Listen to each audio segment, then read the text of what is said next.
Beehive New Hire Training. We're thrilled to have you on board.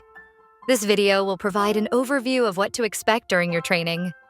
Our main objective is to equip you with the tools and knowledge to excel in your role as a behavior technician. We're here to ensure you feel confident and prepared for success. This training consists of 25 sections, each designed to provide comprehensive learning experiences. Here's what to expect. Lecture videos. Watch at your own pace to grasp key concepts. Workbook activities. Reinforce your learning through guided exercises. Quizzes and in-class assignments. Test your knowledge and collaborate with your instructor for hands-on practice. Toward the end of the training, you'll watch overlap videos paired with assignments to deepen your understanding. Participate in in-person overlaps, where you'll apply your skills in real-time scenarios. Once again, welcome. We're excited to support you every step of the way. Let's make this journey both productive and enjoyable. We're here to help you succeed. In the next video, Dr. Davila made a video for caregivers, but also for all our busy bees to get familiar with our services. Take it away, Dr. D. Dear caregiver, my name is Dr. Davila, one of the founders of iCanBe. Welcome to iCanBe. We're very excited to have you be part of the iCanBe family. The organization is committed to ensuring your child receives high-quality behavioral services from day one. Our main purpose is to have your child learn critical skills to live a more independent and social life. The services we provide are very important, but they will heavily rely on your support as a caregiver. We're now part of your child's team. Our mission is to get your child to reach new heights. The process will be both rewarding and challenging. The process will bring us amazing days, but it will also bring us tough ones too. There will be days when your child learns a new skill very quickly, but there will be days when your child may take a bit longer to acquire the skills we teach. The most important thing is to remain patient and committed to the process. If you have questions or concerns, do not hesitate to communicate with your supervisor or director. We want to make sure you're heard. Once again, welcome to Team iCanBe. I look forward to meeting you.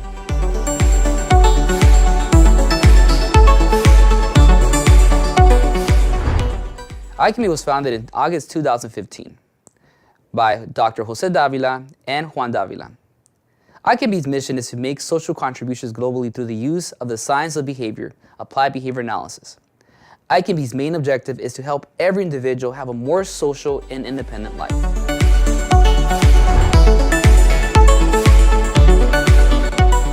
iCanBe currently serves in the following locations: Los Angeles County, Ventura County, Orange County,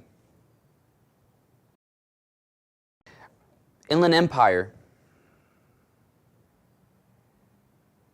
Northern California, which consists of Alameda County, San Mateo County, San Francisco. And we also have an international site in Hong Kong.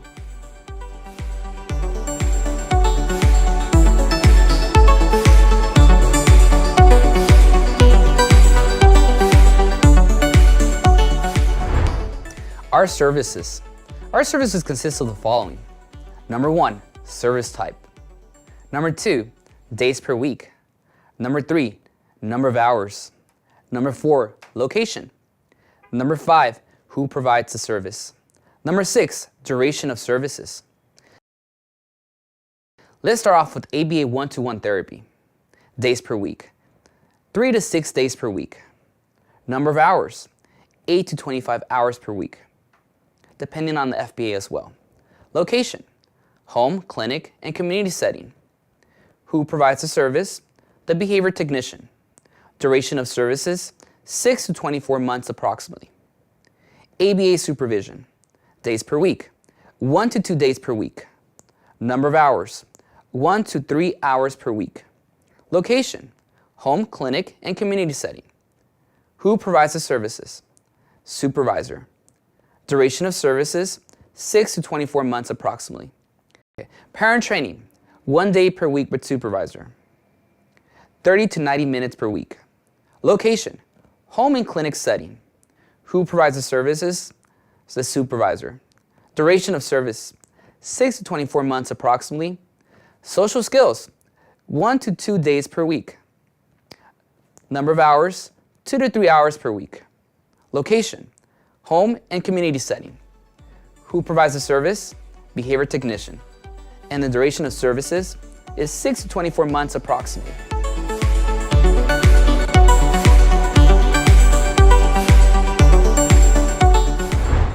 Timeline of services. Phase 1, assessment. Phase 2, wait for authorization.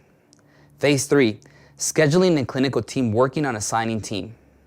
Phase 4, meet and greet with clinical team at a clinic or home setting. Phase 5, services begin. Phase 6, reassessment every 6 months, semi-annual review with parents. Phase 7, fade out of services. Phase 8, graduation.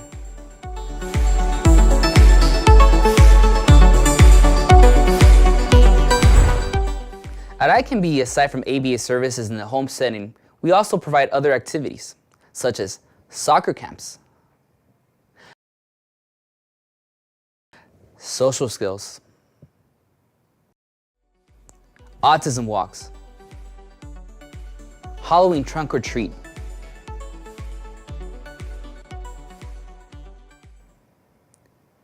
and our Christmas celebrations.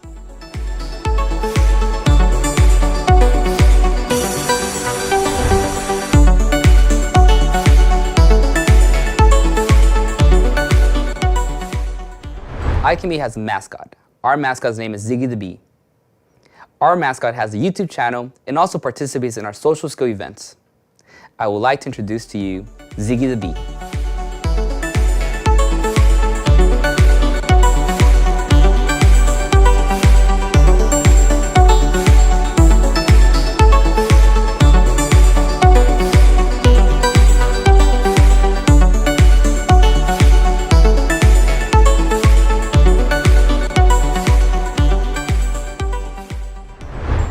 Contact us. If you have questions, you may contact us by phone at 818-285-8252, or you can email us at inquiry@icanbe.com. You can also follow us through social media at Facebook, Twitter, Instagram, or you can visit our website at www.icanbe.com.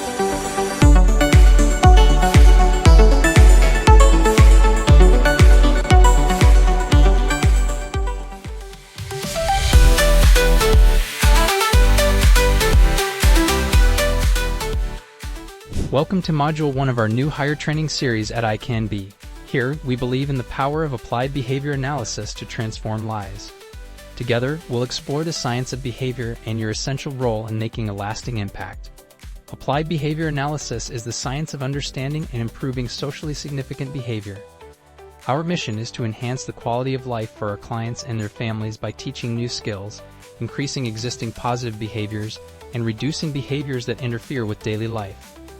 Our applied behavior analysis service delivery model includes assessing the client, developing an individualized plan, training you, our behavior technicians, to the plan, implementing the plan, adjusting based on data to ensure meaningful progress.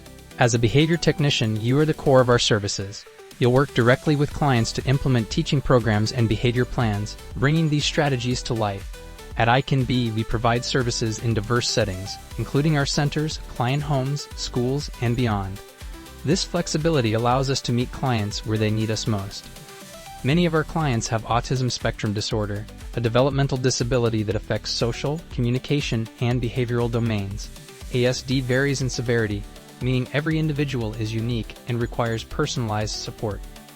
According to the CDC, 1 in 36 children are diagnosed with ASD, and the numbers continue to grow. While the exact cause remains unknown, research points to genetic and environmental factors, not myths like vaccines or lack of affection. Applied behavior analysis is an evidence-based practice supported by thousands of peer-reviewed studies.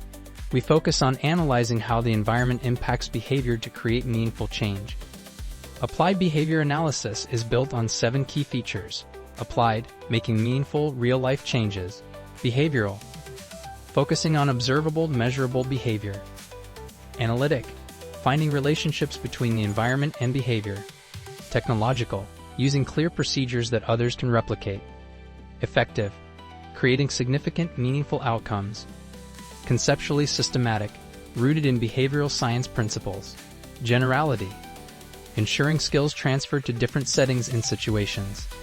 At iCanBe, we believe that everyone is capable of learning, has the right to effective treatment, and deserves to live their best life.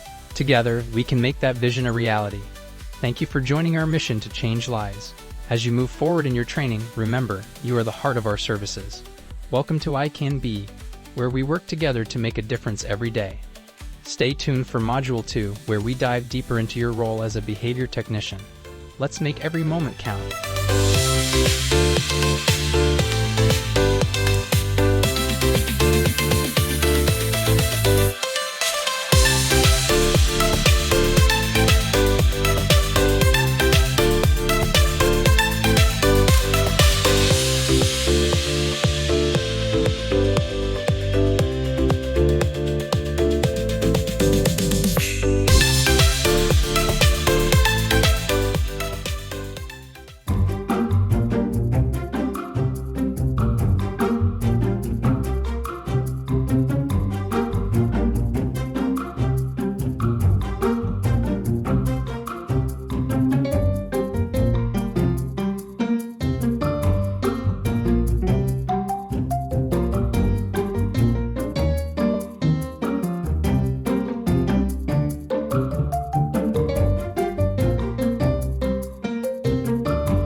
Welcome to iCanBe's Module 2. Today we're talking about two essential parts of your role, our values and feedback. These guide how we support our clients and work as a team. Let's dive in. At iCanBe, our 5 core values are the heart of everything we do. Let's meet the behaviors that define us. Be clients first. Ask yourself, what is in the best interest of my client? Always prioritize their needs. Be excellent. Take pride in your work, careful, thoughtful, and always striving for the best. Be fun. Make every session engaging. Our clients thrive when they enjoy their time with us. Be a teammate. We're all in this together. Support one another to make our hive stronger. Be ethical. Follow the ethics code. Treat everyone with respect, and live by the golden rule. Treat others as you want to be treated. Now let's talk about feedback. We know feedback can sometimes feel tricky. Many of us have experienced feedback that was unpleasant, coercive, or even inaccurate in the past. But at iCanBe, feedback is here to help, not hurt. It's how we grow, maintain our skills, and become even better at what we do. Your supervisor will use behavior skills training to help you master new techniques or refine existing skills. Here's how it works. Instruction. They'll explain how to do the skill step by step. Modeling. Then they'll show you how it's done. Practice. Next, you'll practice, either with your supervisor or directly with the client. Feedback. Finally, they'll give you feedback until you're confident and independent. If feedback has been a challenge in the past, keep in mind that your supervisor doesn't know your full history. Here's how you can respond to feedback like a pro. Accept the feedback. Acknowledge it with an open mind. Avoid acting defensive or dismissive. Restate the feedback. I hear you'd like me to. Ask questions to clarify. Can you explain how I could? Show gratitude. Thank you for helping me improve. Ask for feedback proactively. Could you overlap with me on this skill? Feedback is essential for our hive to grow stronger. It ensures you're delivering the best care possible while helping you build confidence and independence in your role. Together we grow. Together we thrive. Remember, at iCanBe, our values guide us and feedback helps us grow. Thank you for being an amazing part of our hive. iCanBe, changing lives, one bee at a time.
Welcome to Module 3 of your training at iCanBe.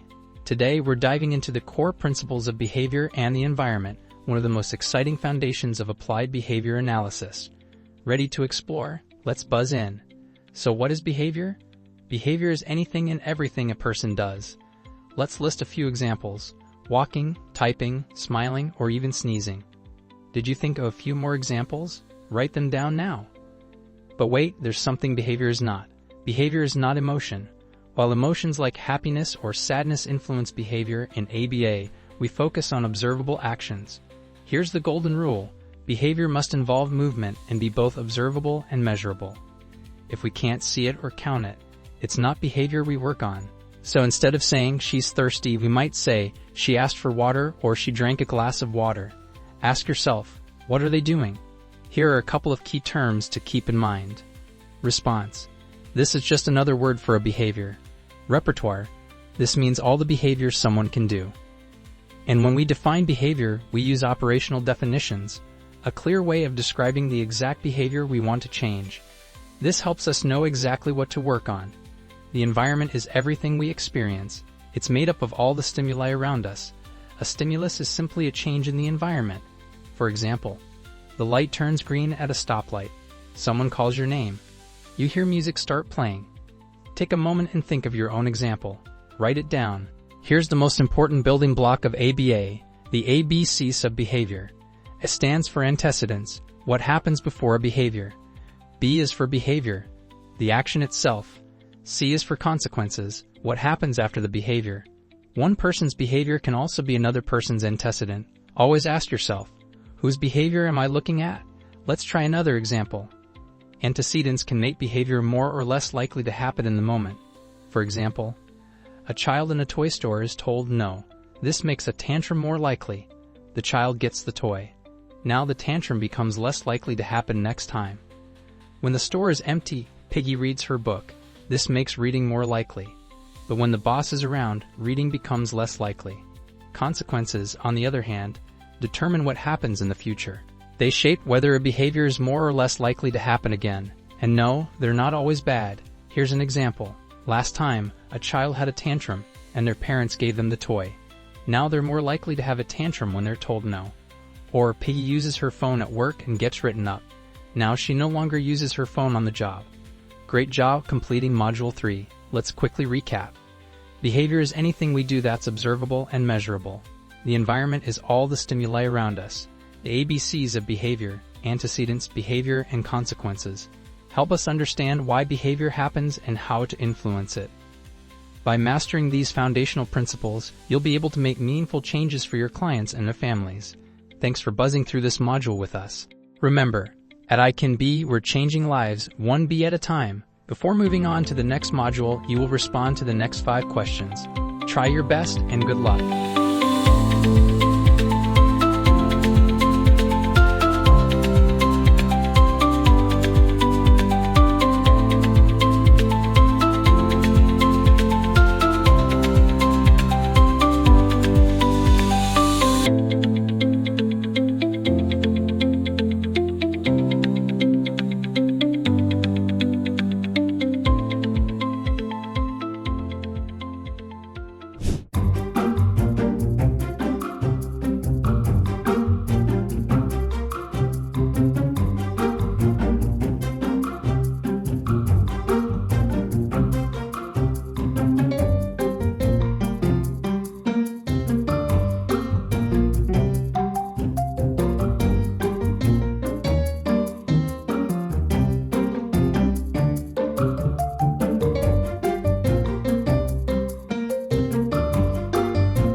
Welcome to Module 4 of your training at iCanBe.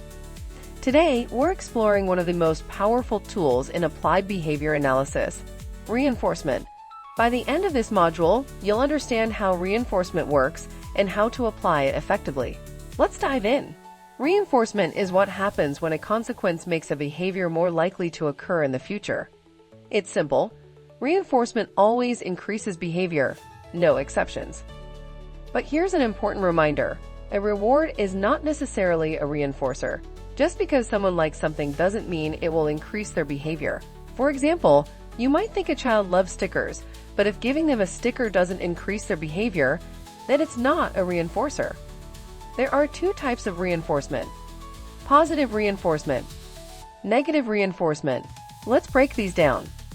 Positive reinforcement means we add something after a behavior occurs. Typically, this is something the individual likes, also known as an appetitive stimulus. Remember, reinforcement always increases behavior. So if adding something makes the behavior more likely to happen again, that's positive reinforcement. Here's the formula to remember. Behavior happens. Stimulus is added. Behavior increases. That's positive reinforcement. Now let's talk about negative reinforcement. This doesn't mean something bad happens. Instead, it means we remove something unpleasant or aversive after a behavior occurs. The key is that behavior still increases in the future because removing that unpleasant stimulus makes the person more likely to do the behavior again. Here's the formula for negative reinforcement. Behavior happens. Aversive stimulus is removed. Behavior increases.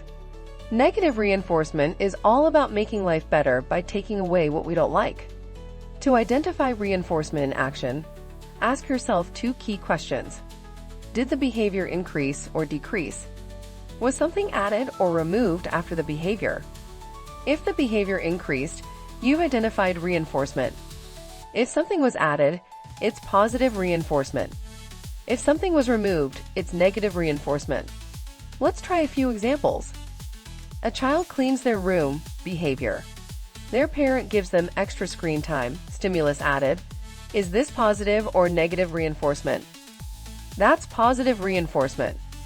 A student completes their homework, behavior.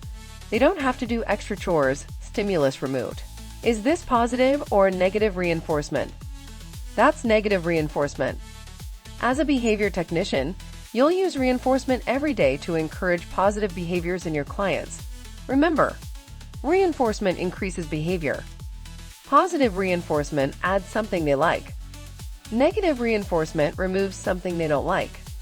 Great work on Module 4. You now understand how reinforcement shapes behavior and the difference between positive and negative reinforcement. Keep practicing these concepts and you'll be an expert in no time. Thank you for being a part of the iCanB Hive. Ready for the next module? Let's keep buzzing towards success.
Welcome to Module 5.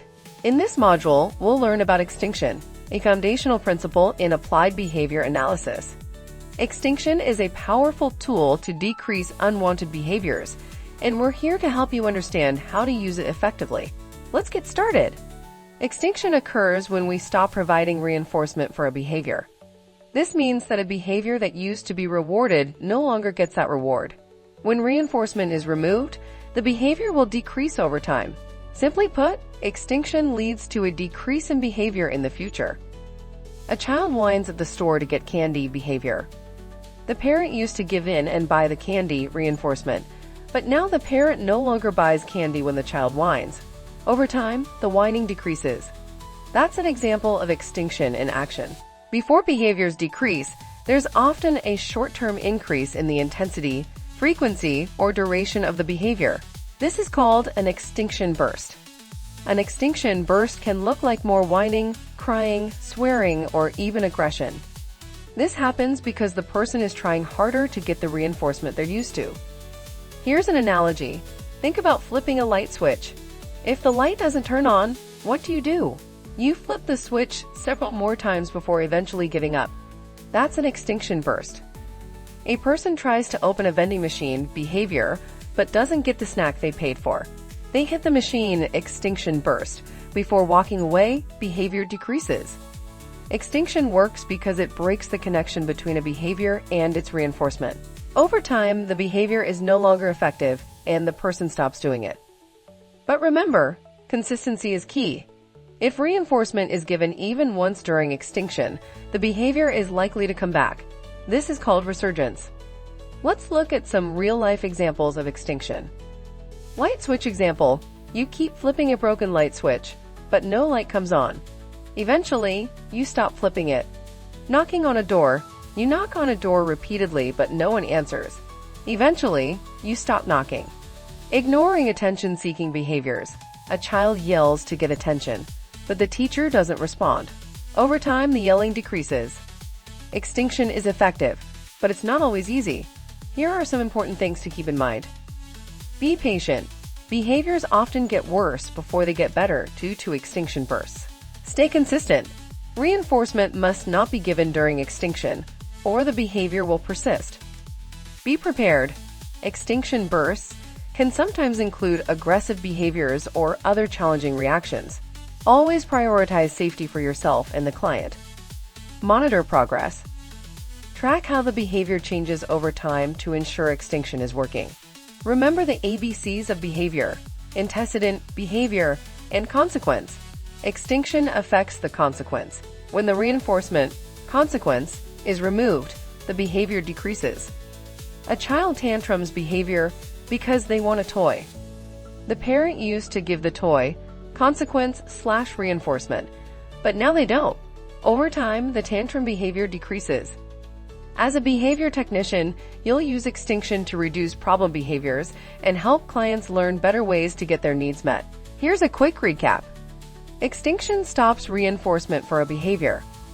This leads to a decrease in behavior over time. An extinction burst may happen before the behavior decreases. Consistency is key. Don't give in to old reinforcement patterns. Great work completing Module 5. Now you understand how extinction works and how to handle extinction bursts. Remember, you're making a difference by helping your clients learn new, healthier behaviors. Thank you for being part of the iCanB Hive. Let's keep buzzing towards success together.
Welcome to Module 6. In this module, we'll dive into the concept of punishment, one of the key principles in applied behavior analysis.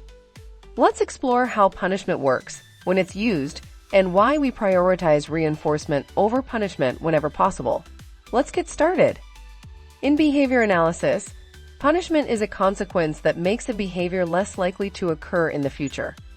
Punishment is the opposite of reinforcement.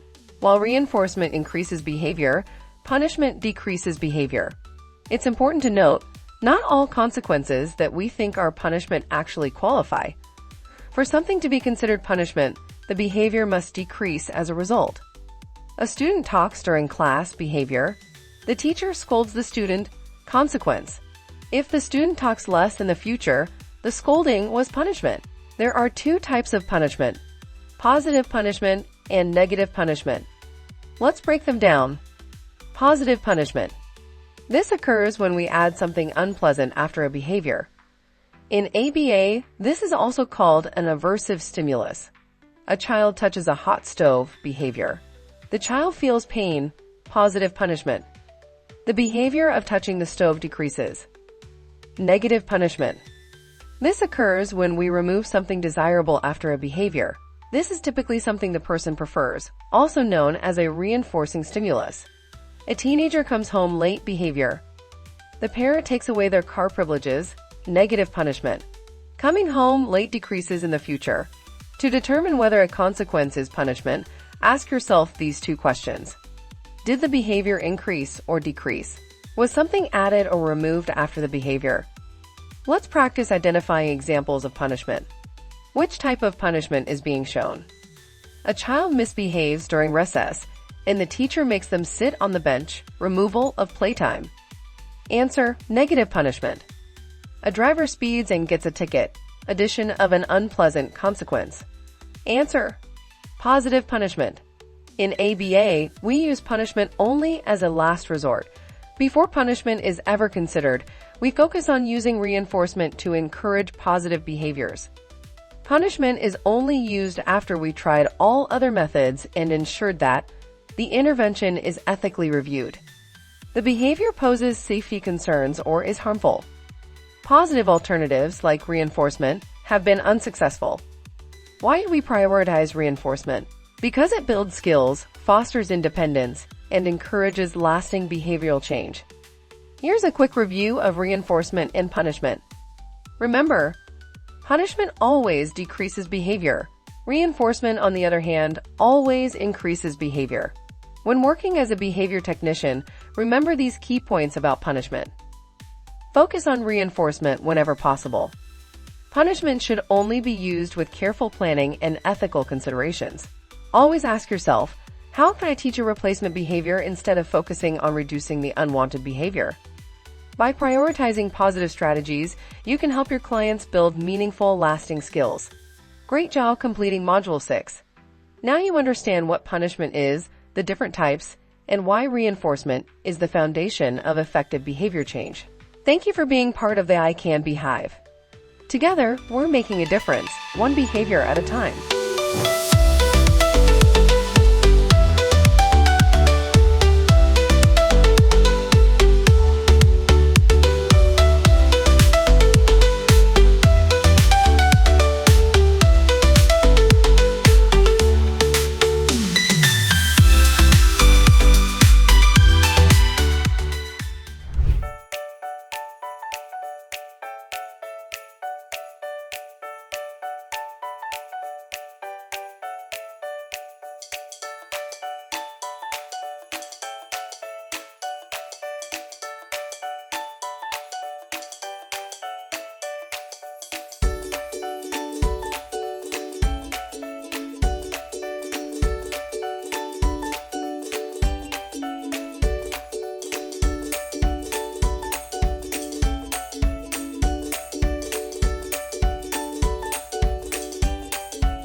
Welcome to Module 7.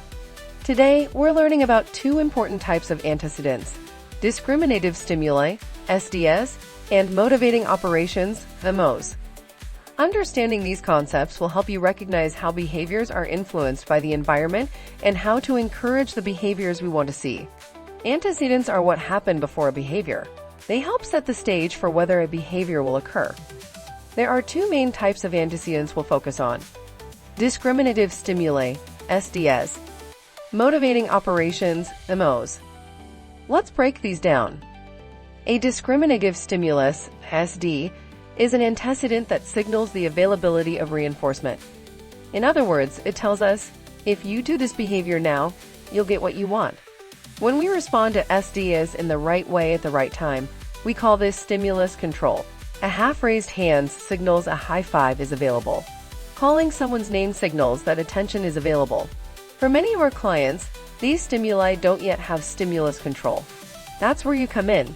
You'll help them learn what SDs mean and how to respond to them. Now let's talk about motivating operations, MOs. MOs are antecedents that change how valuable a consequence is. They affect how motivated someone is to do a behavior. Establishing operations, EOs, increase the value of a consequence, making behavior more likely. Abolishing operations, AOs, decrease the value of a consequence, making behavior less likely. Think about being thirsty. When you haven't had water in hours, your thirst increases the value of water. This is an EO. After drinking a bottle of water, your thirst is gone and water has less value. This is an AO. A child is motivated to play with a favorite toy, EO. After playing for a while, the child loses interest, AO. Let's look at how SDs and MOs work together to influence behavior. SDS tell us when reinforcement is available. MOs tell us how much we care about the reinforcement. Here's an example. You're hungry, EO makes food valuable. You see an open restaurant, SD signals food is available. You decide to eat there. But if the restaurant is closed, S delta means food is unavailable. You'll look for other options. Let's test your understanding. Question 1. A child is playing outside and gets thirsty. When they see a water fountain, they take a drink. Which is the MO and which is the SD?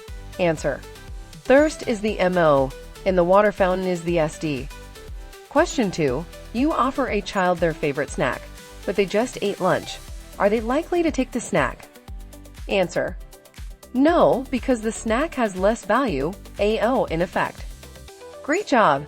Keep asking yourself, what's motivating the behavior and is reinforcement available?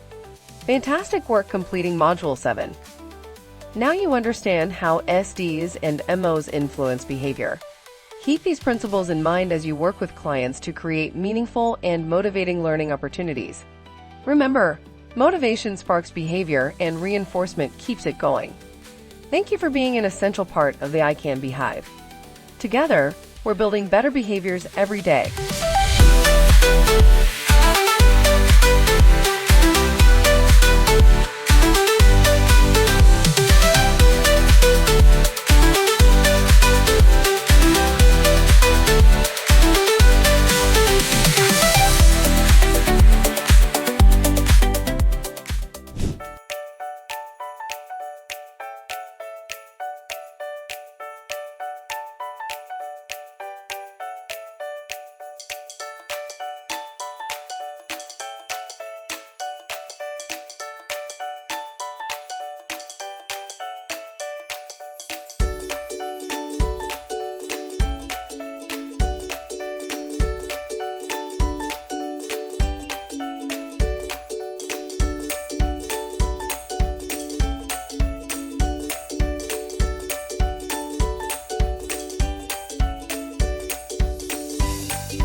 Welcome to Module 8.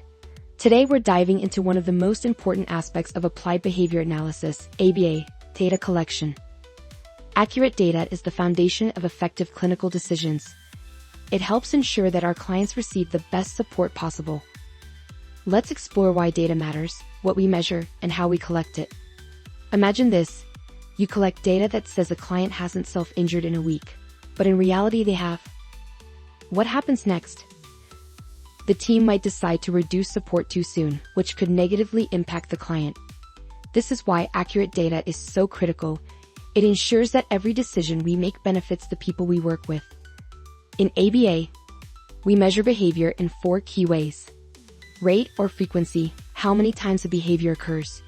Example, counting instances of aggression, tantrums, or self-injury. Duration, how long the behavior lasts. Example, measuring the length of a tantrum from start to finish.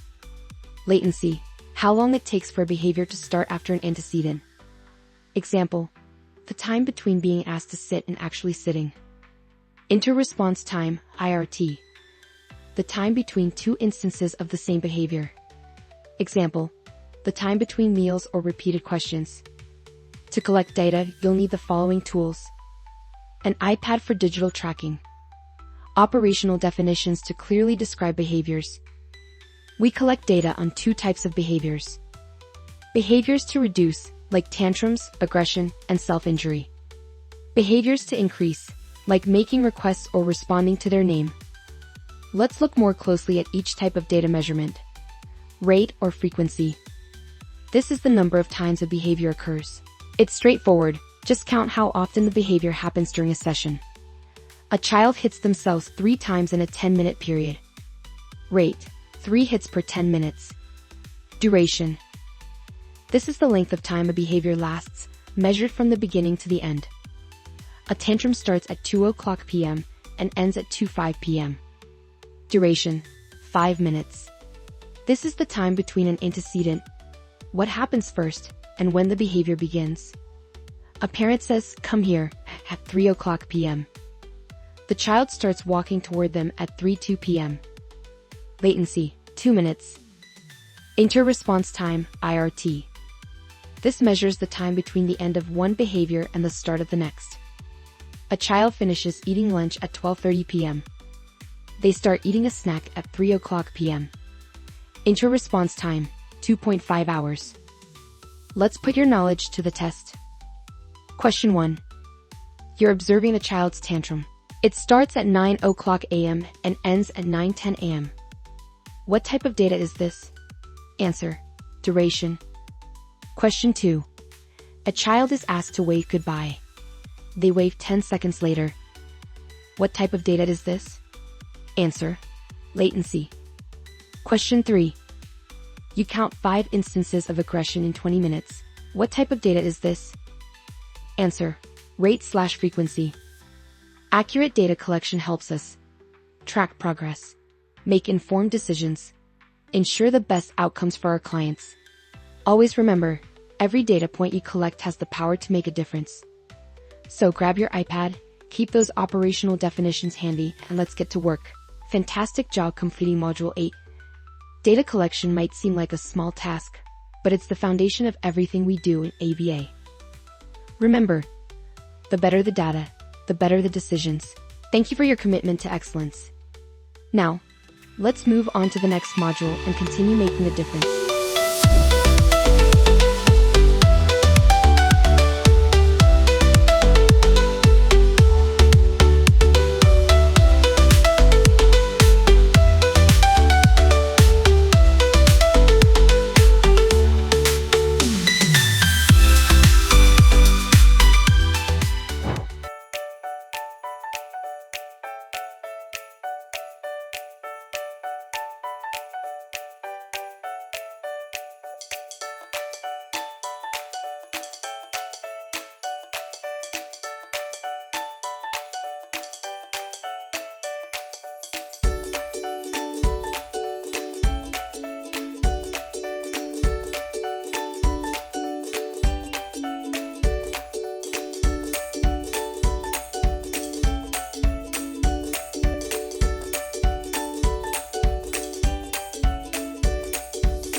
Welcome to Module 9, Verbal Behavior.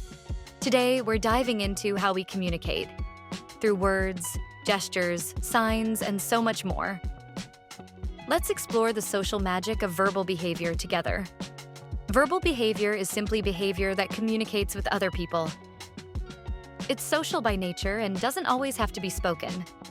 Talking, sign language, writing, gesturing, typing, and even Braille are all forms of verbal behavior. In every interaction, there's a speaker and a listener. The speaker is the person who is verbalizing or performing the behavior. The listener hears, interprets, and either responds back or follows directions.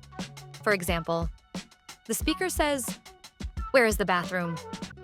The listener responds by pointing and saying, "Down the hall." Now that we know the basics, let's break down the 4 types of verbal behavior. Each one serves a unique purpose. An echoic is simply repeating a word or sound, just like an echo.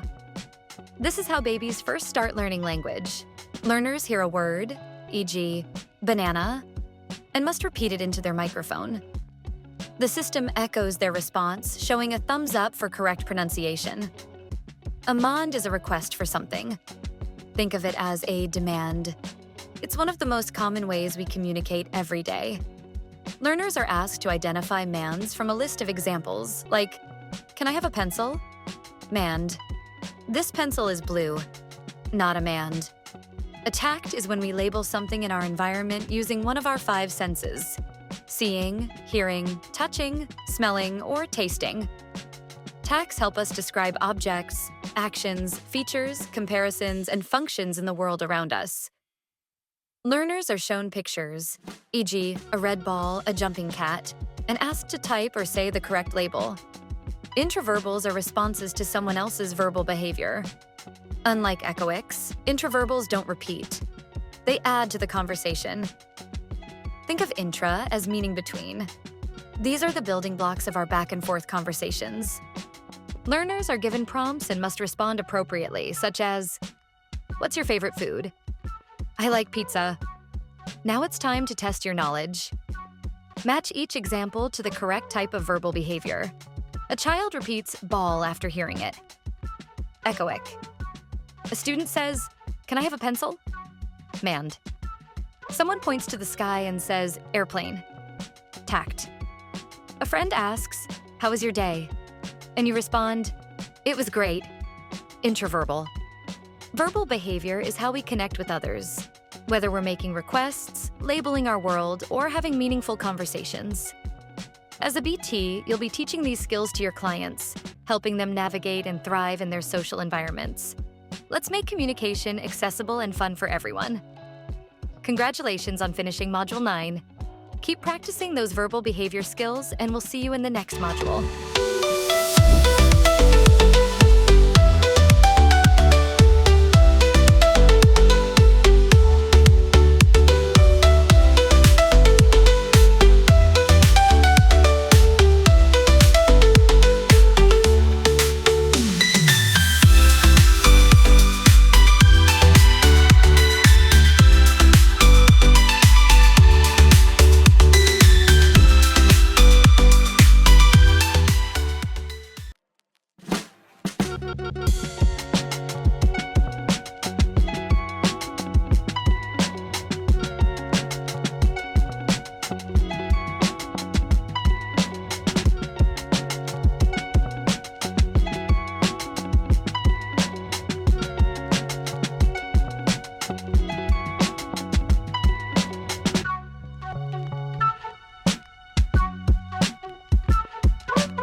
Good.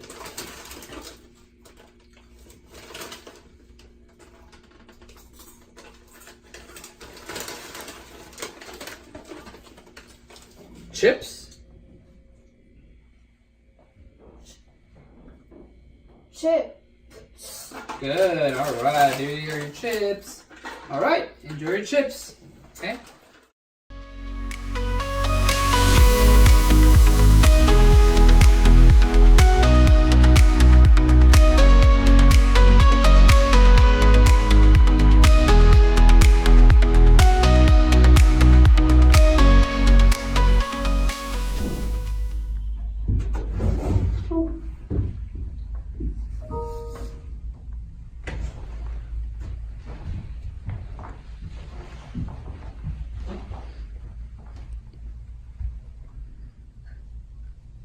Cookie.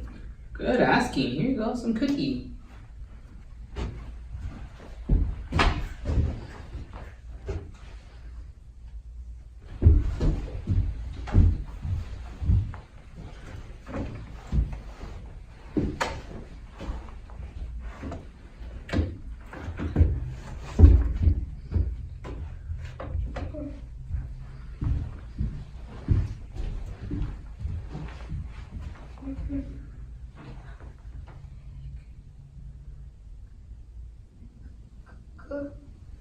Cookie. Oh, very nice. Yes, cookie. Good stuff. Good asking.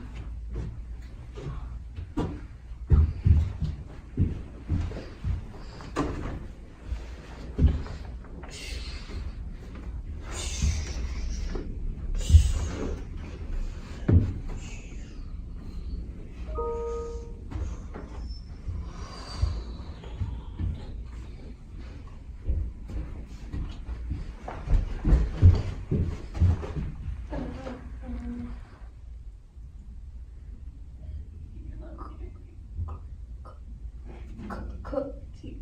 Cookie. Good. Very good. Good stuff.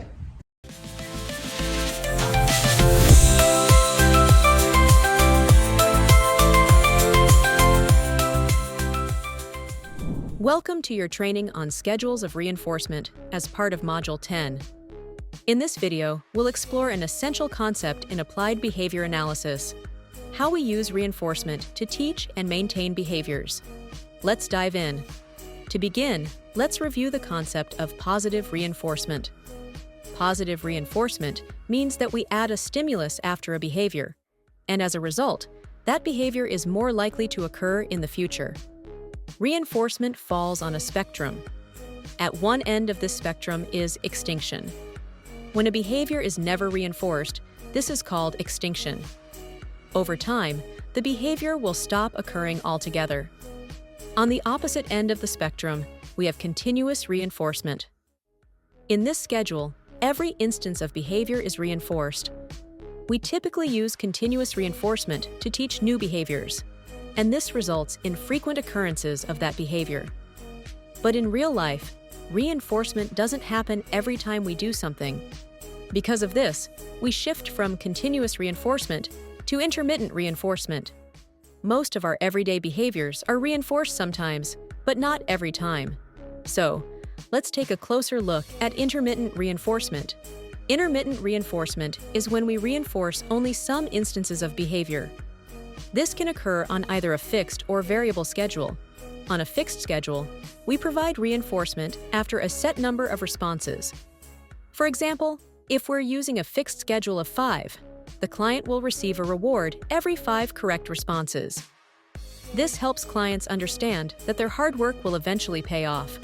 For example, a client is learning a new skill during table time and is on a fixed schedule of 5. This means every 5 correct responses, they will earn a token.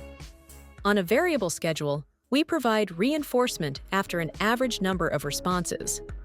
This creates an element of unpredictability and helps the behavior feel more natural.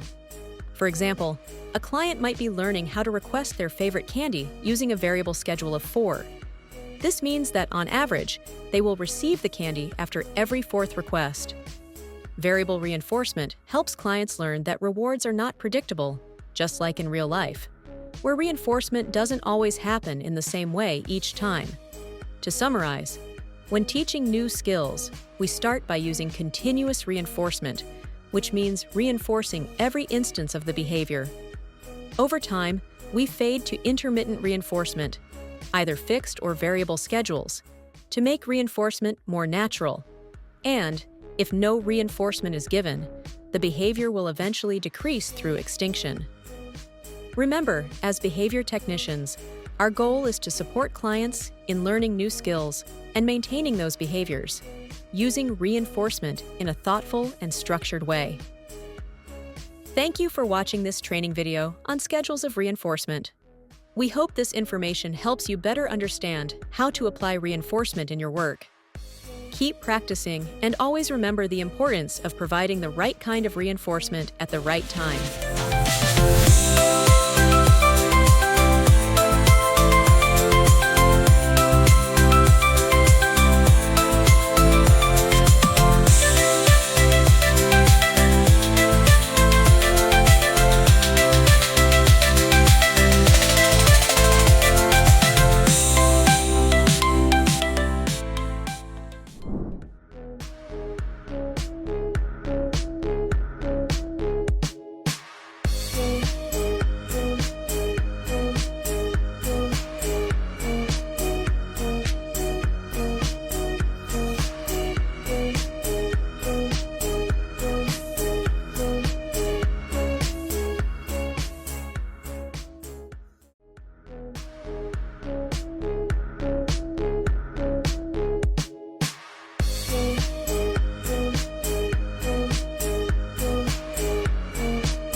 Welcome to Module 11 of iCanBe's New Hire Training Series. In this module, we'll focus on the essential skill of building rapport, also known as pairing. Building rapport is the process of ensuring that our clients associate us with fun and positive experiences. Building rapport begins on the very first day we meet our client, but it doesn't stop there. It's an ongoing process. By taking the time to build a strong relationship, we communicate to our clients that we're there for them, even when we ask them to do something challenging. Rapport building is especially important at the start of every session. This ensures that our relationship remains strong throughout our time together. Remember, your clinical team may provide additional guidance on how to build rapport effectively. Now let's discuss some DOs and don'ts of building rapport. DOs: be a giver, not a taker. Be fun, silly, and creative. Provide lots of choices to your client. Bring in new toys and games to keep things exciting. Vary the way you praise, making it more meaningful and personal. Play like a kid. Engage with your client in a way that is joyful and fun. Don'ts: don't talk to them like they're your boss. Keep it friendly and engaging. Avoid asking too many questions or placing demands too early. Don't play the same way over and over. Keep things dynamic. Never let the toys become more fun than you. You want to be the source of fun and connection. Don't play like an adult. Instead, immerse yourself in the play and bring out the joy in the moment. And avoid being a good job robot. Make your praise specific and genuine.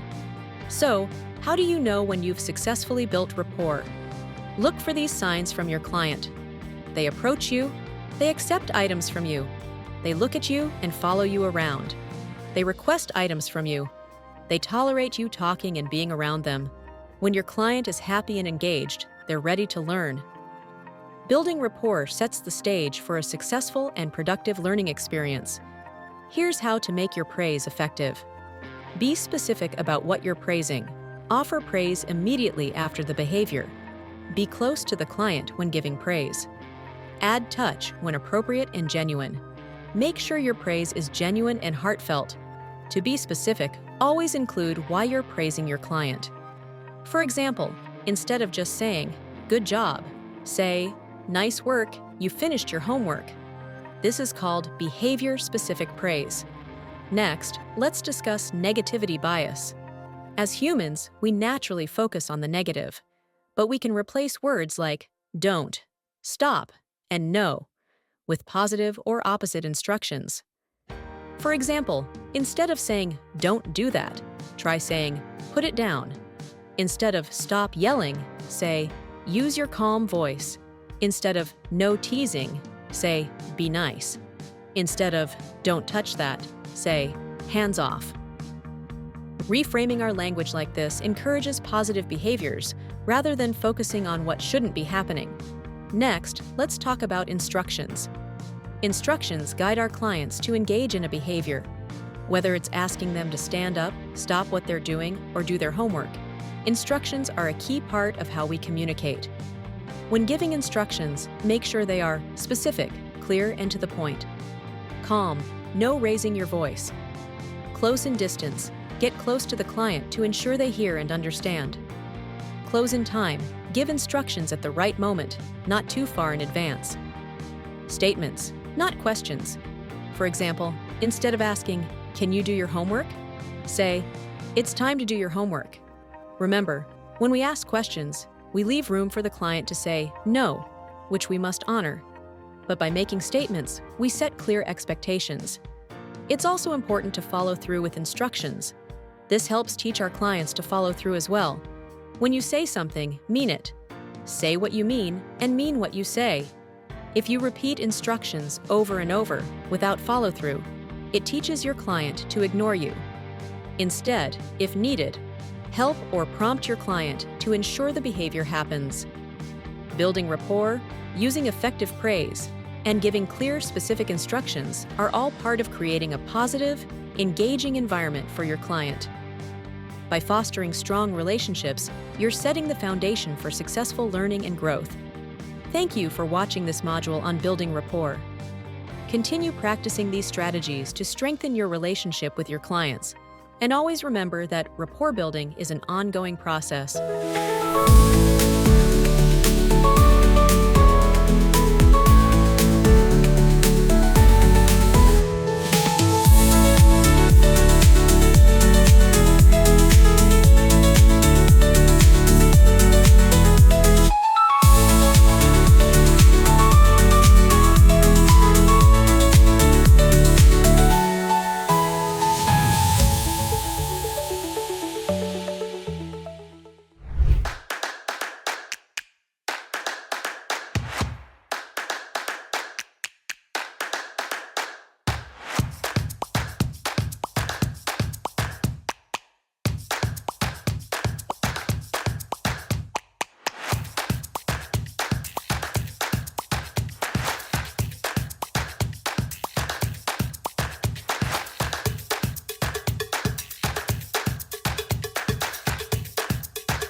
Welcome to Module 12 on Advanced Preference Assessment Methods, part of iCanBe's new hire training series.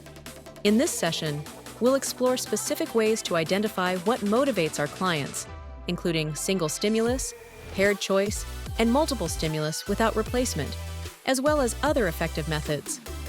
Let's start with the single stimulus method, also called a successive choice assessment.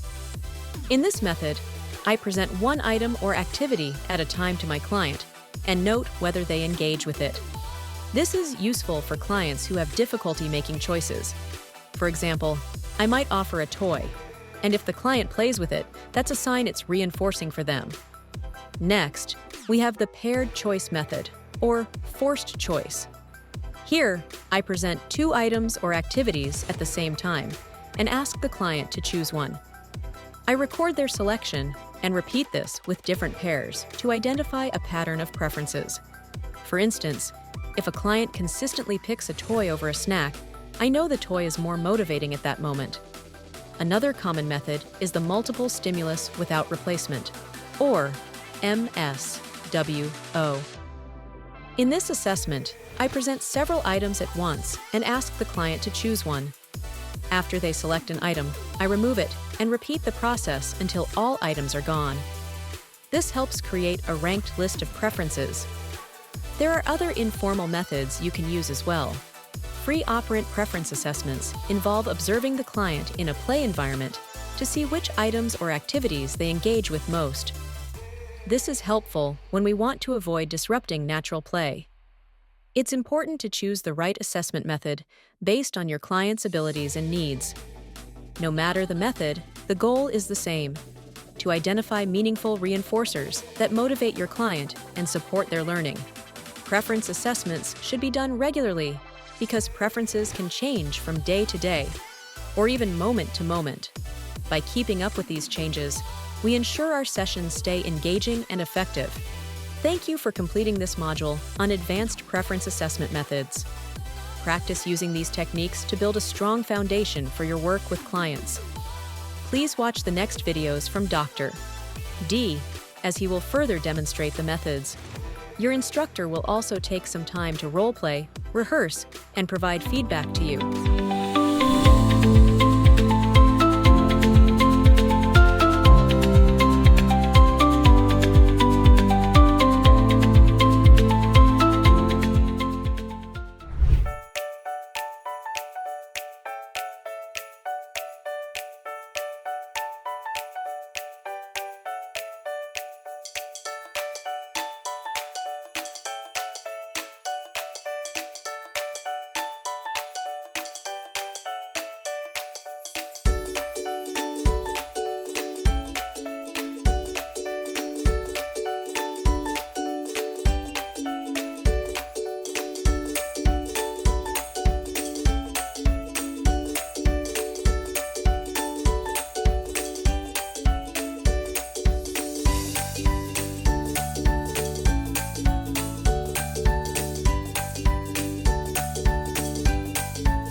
Alrighty, welcome back here to ABA with Dr. D. This is your host, Dr. D.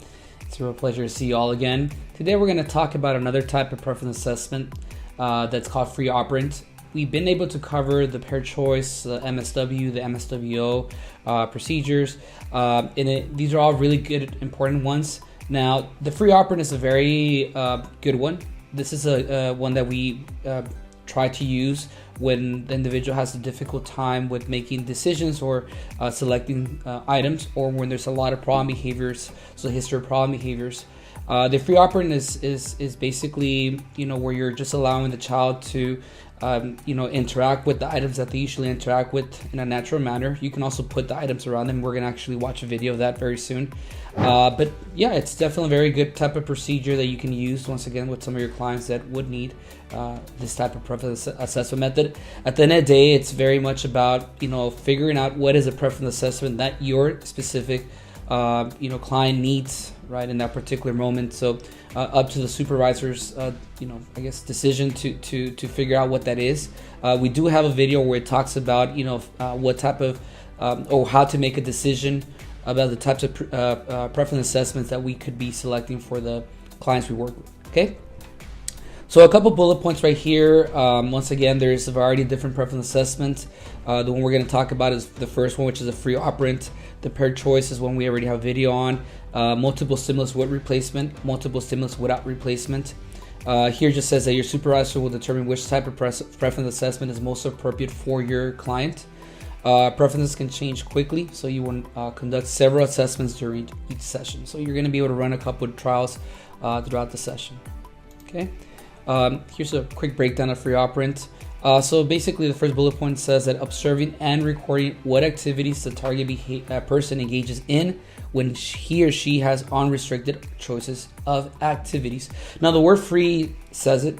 The individual has a choice to interact with whatever item they would like to do so in that moment. And really here the goal is to capture the MO, whatever is they're interested, their motivation for items that are currently present in the environment. So the video, once again, is going to give us a bit more information or get better sense of how that looks. But here, once again, if there, we basically record, the fact that there's no response, requirements. You're just letting them play for, freely. All stimuli available within sight or reach. So there's, enough items here. So for example, there's this cute little unicorn here that I have. So it has to be within range, for the person to be able to reach out to. So here's some cool binoculars. So that really is what it is. I mean, it's one of those things where you're allowing the person to have pretty direct contact with these items, and the items are never removed, so you allow them to basically play with these items, and can be contrived or naturalistic. So it really depends on what's best suited for that particular individual you're working with. Okay, so we're gonna watch a video right now. We're gonna break down the video together, and hope to see you soon. All right, so here we go. We're gonna watch this video called Free Operant. This is one of the video models that's currently available in the ABA with Dr. D channel, so you can be able to watch this video independently. So we're gonna watch once again this particular video. We're gonna break it down, and we can kind of observe what's going on there together. It's around 5 minutes, so hope you can tag along with me on this adventure. Okay, I'm gonna eat it.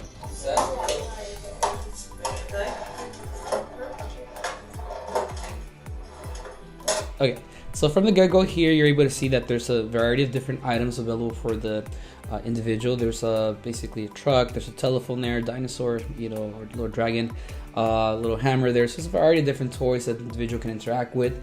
Once again, like instructions said, that basically the individual can freely move around and engage with whatever items are around. And here, once again, the focus, you're able to see that there's a timer there that's going on, and the timer is just tracking what items that the individual is playing with the most. Because at the end of the day, what we're trying to figure out is what are the items that interest the individual the most, because that is what will more than likely be the items that we're going to be considering as kind of the higher preferred items for this particular individual.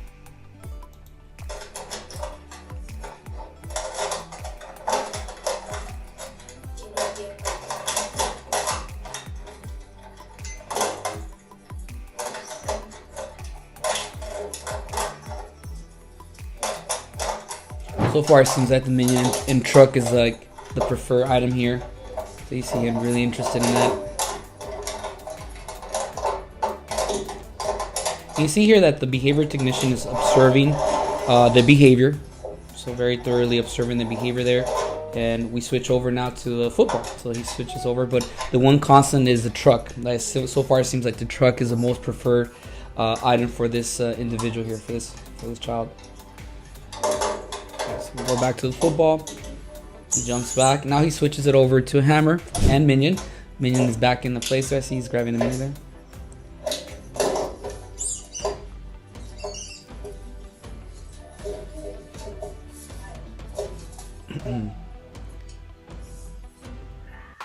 So we did our best to track the time. By the way, this was not an easy task. There's a lot of rotation going on there. Okay, so he goes back to hammer. Minion again.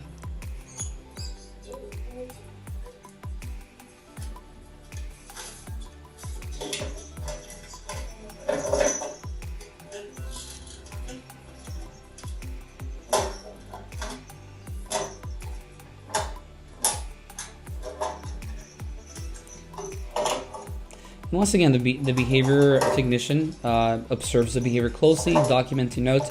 No interaction needed there. Once again, just observing the child play. That's basically what it is, freely.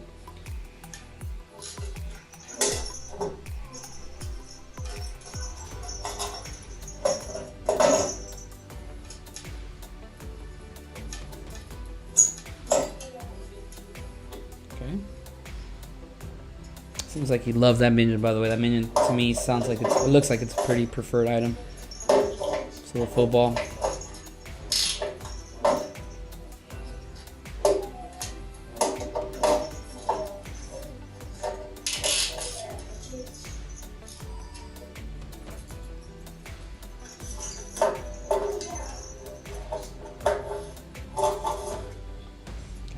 Very good right there.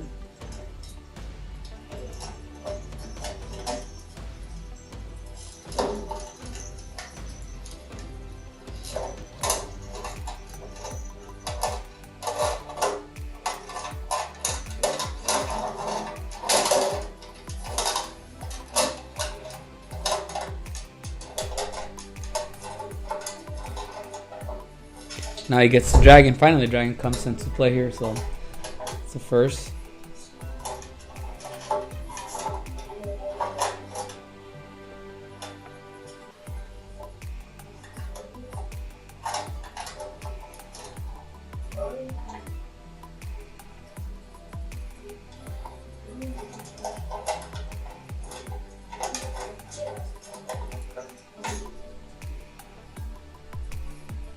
Okay.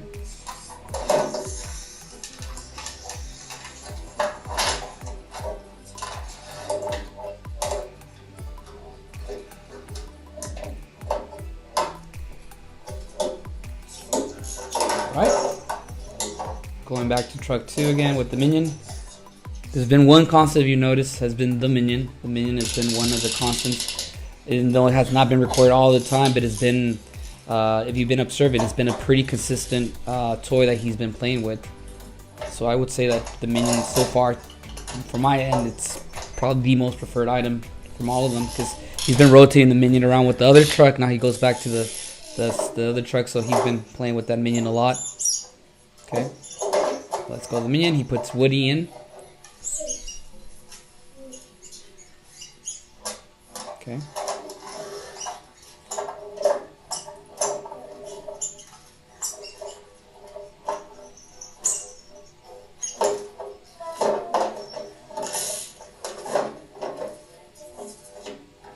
Okay, I think grab the minion there again.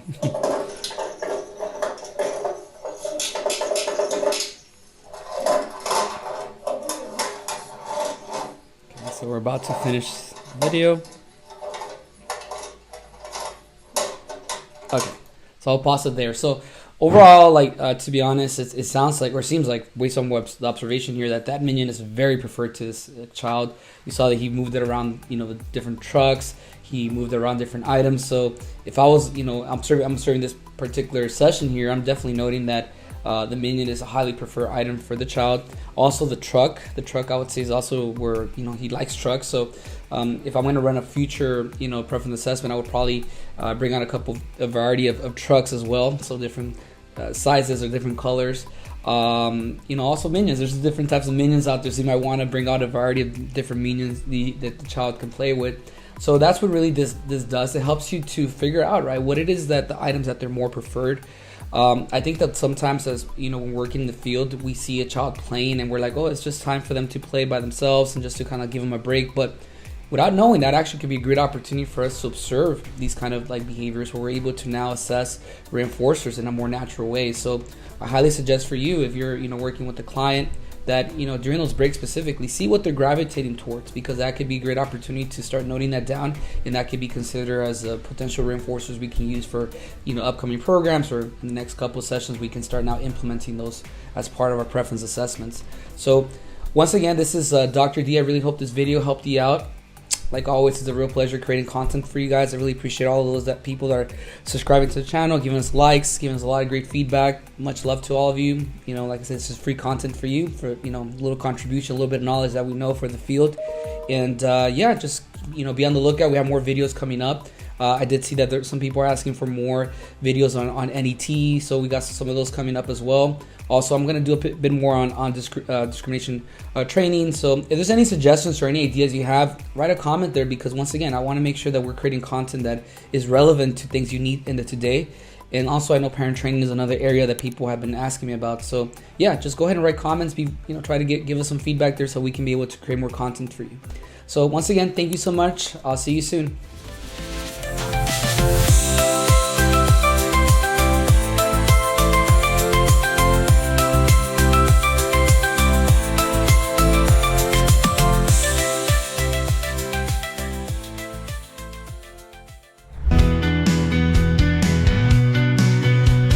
Okay, so this is pink It's called Uni. uni. And then we're gonna have kitty. We're gonna have a big uni. Big uni. And we're gonna have the Big uni. mermaid.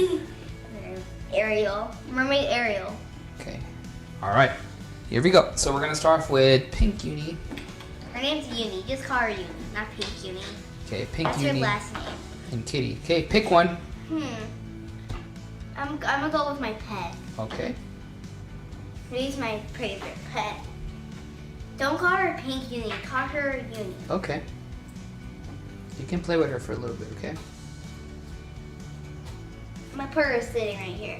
Okay. I need to have her back right now. Okay, we're gonna show again. So now it's gonna be big uni. Okay. So here we go. Big All right, ready? Okay, pick one.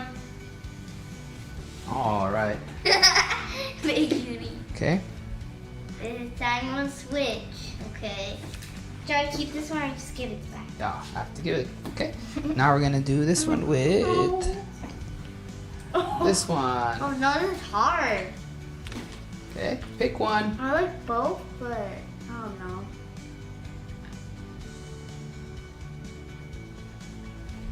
I can't choose. You have to pick one. I can't. What's the prettiest one?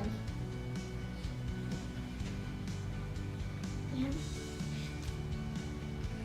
I'll go with mermaid. Okay. Mermaid. That was a tough choice for you. Okay. And then we're gonna do. All right. Cool. So then we got these two. Okay. All right. Pick one. All right. You got big uni. He's so fluffy. Okay. He's so fluffy. All right. Now we got Uh-oh. these two. Big one. Oh, of course, the mermaid. You Alright. know me? And then we're gonna have big Uni? uni. Uni. Okay. Have the mermaid, please. All right. Sorry, pick one. All Big right, big uni. I think it's ripped right here. All right. Not ripped. All right.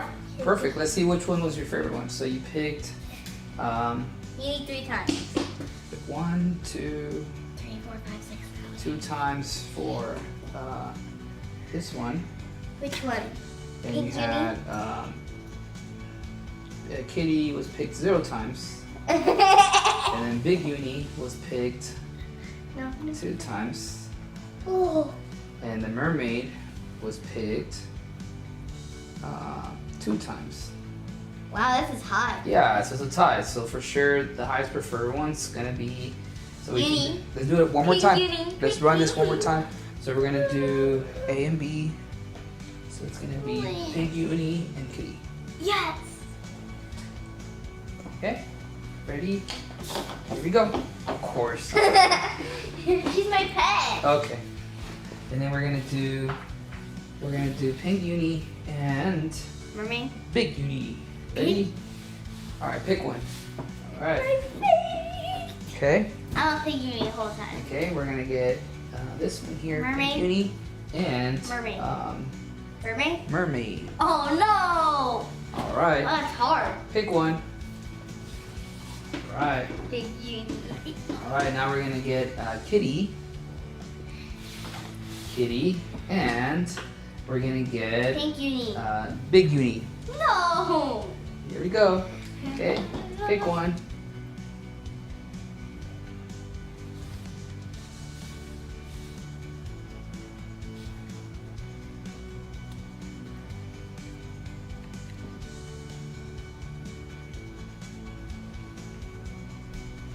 All right, you got I'm big doing, uni. I'm doing eeny, meeny, miny, mo. Okay, now we're gonna have kitty and mermaid. Oh no! All right, let me Oh, see. sorry. Let's see the big uni. Here you go, big uni. Okay. Okay, which one do you want? You got the kitty. The first time. All right, and then we're gonna have big uni And kitty. mermaid. Huh? Here we go.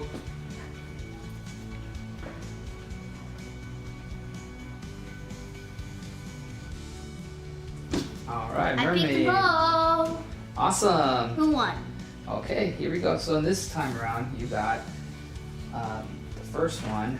You got 1, 2, Uni. 3 times. Okay, and then for Kitty, so B, we had 1 time.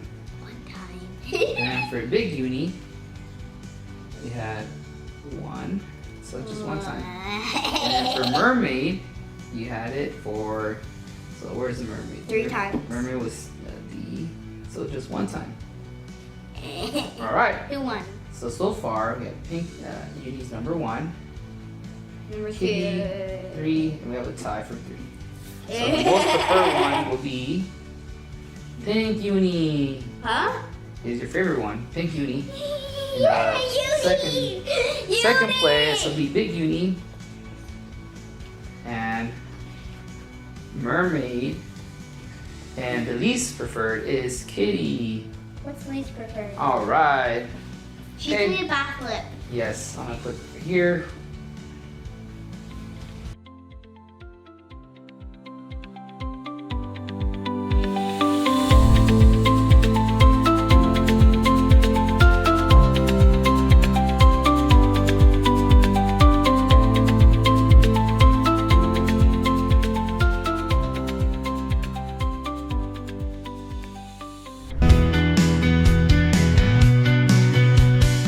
All right, so cereal,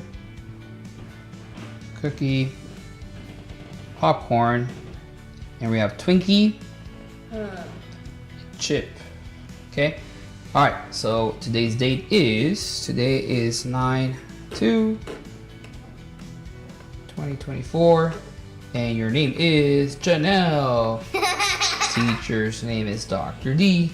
All right, we ready? So here we go. Pick the first one.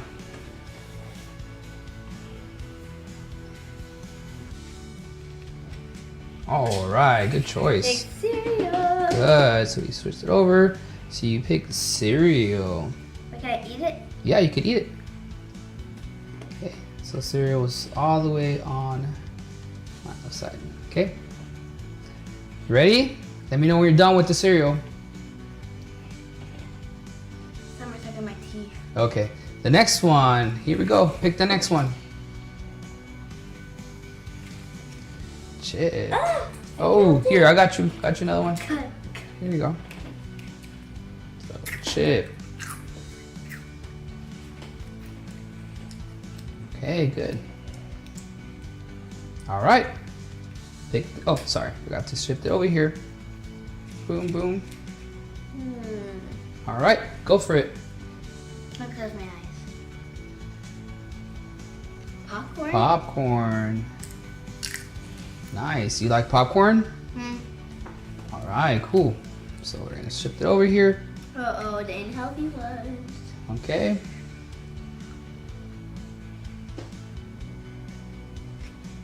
All right, you got the cookie. Very nice pick. Okay. Last but not least.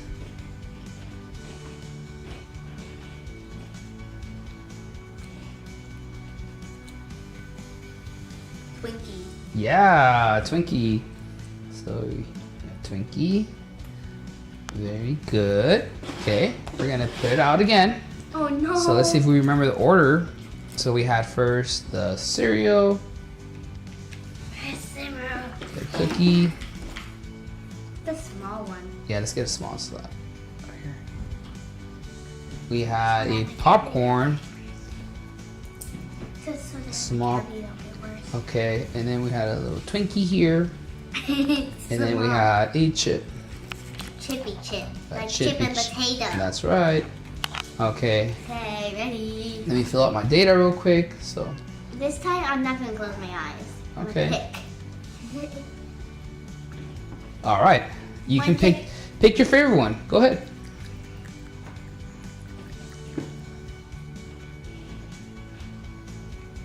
All right, cereal it is. Okay, let's shift this one here.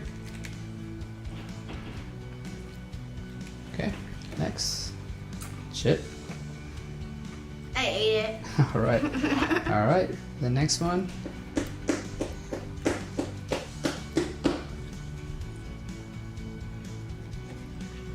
Okay. Twinkie. Very good pick. Okay. And last two. Popcorn. Healthy. And then we have Cookie. Cookie. Awesome. Okay. We'll go a couple more times. The first one was the cereal. Me and Yuki are gonna pick this time. All right. Me and Uni are gonna pick. Yeah, you guys can pick together. Okay, just give me a quick second here. Have these ready. Uni's my unicorn pet. Then we have popcorn. Say hi, Uni. Hi. Hi. She said hi. She said hi. Okay, we got Twinkie, and then we got a chip here. All right. Okay, Uni's gonna pick this time. All right, go for it. Okay. Uni, which one do you want to pick? She says she wants the cereal. All right, go for it. Very good pick. Cereal it is. Okay. Let me shift it. I'm gonna pick. Okay. I'm gonna pick popcorn. Popcorn. Uni's thinking of it. Okay. She says she wants the chip. Go for it. Chip. Okay. All right. Which one should I pick, Uni? Uni says she wants the cookie. Go for it. Cookie. She's eating it. All right.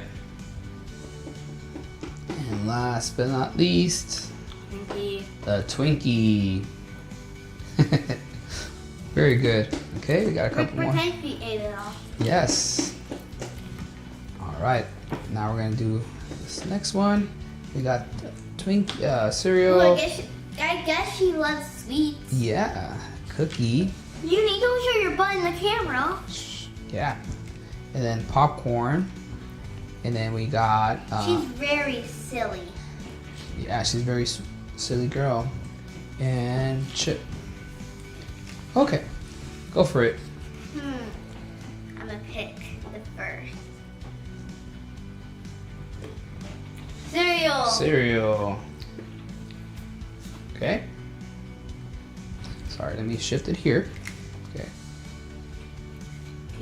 Uni's picking. Okay. She wants the popcorn. Eat it, Uni. She's eating. Okay, popcorn. Let me shift it over here. Chip. And then one more shift here.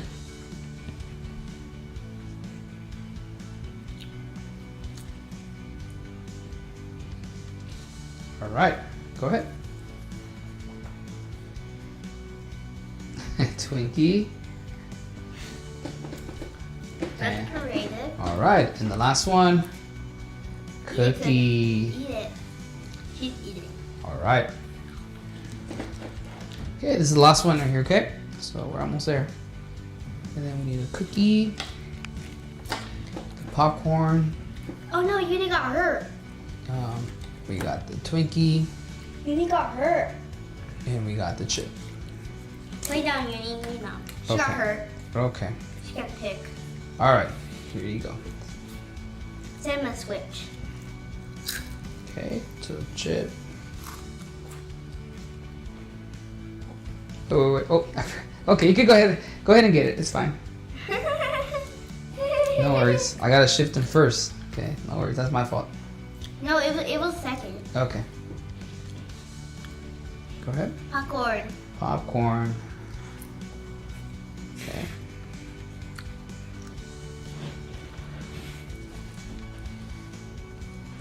Uni, no. Stay in bed. All right. I gave her half my cookie. Cookie. Here you go.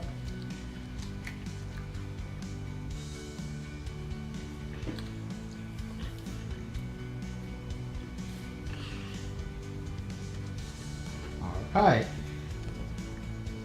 The last one. Twinkie. Twinkie. Awesome. All right. Looks like we're all done. I'm just gonna now see which one's your favorite snack. Okay, from all of these. Okay. So Okay. A is 1, 2, 3, 4, 5.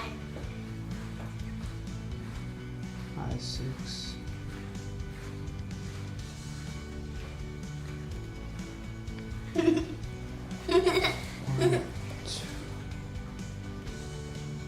Ooh, I think my tummy's starting to 5, get fat.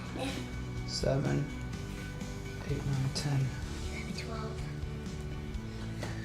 13, 14, 15. C was popcorn, so it's 1, 2, 3, 4, 5, 6, 7, 8, 9, 10, 11, 12, 13, 14. And he was Twinkie, so it's 1, 2, 3, 4, 5, 6, 7, 8, 9, 10, 11, 12, 13. Sorry guys, 16, you need 17, kind of 18, sad 19, right 20, now, 21, but you didn't 22. get a lot of snacks. Chip was 1, 2, 3, 4, 5, 6, 7, 8, 9, 10, 11. So the favorite one was cereal. Cereal was the first pick, and the second one was. It looks like it's a tie between. I'm gonna say cookie. And chip. Yes! And the least preferred one was Cereal. number 20, which is D, Twinkie. Twinkie. All right.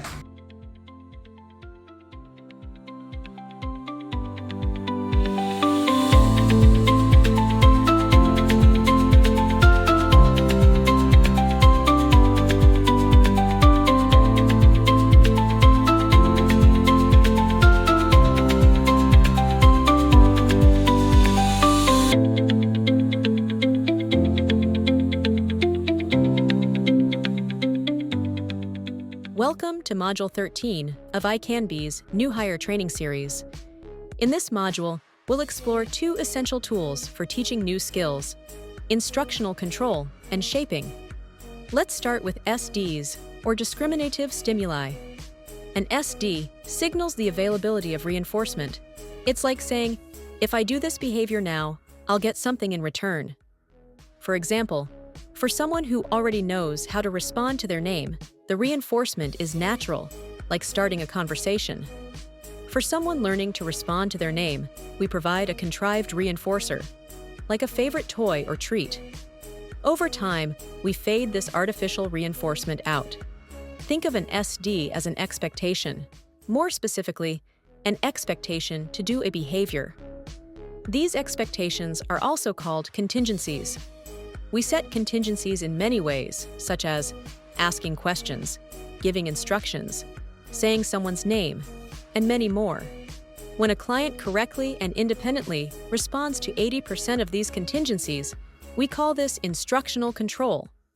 It shows that the client understands and responds to expectations consistently. Now let's talk about shaping. Shaping is the process of gradually changing a behavior to make it closer to the desired outcome. We might shape a behavior by changing how it looks or sounds. For example, teaching a client who can say, to eventually say M&M, or shaping how long it occurs. For example, teaching a client to sit in a chair for 10 seconds, then gradually increasing it to 10 minutes. We shape behavior by only accepting improved responding.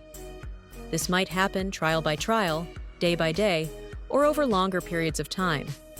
If a client makes a big improvement, we use something called differential reinforcement, meaning the better they do, the more reinforcement they get. For example, if I'm teaching a client to say "ba-ba" for bubbles, and they say "bubbles," I can show my excitement and reward them with 5 minutes of bubbles instead of just 30 seconds. Let's break it down with an example. When the client says "ba," they get bubbles. When they say "ba-ba," they get bubbles, but now "ba" no longer gets bubbles. Eventually, only saying bubbles results in reinforcement. By gradually raising the expectation, we help the client move closer to the desired behavior. To summarize, instructional control occurs when a client consistently responds to expectations. Shaping allows us to guide a behavior toward the goal, step by step, using differential reinforcement to reward progress. Thank you for learning about instructional control and shaping. These strategies are key in helping clients develop new skills and meet their goals. In the next videos, you will observe some video models, instructional control, and shaping.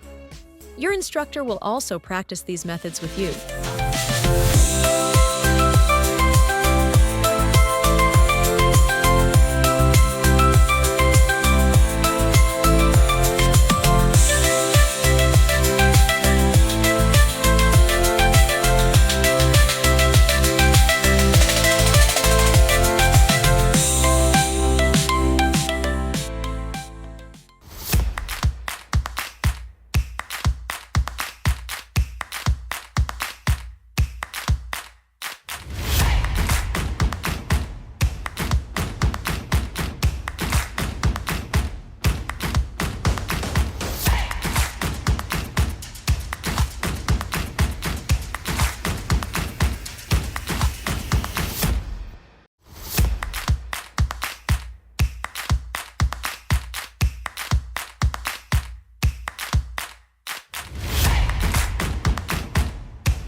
Ready, Janelle? Yeah. All right, do this. All right, do this. Great job. Ready? Do this. I like it. Ready? Do this. Nice.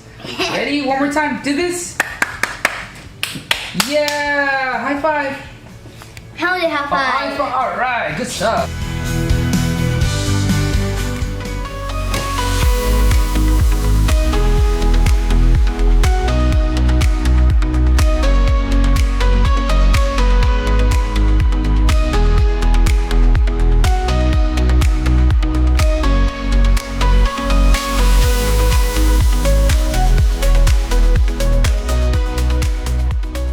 Welcome to Module 14, where we'll dive into an essential part of your role as an ABA professional, understanding and using prompts effectively.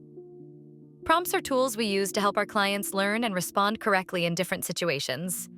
Let's break it down step by step. First, let's clarify what an SD is. An SD, or discriminative stimulus, is the signal we normally respond to. Think of a green light. It tells us to press the gas pedal. But sometimes we need a little extra nudge to do the correct behavior. That's where a prompt comes in. In this example, if the driver behind you honks the horn, that honk is the prompt helping you respond.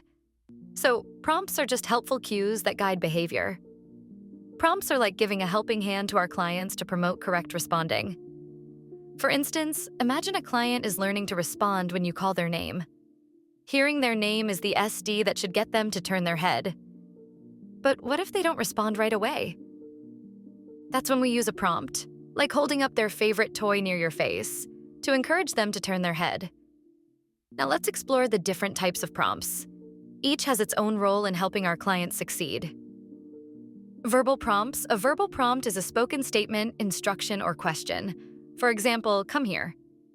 Sit down. What should you be doing? Model prompts. A model prompt involves demonstrating the behavior.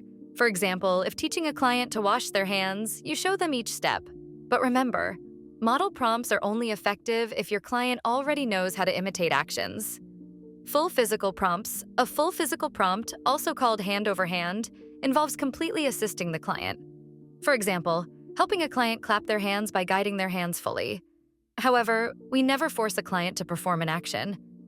If they resist, contact your clinical team for guidance. Partial physical prompts. A partial physical prompt is similar but involves less assistance. For instance, gently lifting their arms at the forearms to help them clap. Gestural prompts. A gestural prompt is any motion or indication of the correct answer. This might involve pointing, nodding, or even looking at the correct item. Positional prompts. A positional prompt is simply moving the correct item closer to the client to make the choice easier. When using prompts, keep these key tips in mind. Always aim to fade prompts over time so your client becomes independent. Match the type of prompt to the client's skill level and the behavior being taught. And most importantly, Track progress and collaborate with your clinical team. Prompts are powerful tools in ABA therapy, and now you know how to use them effectively. Practice these skills and don't hesitate to ask your supervisor if you have questions. Great job completing Module 14.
Hey, put your toys away.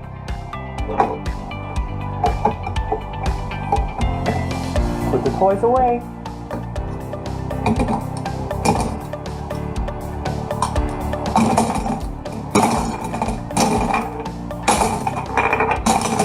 There you go. High five. All right. Hey, put your blocks away.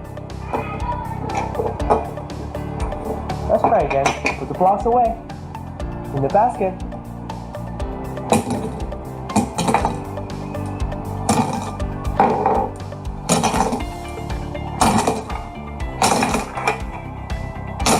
There you go. High five. Hey, put your blocks away.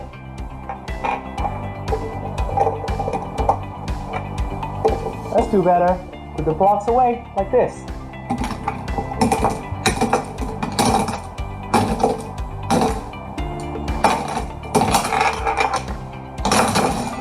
There you go, you did a good job. Hey buddy, put your toys away. Let's try again. Put your toys away.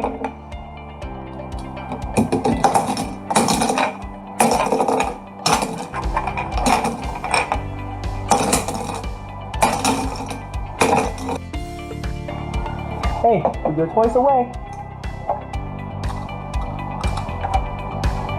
You can do better. Put your toys away.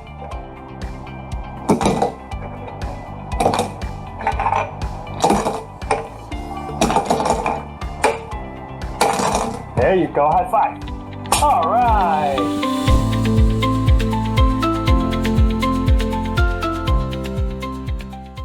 Welcome to Module 15.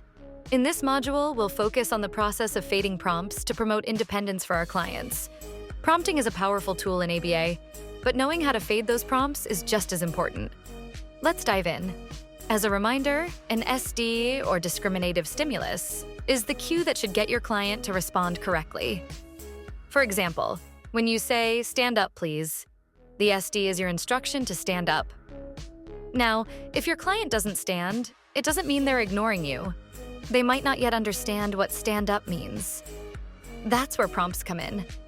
A prompt is an extra stimulus we add to help our clients learn the correct response. In your everyday life, you don't need a prompt to stand up when someone asks. But for our clients, prompts are sometimes necessary to learn. When we use prompts, it's important to always focus on fading them over time. Why? Because fading prompts teaches our clients to be independent. It helps them respond to the natural events in their environment. We must also avoid having clients become dependent on prompts. Think about it.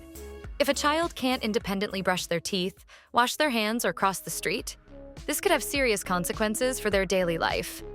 That's why ABA services focus on prompting for success and quickly fading those prompts.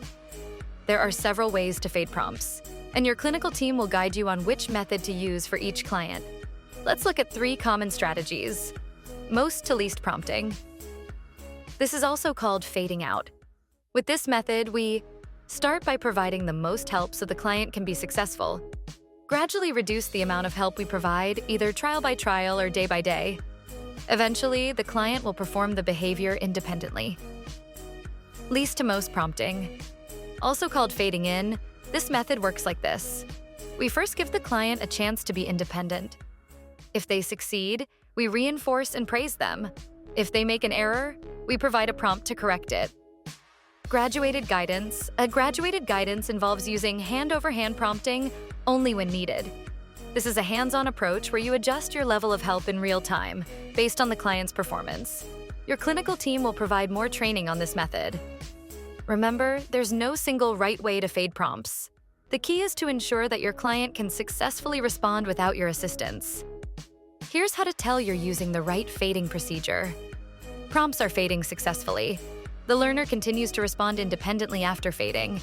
And don't forget, whenever your client makes progress, especially their first independent response, celebrate it with positive reinforcement and lots of praise. Fading prompts is all about promoting independence and building lifelong skills for our clients. With these strategies, you'll be well equipped to help your clients succeed. Great work on completing Module 15.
Hey, put the toys away.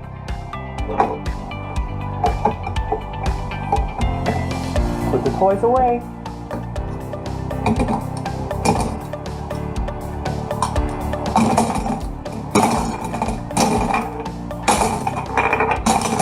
There you go. High five. All right.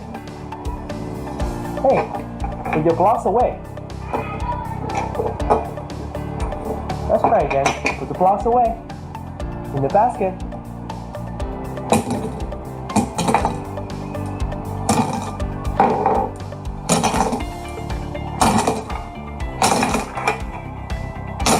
There you go. High five.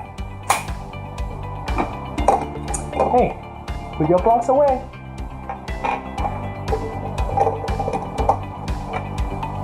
Let's do better. Put the blocks away like this.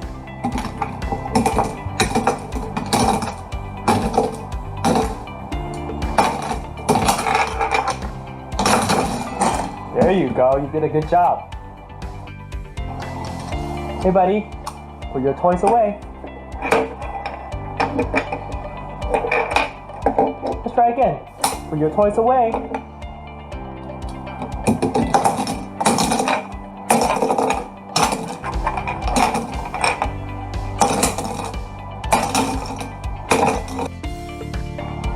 Hey, put your toys away.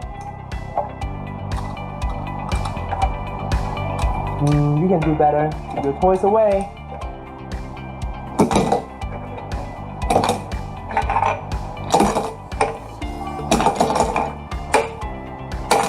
There you go. High five. All right.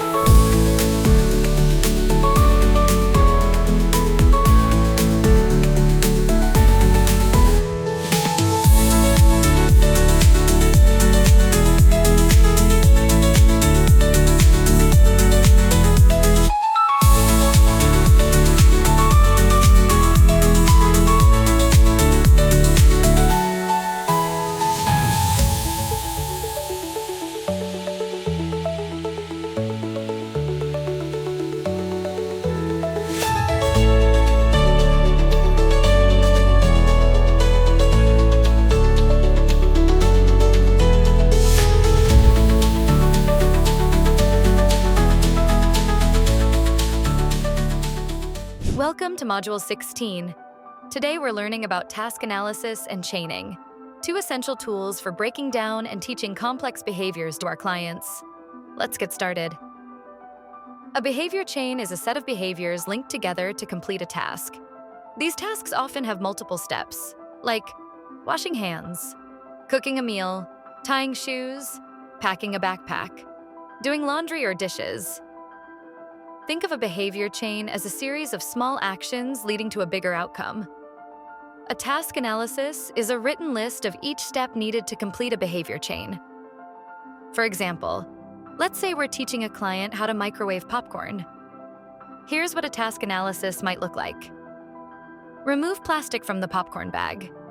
Open the microwave door. Place the popcorn bag inside with this side up, facing up. Close the microwave door, press the popcorn button, wait until the popcorn finishes popping. Open the microwave door. Take out the popcorn, open the popcorn bag. Enjoy! A task analysis allows us to teach behavior chains step by step, making complex tasks easier to learn. We use chaining procedures with a task analysis to teach behavior chains. There are 3 types. 1, backward chaining. 2, forward chaining. 3, total task chaining. Let's break them down. Backward chaining teaches the last step first. Why? So the client can experience the natural consequence of completing the task. For example, in our popcorn task, the last step is eating the popcorn. With backward chaining, we guide the client through earlier steps, and they get to enjoy the reward of completing the task right away. Forward chaining starts with the first step of the chain. Once the client masters the first step, we move on to the next and so on, until they can complete the entire task independently. Total task. Chaining is used when the client can already perform some steps of the behavior chain. With this method, we only assist with the steps where they need help. This approach reinforces their independence and helps them gain confidence in completing the task. Here's what to remember about task analysis and chaining.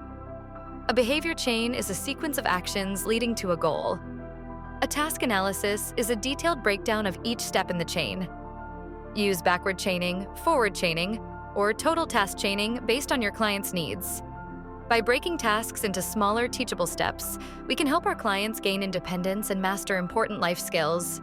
Great work completing Module 16. Task analysis and chaining are incredible tools to help your clients succeed. Keep practicing and don't hesitate to reach out to your clinical team for guidance. See you in the next module.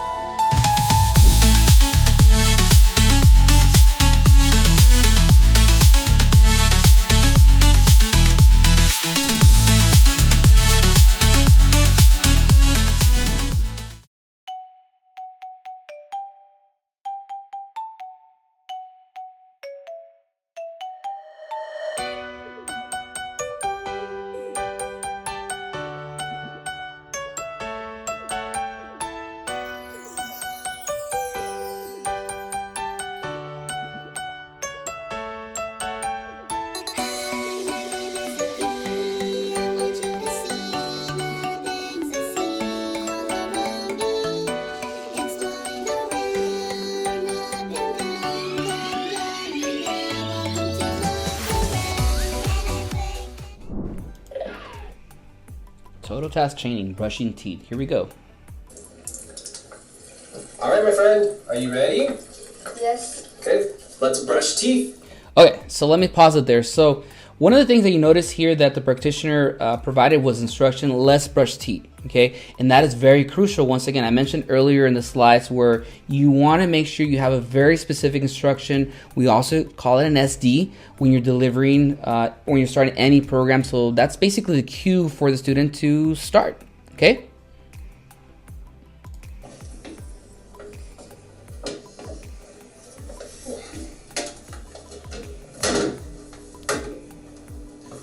Okay, another thing to note is the fact that you notice that the student here, grabbed their toothbrush and toothpaste from underneath the cabinet. And that right there already, kind of emphasizes the fact that some of our kids are going to have a variety of ways or locations where they're going to have these items available, for them. So some of our kids could have their toothbrush and toothpaste right there, like literally by the sink.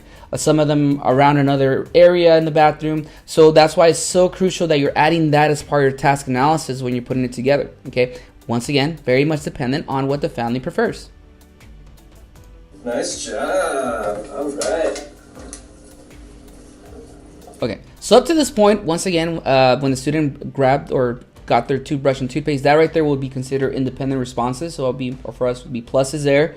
And then that's where you notice that the student kind of paused and did not continue responding. So this is where you notice that the practitioner is coming in now to start providing some support.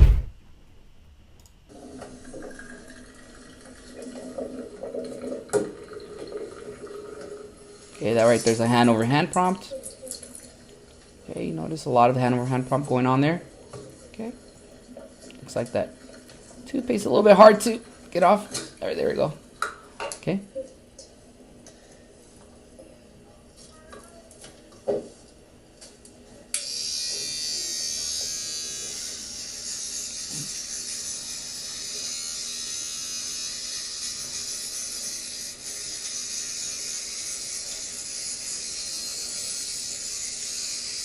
Okay, student practitioner are providing the full hand over hand, even some facial. Some people may consider the gesture, right? Okay. So you might hear some verbal prompts coming soon. Good job. There you go. And also praise. And that's okay. You can deliver some praise. Okay? Okay. That's fine. It's a moderate, small praise. Doesn't hurt. That's fine. You do want to save the big, like amount of praise at the end of the whole process. Okay. Very good. See the practitioner keeps going. Spit. Okay. Another verbal.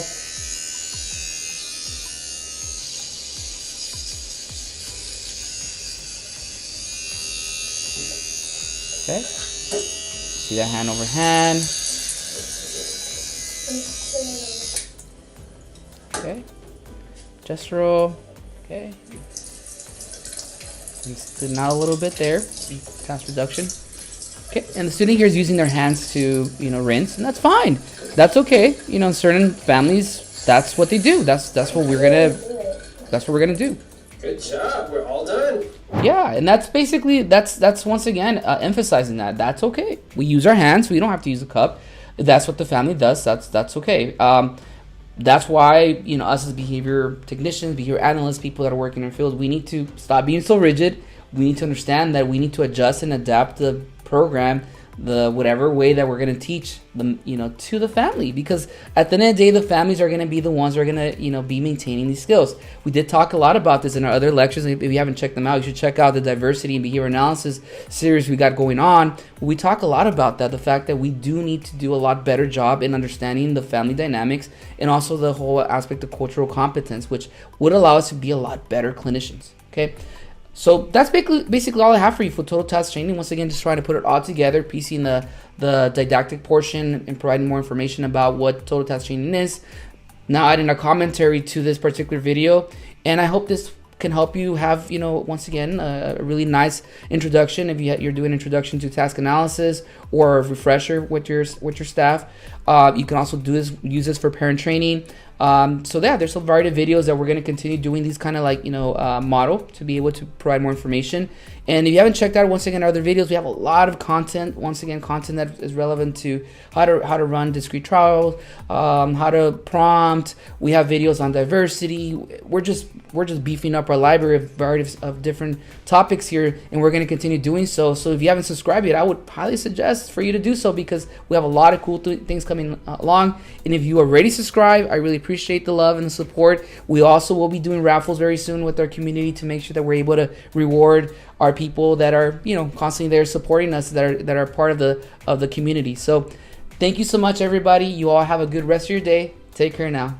Hello everybody, welcome back to ABA with Dr. D. This is your host, Dr. D, and today we're going to talk about backward chaining. Okay, backward chaining is a very, very cool type of chaining procedures that can be implemented to help your students to learn a variety of different skills. Okay, so let's start really quickly with talking about behavior chain and what these particular concepts are and how they relate to the children that we work with every day. Okay, so here we go. So let's start with behavior chain. The first A couple bullet points talk about, it says a specific sequence of stimuli and response. So we are going to talk about stimuli, which is basically something that evokes behavior, and that later on leads to a type of response, which is a type of behavior.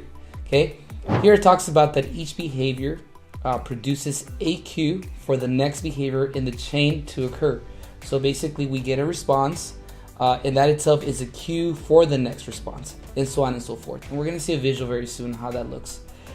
Individual behaviors, so they look different from each other, that are linked together to form a terminal behavior. So at the end of the day, what we're trying to do is work on a very specific or very, very big type of skill combined with discrete behaviors there. So for example, for brushing teeth, there's a variety of steps that go into that, right? Or tying shoes, variety of steps that go into that, different types of behaviors that go into that, that at the end of the day, basically the focus is to tie shoes or brush teeth or whatever the main objective is for that particular program, okay? So there's 3 types of behavior chains that we really focus on. There's forward, backward chaining, which is basically the one we're going to talk about in this particular segment. And there's total task. Okay, just a quick refresher for everybody. For backward chaining. Okay, so what is backward chaining? How is that different from the rest of the chaining procedures? Well, the main thing is that for backward chaining, we start with the last step first. Okay, so it's a very different way, different approach to managing and how we're going to teach a skill, right? So we start from the very last step first, and then we move on to the next to last step, which is basically shown here in the visual. Okay, the visual basically shows her that we have 3 types of basically responses, or 3 steps. So the last step is going to be the one that we're going to focus on, and as soon as that step is seen, then you're able to provide reinforcement for that. Okay. And as they master that, the child meets criteria with that particular step, we move on to the next step, and so on and so forth. So here, basically what happens is as you master or meet criteria for step 3, you add step 2. So the person now needs to do step 2, 3 to get reinforcement. And then as soon as they meet the criteria for step 2 and 3, now we move on to step 1, 2, and 3, and then there's reinforcement delivered. So that's basically the sequence you're going to notice there, okay? And eventually, basically, the last sequence there is pretty much all the steps combined, right? So for example, like I said, I set the example of tying shoes. So let's pretend that there's 3 steps to it. So step 3 would be the first thing that we're going to work on. Step 2 would be the next step and the first step. And then eventually the main focus there is tying shoes, okay? Okay, so this is the overall differences, right? Because for total task presentation is basically we're starting basically from the top. We're going through the entire sequence, and then reinforcements provided. So that's when you're prompting. You're basically working through the entire steps, and then you provide the reinforcement. Backward chaining, which is when we're talking about, we start from the back, which is basically the very last step, and then we provide reinforcement. The way that I do it is, for example, that I may, for example, if I'm doing tying shoes, I may go through the entire sequence of tying shoes, like actually do the other steps for the individual, and then after that I just leave the very last step, which is usually pulling the bunny ears, right? That's what we're using, and then I have the client do that with me, or I have the client just literally do that last step with me, and that's where I provide reinforcement. The client does that a couple of steps, a couple times, a couple of trials, and then I start implementing the step before that. Okay, and so that's basically the difference. Now for forward chaining is basically the opposite, right? We're gonna get too much into forward chaining, which there's gonna be another video for that, but forward chaining basically is the opposite of backward chaining. We're gonna teach the first step. As soon as that first step is mastered, then we move on to the next one, okay? Now, all of this comes together when we take a look at task analysis, right? So task analysis is a teaching procedure used for skills that have multiple steps. So I said, for example, that brushing teeth, tying shoes, buttoning clothing, zipping up clothing, skills that occur in a chain of responses. So first do X before doing Y. So this is a very specific step or sequence that we need to follow to accomplish the overall objective of getting these particular behaviors, okay? The TAs do involve, different ABC contingencies. So one occurs for each step in the chain. So we do have antecedents. So the child, for example, sees a toothbrush. So right there's a stimulus. So the behavior will be the child picks up the toothbrush, and the consequence will be that now the child can apply the toothpaste, and each consequence allows for the next antecedent, all leading toward an ultimate goal of clean teeth. Okay. When teaching a skill using a TA, it is common to also provide an additional consequence to increase reinforcement for each step completed. So, for example, and that's really the focus when we talk about the chaining procedures, is that we are reinforcing the steps or wherever we're at, right? The particular area of focus, we are there reinforcing, we are providing that reinforcement. So here at the end of the day, like for example, if that toothpaste, putting toothpaste on is the main objective, we want to emphasize that and say, nice job putting the toothpaste on. So for clients who can read, TAs can also be written out to provide increased support. Okay, so TAs are very powerful. They're very awesome in regards to being able to teach a variety of skills that, specifically for self-help skills, that's really what we tend to teach when we're using TAs. Okay, here's an example of a TA, for example, that's provided here. So here it's supermarket play, task analysis, the cashier. So you see a variety of steps here that the instructions is direct client to play with the shopping cart and checkout. Tell him you will be the shopper and he can be the cashier. So you fill in the appropriate mark for each step of the TA. So the data collection is a plus for correct without prompts. Okay, so that's really good to focus on that. P incorrect with prompt, minus P with correct prompt, plus P is correct with prompt. No responses NR, and minus is incorrect without prompt. So basically here you're basically going through all these steps. So the first step would be sits behind a checkout stand. So if I'm going to do a backward chaining procedure, I'm going to literally prompt all the steps up to number 9. And then number 10 is going to be the one that I'm going to focus on. So here, literally, I'm going to teach, says goodbye, come again, or something similar. So that's what the client's going to say to me if I'm doing backward chaining. Okay, so like I said, very much about the difference. Now, I guess some people may be asking, like, what is my criteria? How do I pick the backward chaining procedure? It really is going to depend on the individual, right? Overall, skill acquisition rate, also their problem behaviors. If they do have a lot of problem behaviors and they get easily, there's a lot of behaviors when there's instructions provided, you might want to start with the backward chaining because you don't want to make this process of teaching a skill, especially a brand new skill, too difficult for them. So you might start with the backward chaining. So there's a thing to consider. Your chaining procedure obviously will be very much tailored or will be selected for each client. So it's not going to be, I'm going to use backward chaining for all my clients, but it's going to be very much about the client. Okay. So here's another one for hand washing, task analysis. You have all the steps here. So yeah, this is all it's a very familiar for those that are working in the field, but this is how we essentially put task analysis, and this is now what we're going to be basically focusing on for when we're doing any kind of chaining procedure. So if I'm going to do a backward chaining procedure, I'm going to put, for example, like here it says P prompts. So I'm going to prompt 1 through, there's 11 steps here that you can't see the 11th step there, but I'm going to prompt 1 through 10, and then number 11 I'm going to see if I can get some type of response. Okay, so and that's where maybe a prompt will be needed at first, but I'm going to fade it out essentially to get that response independent at some point. Okay, so that's going on to something else, but now we're going to watch a video. There's a backward chaining video out there that we're going to watch together, and we can be able to analyze. Okay, all right, so welcome back. This is the video we're going to watch together. This is video 106 from our entire sequence of videos we have for video models. If you want to watch this video independently, you can. This one's called video 106, backward chaining zipping jacket. It's going to be a really quick video here. You're going to see me provide the instruction. You're going to see me basically prompt, and I'm going to have the child here do the final step, which is basically zipping up. Okay, so let's take a look. We'll kind of take pauses as we kind of watch together. 2. Okay, zip jacket.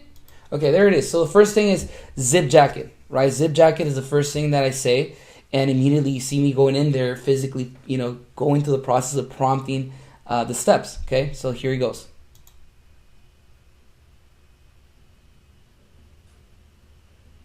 Boom. So you saw that? I basically left the final step there for the child now to just zip the jacket up.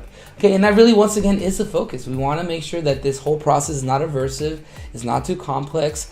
The child is learning the skills. So a lot of times the children that have a history of problematic behaviors, or also skill acquisition rate, it takes a bit longer. This is probably a very ideal type of chaining procedure you might want to incorporate. So, this is a really good example of that, I would say. Yeah. And then obviously I provide the praise. Okay, and I do the high five. So we're going to do it one more time so we can watch it, so you guys can take a look. So I do provide the SD, the cue there. 2. Okay. Okay, zip jacket.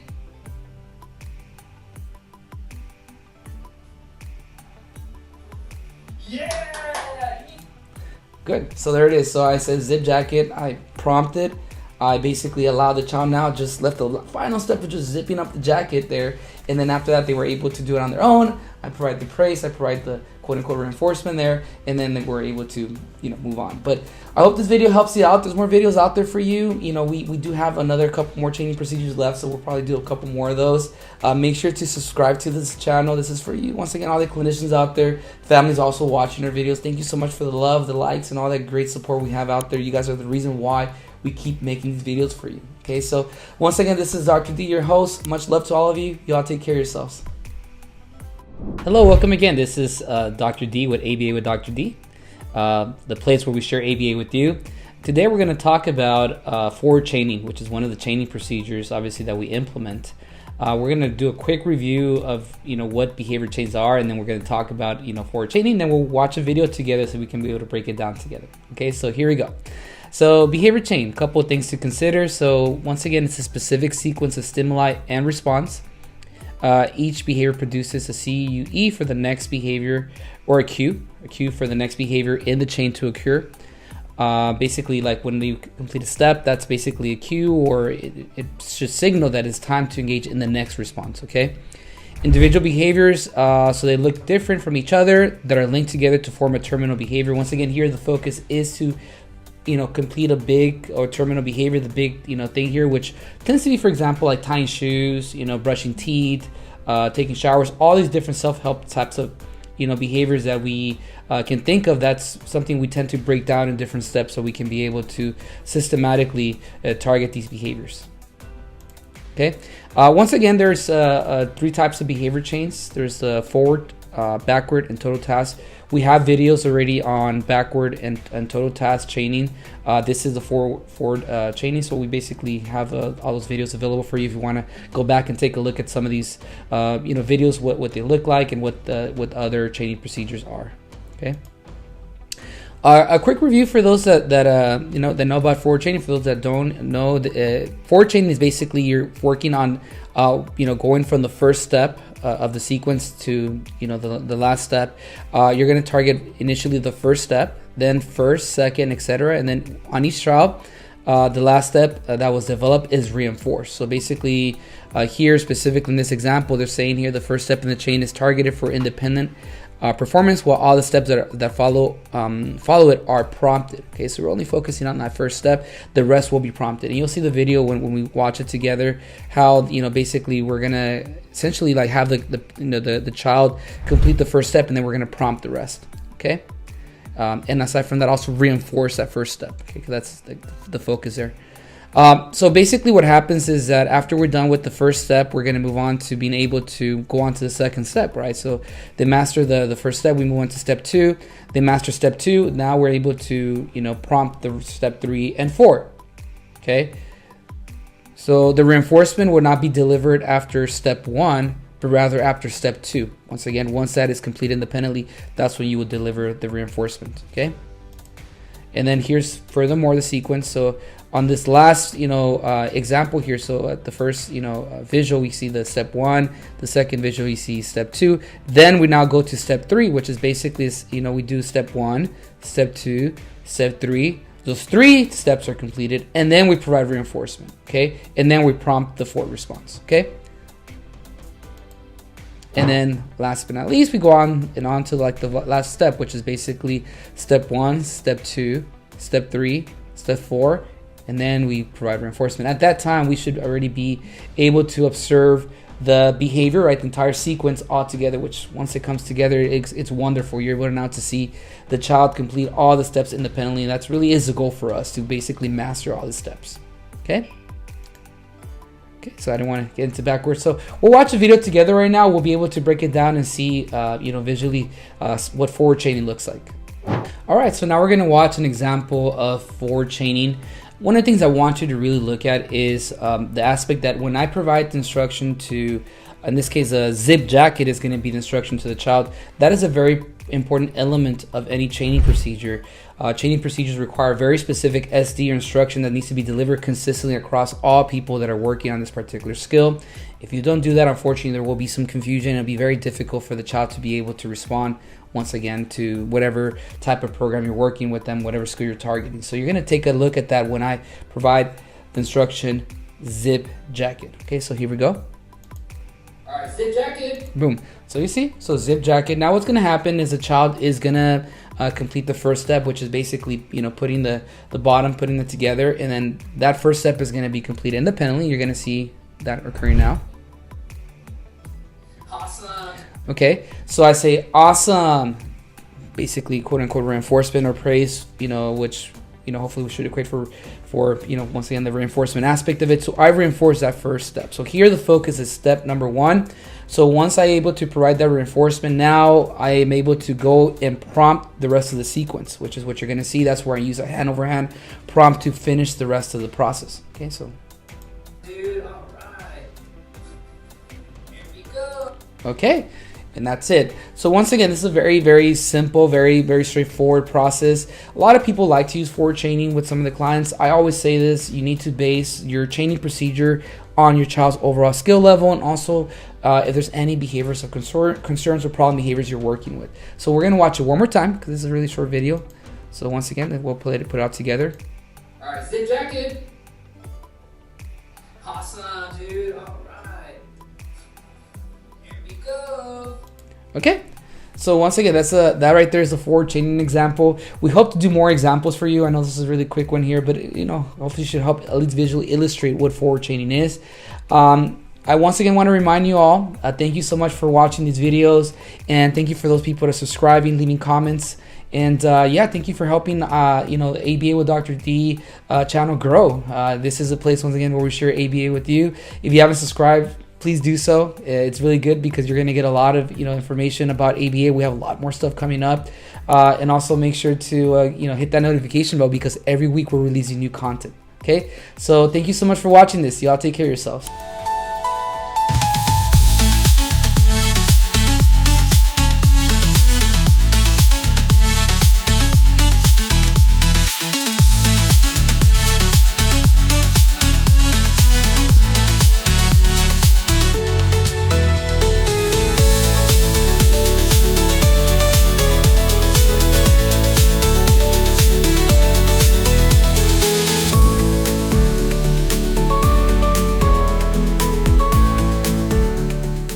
Welcome to Module 17.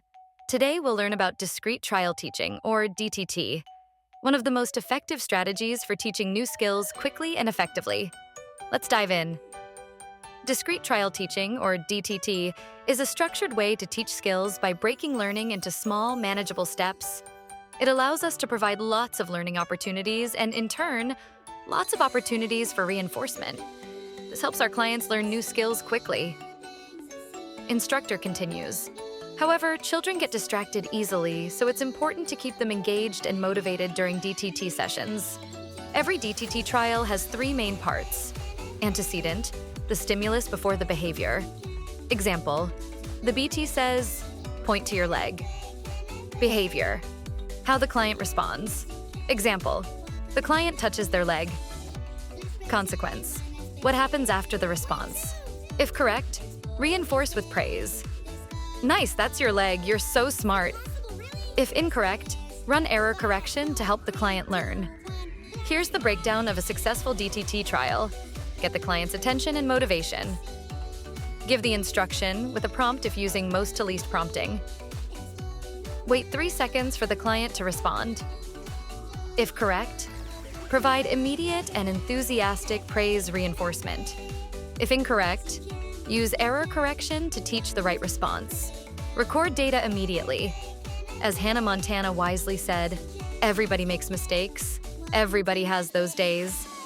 But in DTT, when a mistake happens, we run error correction to help our clients learn. Here's how error correction works. Repeat the instruction and prompt immediately at the same time. When the client responds correctly, repeat the instruction again, but without prompting. Example, antecedent. Point to your leg. Behavior. The client touches their foot. Incorrect. Correction. You say, point to your leg while prompting. Success. The client touches their leg with your help. You repeat, point to your leg without prompting, and they succeed.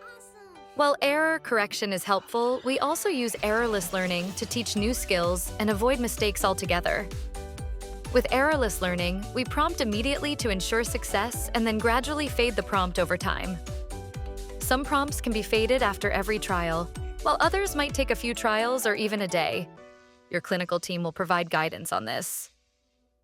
Here are some additional tips to make DTT sessions successful. Keep a quick pace to hold the client's attention. Don't repeat instructions over and over. If you say it a second time, always prompt. Vary instructions to keep it fun. Mix in easy tasks and harder ones. Example sequence. Imitate an action. Label a toy. Follow an instruction. Request a toy. Give extra praise for harder skills to keep the client motivated. Discrete trial teaching is a powerful way to teach new skills and help our clients succeed. By breaking tasks into smaller steps, reinforcing correct responses, and using tools like error correction and errorless learning, we can create a positive and effective learning environment.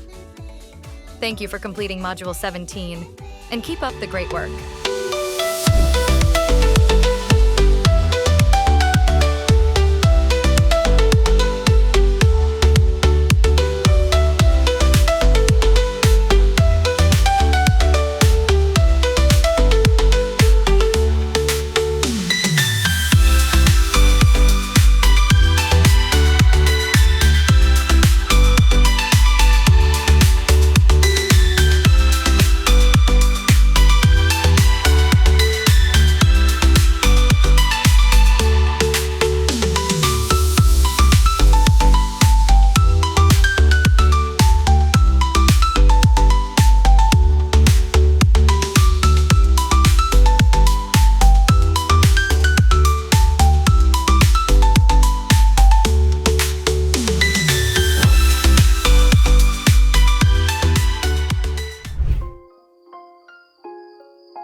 Okay, so in this video, what we're going to do is we're going to actually practice, all right? So I'm going to pretend to be the teacher, and you're going to pretend to be the student.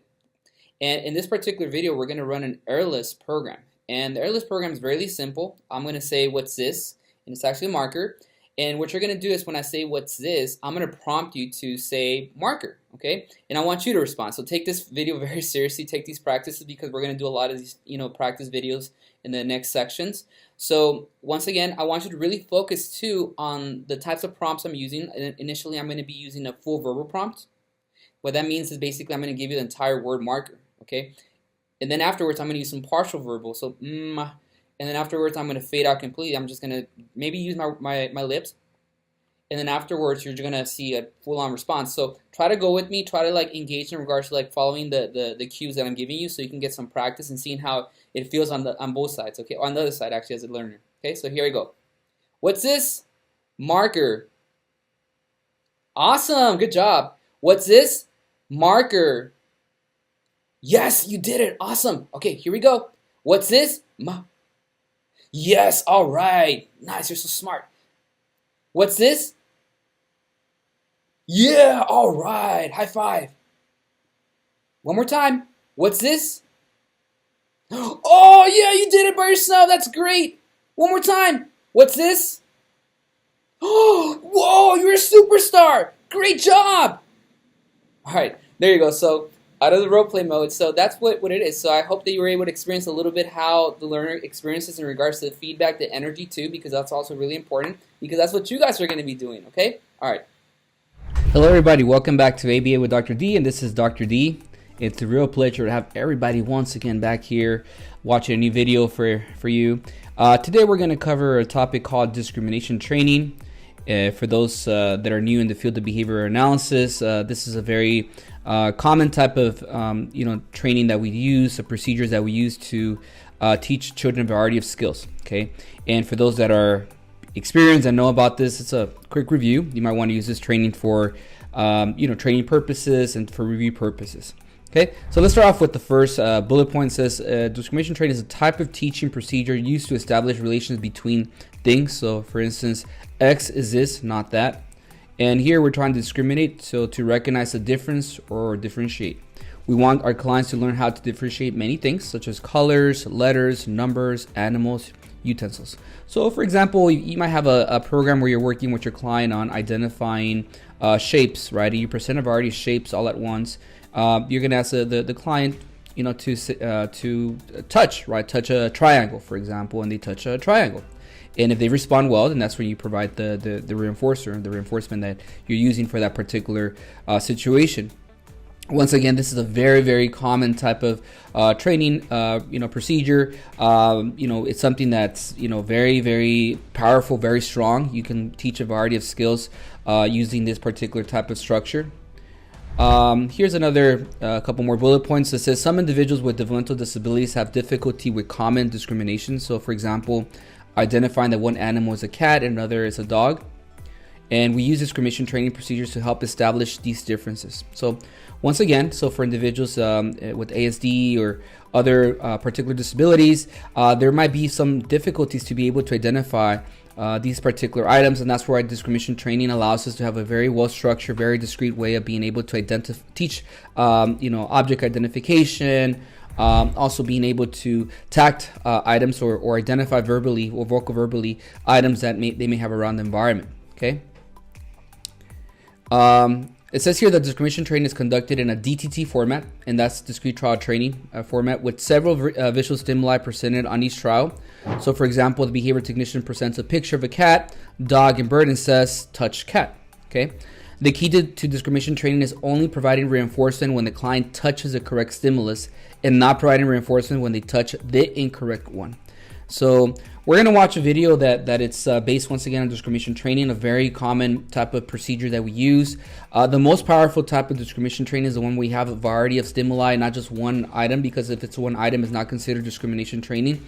So you want to have a variety of items presented to the client where they're going to be able to once again pick what is the correct item that they're asked to pick. Okay, so once again, this is a quick breakdown. We're going to get into the video mode, so we'll see that right now. All right, give me penguin. All right, everybody, welcome back. Once again, this is Dr. D. We're going to watch this video called Discrimination Training. It's video 99 as part of our series of video models we have available for you. So what we're going to do right now is we're going to identify, what the instruction is, which is basically the SD. We're going to identify what the response is and basically the consequence. Okay, so I'm going to play the video real quick, and we're going to be pausing as we go along the way. All right, give me penguin. Boom. So that right there is the first thing that we want to identify. What is the SD? What is instruction? So it's very clear what the instruction right there is. It is give me penguin, right? So this is a listen and responding type of program. Here the individual is going to be grabbing the item. So the penguin, the child's going to be grabbing the penguin, and the response is going to be to give the penguin to the teacher. In this case, it was me. Okay, so here we go. I'm going to put play. Good job. All right. Happy food. Boom. So child responds correctly.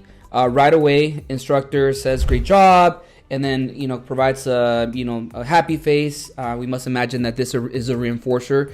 The reinforcer you're going to be using, once again, can be edibles, it can be, toys, it can be a variety of different things, but just give me a quick example here, what it may look like if you're using a token system or something that's being drawn out, okay?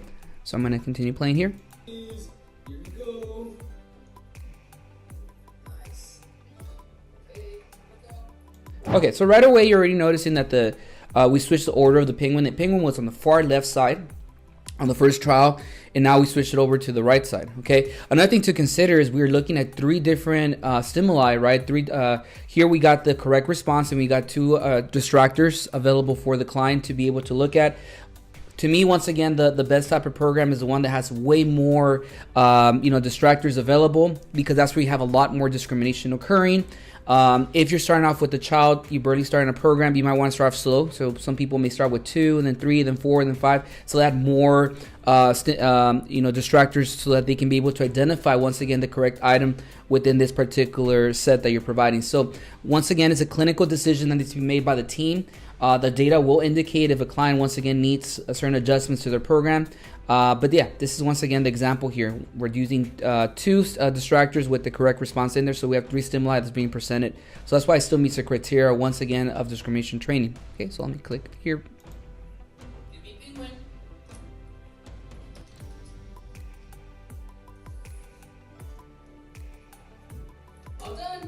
All right, so there I did not say great job, but I provided the happy face there. I probably should have said, great job or something. Probably some type of recognition. Client was just standing there. But once again, here's an example, very quick example of a discrimination training, what it looks like. Is going to be different for every child. One thing that I really like about this particular video is you're going to see that's very clean, area there where you're working. A lot of times that can create confusion if you have too much stimuli available for the client. So very good to be aware about that. Also, we're working with the individual here that has very good attending skills. They're able to stay, there. They're able to follow through with instructions. So if your client does not have those particular skills, those are prerequisite skills to be able to work on these particular types of programs that you're seeing here. I hope you enjoy this video. Once again, thank you so much for all of you guys that are watching out there. And, and for those that haven't subscribed, make sure to hit the subscribe button, because we have a lot more videos coming and we are going hard in 2024 with a lot more content for you. So take care now. Have a good one. Okay, so in the next video that you're going to be observing, it's called error correction. Now, error correction is basically another type of method that we use, or teaching strategy we use when we're teaching a new skill. Okay, very similar to errorless, the one we learned previously. Now, the only difference is that now we're allowing the client to make an error, because what happens a lot of times if you just stay with the errorless learning, you're going to create a prompt dependency. So essentially, we want to transition over to error correction at some point. Okay, so in that situation, the way it works is basically if I say, touch nose, right, and the client does not respond within, let's say, 3 to 5 seconds, I'm going to say it again. I'm going to say touch nose, and then I'm going to prompt. Okay, so that right there creates an opportunity for the client to respond, and it also creates an opportunity for the teacher to provide that prompt after the no response. The really key point here is that you're going to see a presentation, a closure basically of the trial. If there's no response, you're going to see the teacher say, try again. Sometimes, the teacher may not say anything at all, but they're going to present the instruction again, and then they deliver the prompt. Sometimes that's where the error occurs, when the teacher does not close the previous trial, and they just go on and on providing the instructions without having some type of closure. So pay very close attention of how the teacher is going to close a trial by saying, no, try again, and then they're going to deliver the prompt. So we did provide an example and a non-example for the error correction, because it is very essential for you to see both sides and for you to try to avoid for sure making the same mistakes.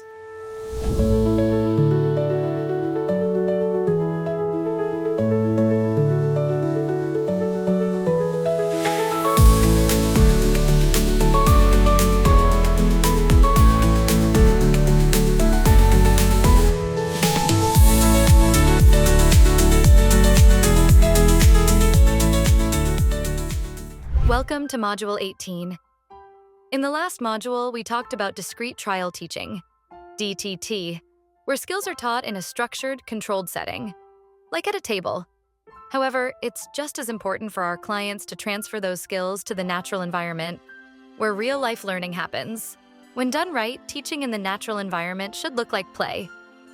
Here's how we can make teaching natural, fun, and effective. Set up the environment with materials you'll need. For example, if you're teaching colors, gather toys and items of different colors beforehand. Play with your client, let their natural motivation guide you. When you notice your client is motivated, like looking at or reaching for an item, capture the opportunity to teach. If the client responds correctly, reinforce them with praise or a preferred item. Example, great job, that's the red block. If the client responds incorrectly, run error correction just like we do in DTT. When our clients show motivation during everyday activities, we can capture these opportunities to teach new skills. Here are a few examples. If your client says, "I'm hungry," You can use this opportunity to teach them to wash their hands before eating. If your client starts playing with a ball, you can introduce a learning opportunity by saying, "Do this," and bouncing the ball. This teaches imitation skills. While going for a walk, you can ask your client to tact or label the world around them, like saying tree, car, or dog. Sometimes we need to create or contrive learning opportunities to help our clients learn specific skills.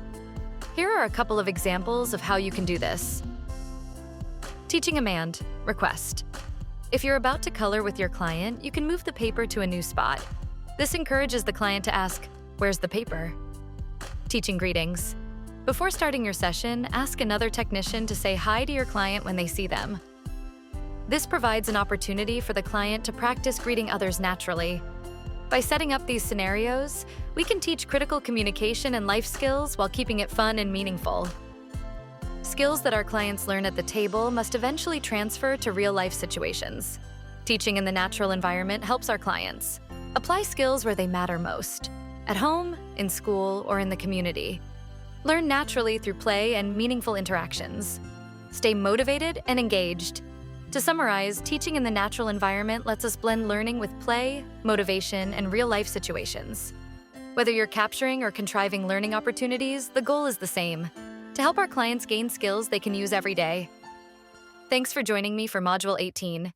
Let's make learning natural, fun, and impactful.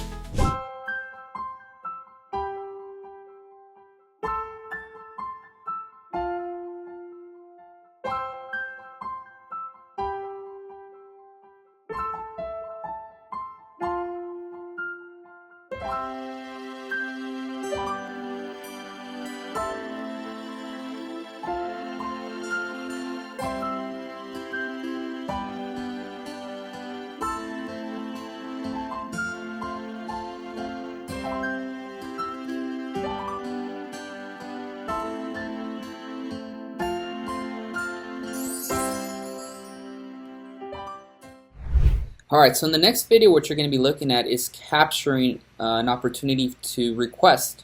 Okay, a lot of times what happens is we miss those opportunities, and it actually is really crucial for you to be very observant, because sometimes, let's say a client may have be motivated for something that they cannot access, or they may need help with something. So capturing those opportunities is so essential. So that's what you're going to see in the next video, how I'm going to capture the whole opportunity of asking to help to open something up. And there's two things that we're going to be looking in upcoming videos, which is capturing, basically is the client being motivated for it on their own. It doesn't matter yourself, getting that opportunity to get them to speak, get them to request those things using their words. Okay, so pay very close attention to this particular video on that.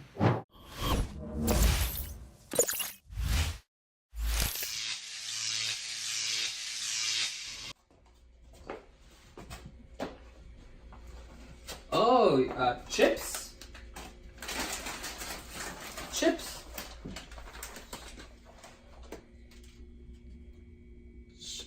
Chips. Good.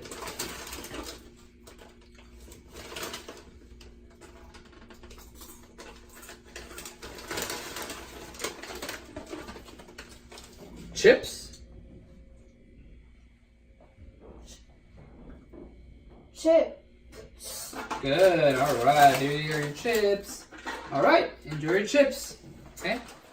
Alright, so in the next video is what we're going to be looking at is contriving opportunities to request for items.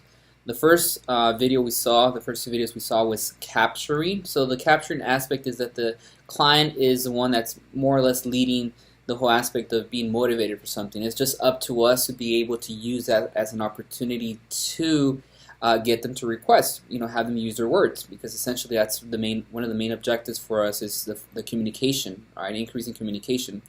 For contriving, it's a little bit different, because contriving, we're the ones that have a bit more control of the items that the client is going to be requesting. Some examples, for instance, is that you may present a bowl, right? the client may want some yogurt. You just present the bowl with yogurt, but you don't put the spoon in there. So in that opportunity, you're contriving for the client to utilize their words to say spoon please, right? Or help please. And that's basically what the next 2 videos are going to be showing you, is how can you be able to contrive opportunities. And it's very natural. Sometimes it just happens, and you get an opportunity. You're playing a game with the client, and for instance, you're playing some Legos, and the client wants to build a tower, and then they need more Legos. So what you're going to do is you're going to try to have a bit more control of the Legos, and each time they want a new Lego, you're going to say, have them, say Lego please, or Lego, and that's going to allow the client to just get more trials, more practice to work on their language, okay?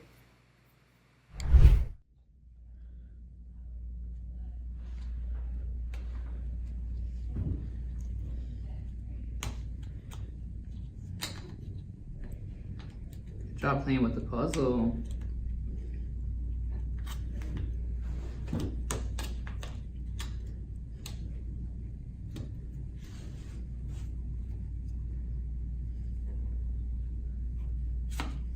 Puzzle. Puzzle. Puzzle.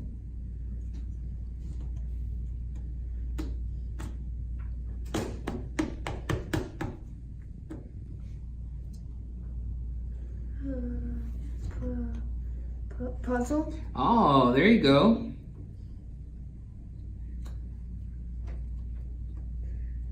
Awesome, you finished the puzzle. Good stuff.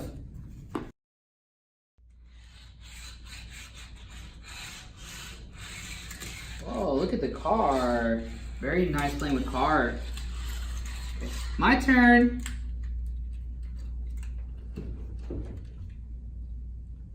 Car. Car. Car. Good. I'm asking.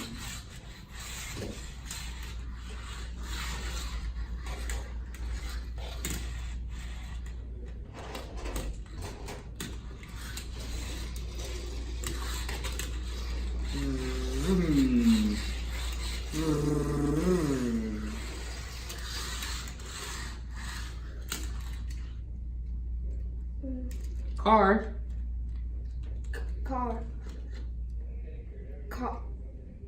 Car. Nice, very nice. Now we have a yellow and a blue car. Very nice playing. Look at the cars go. Very nice.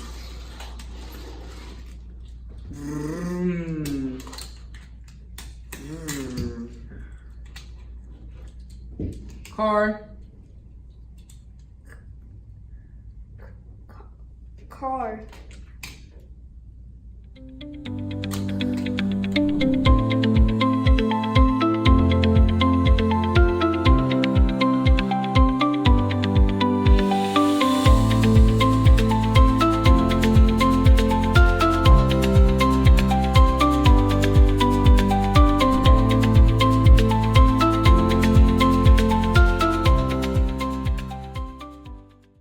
Welcome to Module 19. Teaching a new skill to a client is an exciting step. But just because they've learned the skill with you doesn't necessarily mean they can do the same skill at home, at school, or with others. This is where generalization and maintenance come in. Generalization answers the question, can my client do this skill with other people? For example, can they do the skill with their parents, teachers, or peers in different places? Can they do it at home, the park, or school in new settings? For example, if they learned a skill at a table, can they also do it on the floor or outside, with different stimuli? For instance, if they learn to ask for a ball, will they also ask for a balloon? When a program enters the generalization phase, it's important to recruit coworkers, parents, or other family members to run the program. Change the environment, materials, or people to help your client adapt to new situations. Once a skill is learned, we want to make sure our client keeps that skill over time. This is called maintenance. Maintenance involves checking or probing to see if the client can still do the skill independently after we've stopped actively teaching it. We typically check for maintenance at regular intervals, such as 1 week later, 2 weeks later, 1 month later, 3 months later, 6 months later, 1 year later. Here are some examples of signs that your client has generalized their skills. If you taught your client to ask for a ball from you, and later they ask for a balloon, that's generalization. If your client learned to ask you for water, and they later ask their parent for water, that's another win for generalization. Generalization ensures that what we teach sticks in the real world. Maintenance helps us make sure our clients don't lose those skills over time. To summarize, generalization means our clients can apply skills with different people, in new places, and with varied stimuli.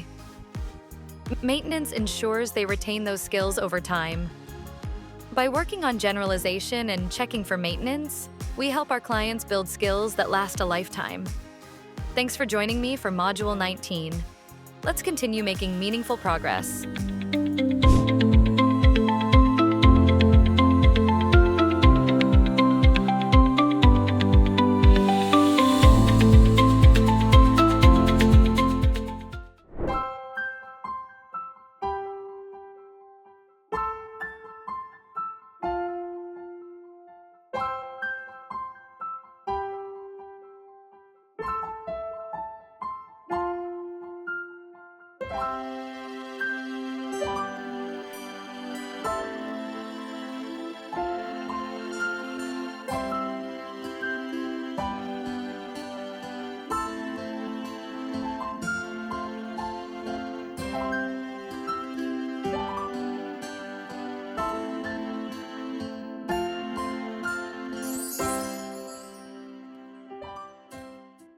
Hello again, welcome once again here to ABA with Dr. D. This is Dr. D.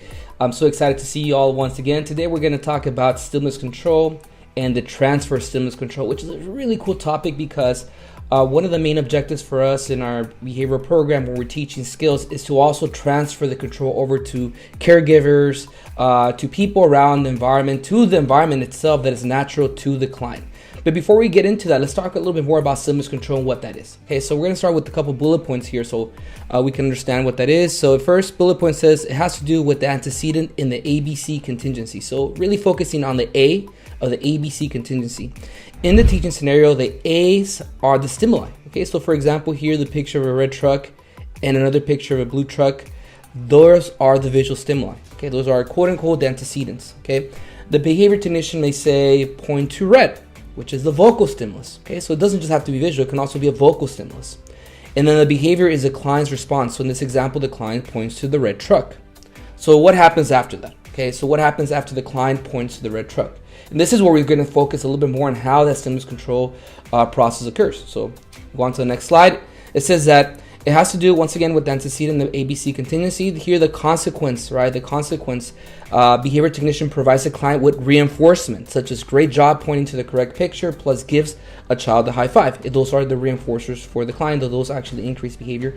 Once again, reinforcers will be different for each client you work with. Okay, over time, these antecedent variables become discriminant to stimulus. We call these SDs, our famous SDs that you hear all the time in the field.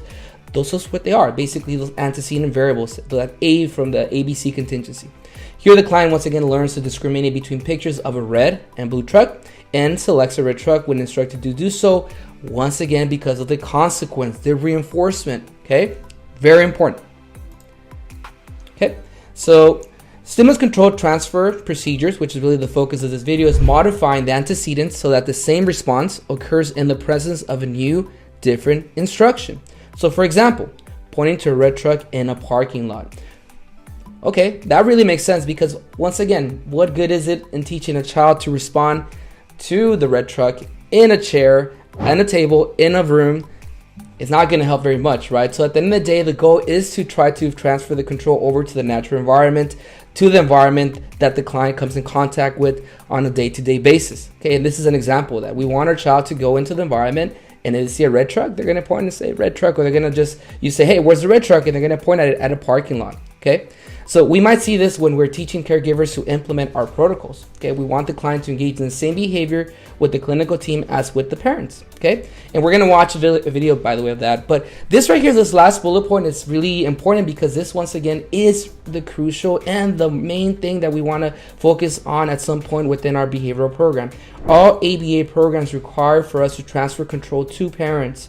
Okay, and parents need to know that too, by the way. I have parents also in the audience that parents, this is a very important part of the program. This is where now the instructor, the behavior technician, is giving you now that control, transferring over that control to you so that you can be able to manage and basically generalize and maintain these particular skills with your child. Okay, I think we have one more slide here. So it says your supervisor is responsible for creating an appropriate training plan for your client's caregivers. Okay, very true. Typically, it involves teaching your client primary caregivers how to implement the same behavior change strategies that you have been trained to use with the client. For caregiver training, we teach using behavior skills training, or BST.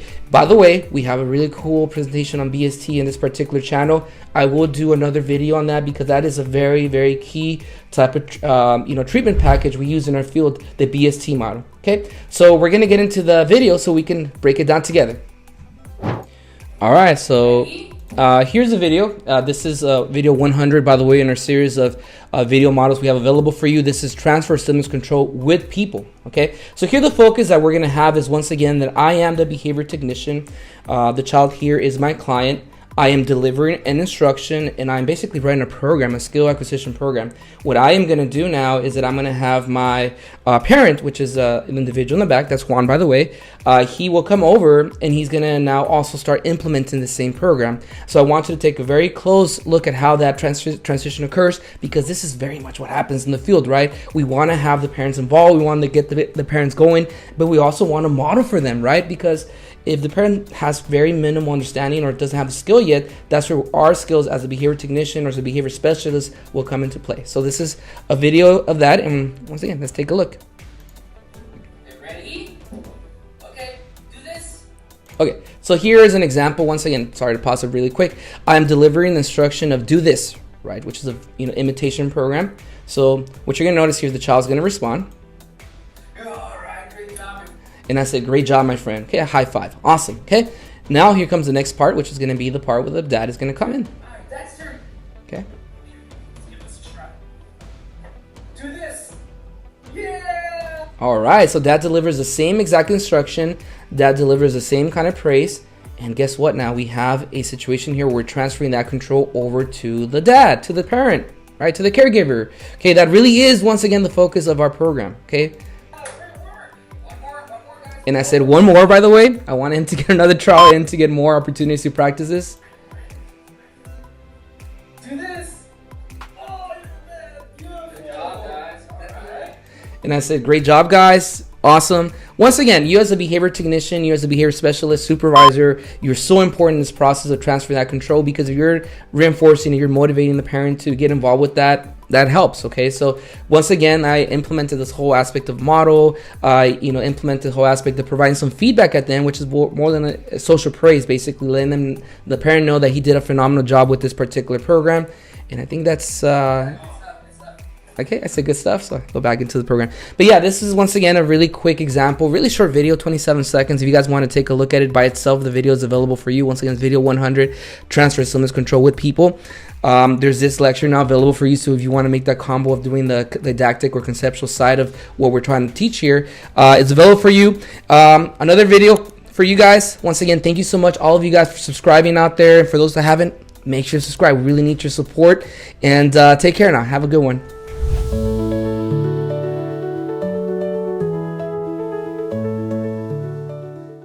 Welcome to Module 20. Behavior doesn't happen randomly. It happens for a reason. The reason or the function of behavior can be determined by looking at what happens after the behavior, the consequence. Consequences shape our behavior over time. They can reinforce, increase the behavior, punish, decrease the behavior, or extinguish, cause behavior to increase briefly, then decrease. Let's start with an example. Antecedent. You feel thirsty. Behavior. You drink water. Consequence. Your thirst goes away. The consequence, relief from thirst, reinforces your behavior of drinking water. Another example. Imagine an alien visiting Earth. It sees a light switch, antecedent, flips the switch, behavior, and the light turns on, consequence. The alien just learned what happens when you flip a switch. Now let's explore the 4 functions of behavior, which we can remember with the acronym SEAT, sensory or automatic, escape attention, tangible, or access. Let's start with attention. Attention is a form of positive reinforcement because it adds something to the environment and increases behavior. By definition, attention is social, meaning it involves another person. Examples of attention include praise, great job, facial expressions, smiling or raising eyebrows, physical attention, hugs or tickles, scolding, even negative attention counts, eye contact. Attention is often most valuable when a child isn't getting enough or when they have difficulty communicating their wants and needs. Next, we have tangible, or access. This function means the behavior leads to access to preferred items or activities. Examples include toys, playing games like hide-and-seek food, electronics, arts and crafts. Remember, tangible reinforcement is something you can see or touch that increases the behavior. Now let's talk about escape or avoidance. This function happens when behavior leads to the termination or avoidance of something that's unpleasant or aversive. Escape is a form of negative reinforcement because it removes something the person doesn't like. Examples of escape behaviors include avoiding difficult work, covering your nose to block bad smells, leaving loud or scary places, getting out of unwanted social situations. Let's say a student is about to take a test. Antecedent. The student starts throwing pencils and cracking jokes. Behavior. The teacher sends the student to the principal's office. Consequence. What happens next? The student avoided the test and is likely to repeat the same behavior in the future because it worked. Finally, we have the sensory or automatic function.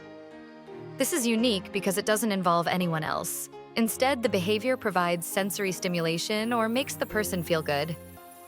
Examples include tapping your leg, itching your head, flapping hands, spinning in circles, rocking back and forth, cracking knuckles. So we all do sensory behaviors, like biting our nails or humming a tune, because they give us some type of internal satisfaction. Understanding the function of a behavior helps us figure out why it's happening and how to respond. Whether it's for attention, escape, access to items, or sensory stimulation, identifying the reason lets us teach more appropriate behaviors to meet the same need. To recap, behavior happens for a reason. The 4 functions of behavior can be remembered with SEAT, sensory, escape, attention, and tangible. By identifying the function, we can support our clients in building new, more appropriate skills. Thanks for joining me in Module 20. Let's continue learning together.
Hello everybody, welcome here to ABA with Dr. D. This is your host, Dr. D.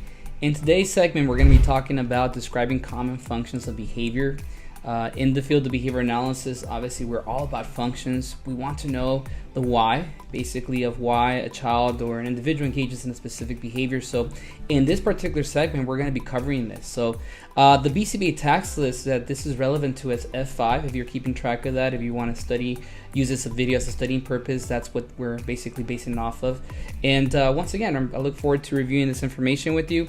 By the way, before I get started, I want to appreciate all of you guys out there for subscribing to our channel, for giving us phenomenal likes and everything, and supporting this growth that we have, which is, a great, once again, resource for people in our field, and people obviously that just can benefit from some information about our wonderful field of behavior analysis.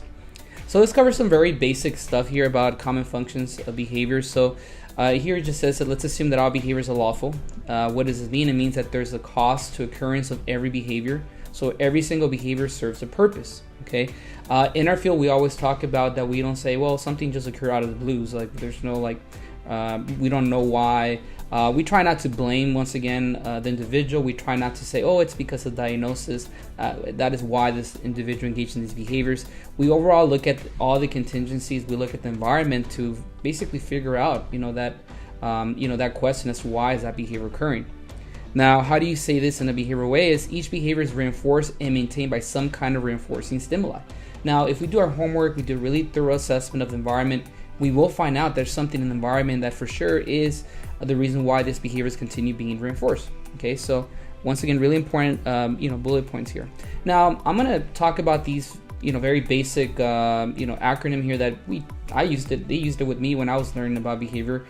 Some people have gone away from it. That anybody has their ways of going about it, but this really helped me memorize and remember the functions of behavior. So if you want to practice this, and you want to write it down on a piece of paper and just basically memorize these. These are really relevant to our field. I still hear it out there. It's called SEAT. The sensory, which is basically the automatic portion or function. We have escape, which is the E. Attention is A, and then tangible T, which basically gives us an acronym of SEAT. Okay, so once again, this is a very common acronym that we use in the field of behavior analysis to, basically remember the functions of behavior. Now, here's a couple more bullet points. So please remember that how the behavior looks like has nothing to do with the behavior function. So they're talking about a lot of times in our field, people focus a lot on the topography, how the behavior basically looks.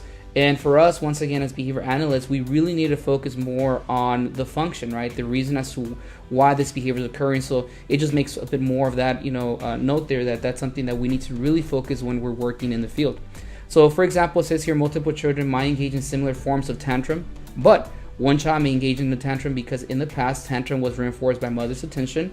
Another child might engage in tantrum because in the past tantrum was reinforced by mother giving him his iPad. So you understand how a tantrum, if we just focus on the tantrum, per se, we wouldn't be able to tell these differences. So once again, in our field, we really need to ensure that we are looking at functions versus topography. Okay. Now, when you do data collection, some people do like to do a topography-based data collection system. Some people like to do a function-based data collection system. It's up to your criteria as a clinician. Myself, I once again had both. I've done both types of data collection systems. So it really is based on what is more appropriate in that particular context in the client basically you're working with. So we're going to start with the first function, which is sensory or automatic, and this is a type of positive or negative reinforcement. It does not depend on the others to provide reinforcement. Now this is a really tricky one, the automatic or sensory type of function. Some form of sensory stimulation is produced as a result of behavior itself. Just to give you some reference, sensory or automatic are behaviors that basically all humans engage in. Okay, so for example, when you have an itch, and you scratch yourself, that right there is something that you do because you want to relieve that itch. When we have a headache, right, that's something that you yourself experience, so you take Tylenol or some type of medication to make you feel better. So sensory automatic is not exclusive just for individuals with autism or other specific disabilities. It is something that every human being experiences. Now, why is it such a big deal in the field of behavior analysis when we're working with individuals with autism? Is the fact that a lot of these behaviors sometimes interrupt and get in the way from learning. And sometimes, they do become socially significant because, once again, it takes away an opportunity for individuals to be able to focus or attend to whatever instruction is being provided by the instructor. So that is why, once again, these behaviors go from, something that every human being experiences to something that needs to be worked on. So some examples of automatic function consist of scratching arm, which is an example I gave you guys earlier. We have an itch, you scratch. Rocking back and forth is another one. Sometimes that feeling of going back and forth, the sensation, is something that people like to do. Myself, I sometimes rock back and forth when I'm kind of bored. I'm in the meeting, I'm kind of going back and forth. Spitting is another behavior that sometimes individuals like to see the spit go on the ground. So Also blocking sunlight with your hand, possible negative reinforcement. Sometimes where the light's too bright, we sometimes use our hands. So you might be walking around, if you're going out there, especially right now it's getting hot, it's the summers is here. You may see people doing this right here motion, and they're doing that because they're trying to remove that light from hitting their eyes. So once again, automatic function or automatic reinforcement, it is something that's relevant to all human beings. So please do not forget that, okay?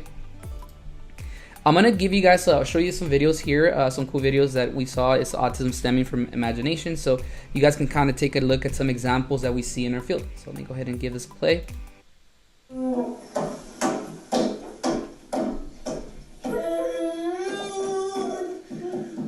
Okay, so this is, I have not seen this video. So what we're seeing here is, it seems like it's a child. He's sitting, he's basically hitting the table. He's making some sounds, he's by himself. Right, so I don't obviously there's a person recording here, but he's basically on his own. This is a very common type of behavior we see with some people. Once again, with some individuals when they engage in some type of self-stimulatory behavior. Here, I'm assuming that the sound itself might be reinforcing for this individual based on this video, but we'll keep watching.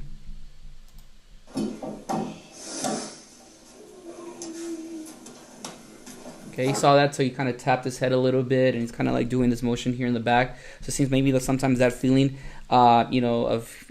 basically that pressure in your head, sometimes, that sensation feels good for the individual. So, yeah, keep seeing more. See that? He's kind of like swiping his hands, doing this. Okay, kind of tapping the side of the table there. Okay, continues doing that. Hey everybody. Okay, so I'm gonna pause it there. It's gonna go into explanation mode. Let's go on. I have another one here for you guys. Let's see. This is another video. Here we have the individual basically flapping his hands. Okay, which is again another very common behavior in our field. That we see, right, when we're doing assessments, we see the stemming of, flapping hands. I have to say, like, flapping hands is something that if it's really not interrupting, their day-to-day basis, individuals' day-to-day basis, is not really interrupting any type of significant flow, it should not be a big deal. But if it is something that, once again, is getting in the way from basically being able to learn, individuals basically spending more time flapping their hands and being able to attend to a teacher, an instructor, then that's where it becomes a socially significant behavior. A lot of times we get this conversation with parents that they're like, hey, look, I'm not sure about this behavior, it looks weird. I'm not sure what people are going to think when they see my child engaging in these behaviors. But at the end of the day, we have to think about, is this behavior really causing or interrupting this person's, learning and overall day-to-day functioning? And if not, it's not. Even if it's weird, it doesn't really matter. I mean, I'll be honest with you, we all engage in some type of odd behaviors, consider odd behaviors. So that should not be our criteria. It should really be based on whether this behavior is truly interrupting this particular individual's learning. Okay, so let's see if there's a bit more here. Okay, so you see he's kind of moving his hands there. Okay, so that right there's another example. Okay, so those are examples of behaviors that are considered sensory. If we do an assessment of these behaviors, what you're going to notice, these behaviors are occurring in isolation, the individuals by themselves. There's nobody around, and they're just engaging in this behavior. It does not. They could care less. The individual could care less for any type of attention there. It's all about the overall reinforcement that they're getting through the movement, through the senses. Right? Think about senses. The smell, the movement. All of these things are things that are being truly reinforced, being and activated when the individual is engaging in this particular behavior. Now, the next function we're going to talk about is escape. Okay, escape is a very common function that we treat in the clinical setting. This is considered a type of negative reinforcement. Socially mediated basically means that there has to be another individual in the room or in the environment that allows for this behavior or reinforces this behavior. Okay, behavior results in termination of or removal from something an individual finds subversive. Now, once again, escape is a behavior that we all engage in. All human beings that we all engage in some type of escape behavior or avoidant behavior, and that happens. That's just normal, right? That's something that occurs. Now, where it becomes a problem is when, once again, these behaviors, these escape maintain behaviors, are now interfering or interrupting the flow of learning for the individual, and we see that sometimes. Okay, so when an individual's being asked to do an assignment or they're asked to do a chore, some type of daily living skill, they engage in these massive or really intense behaviors, and that's where these behaviors now become very socially significant. Okay, so here's some examples. So once again, non-preferred tasks such as homework or washing hands, being in unpleasant places, maybe too much sound, too much movement, stinky smells is a big one, people, food, toys, etc. So these are behavior, or basically contexts or situations that could evoke these behaviors. Okay, now I'm going to give you an example here. This is one of the videos we actually had for our function analysis series here, but you guys can get a good sense of what an escape behavior can look like when an instruction is going to be presented. Okay. Wow, great job doing your homework, Edward. Good stuff. It's time to do your homework. I don't want to. You need to do your homework. I don't want to. Come on, or else we're not going to be able to play. No. You know what? I'm not dealing with this right now. Okay, so that right there was an example. I said, hey, time to do your homework, time to do your assignment. What did the child do? He said, I don't want to, and then eventually he threw a pencil at me. And what did I do? I removed the instruction or the demand, whatever you want to call it. And at the end of the day, that is what happens. I reinforce the behavior, and what's going to occur in the future, there's high probability that he's going to engage in the same behavior because it worked for him. Now that right there is just an example, a very generic example of escape. Sometimes these behaviors could be a bit more complex. There's a bit more things going on there, but this is once again a pretty basic example for an escape maintained behavior. Okay. Wow. All right. So we're gonna now look at the next function, which is attention. Attention is a very big one, and a lot of times people overdo it when it comes to say, yeah, that behavior is for attention maintained. I hear that a lot. I hear that for sensory and for attention. Those two tend to be the go-to functions when people try to like distinguish or say why a behavior is occurring. But attention does occur. Okay. Attention, once again, is something that all human beings, we all need attention. And when we're not able to get attention in a way, in any form or manner, we engage in behaviors to get it. Okay, and that happens in our field. This is considered a type of positive reinforcement. It is socially mediated because we need another human being to give us that attention. And behavior, once again, results in access to that person's attention, that reaction that people sometimes are getting. Now, some people may say, well, Dr. D, you are engaging in these behaviors of recording these videos for attention, and that may be, right? That subscription and the overall likes that you guys give me, that is probably reinforcing my behavior, making more videos, but that is part of being human. Okay, it is something that we do seek that attention and that reaction from people. Okay, now some forms of examples of attention can be that you can deliver attention in the form of praise. Reprimands is a big one, and that tends to be a very big one actually. Your parents, when they get upset, when the child continues kind of nagging or getting these behaviors of trying to get that reaction. Facial expressions, reaction can be positive or negative. Eye contact, physical touch, and smiles. Okay, these are all considered attention, right? Here's an example of a video for attention. Let's take a look. 1, 2. Okay. Edward's turn. So I remove the attention from the child, and what is he gonna do? He goes to his pencil move, Nice. right? What did I do? I said that's not nice, That's and not I nice. give it attention, Come on, Edward. and I give attention. Okay, so once again, that's a very generic example there. There's other really good examples out there on YouTube. You guys can literally type attention-seeking behaviors. You guys can get a lot. But this is a very generic one, very basic one. But it does give, I think, the example there of what happens when you remove the attention from a child. The child engages in some type of behavior, and boom, they get attention. I've seen a lot of times, for example, this right here, when you have siblings in the room or in the environment, and the mom or the dad are kind of like attending to the other child, and then what does our client do or the other child do? They start engaging in tantrums, or they start throwing things to get the parent to look at them, and sometimes the reaction is a reprimand or some type of like reaction that the individual is trying to get from them. So this is a very common behavior. Okay, the next one is tangible. This is our final function here that we look at with the SEAT acronym. It's considered positive reinforcement. It is socially mediated as well, so it does require another person. So anytime you see socially mediated, it means another person in the environment needs to be present.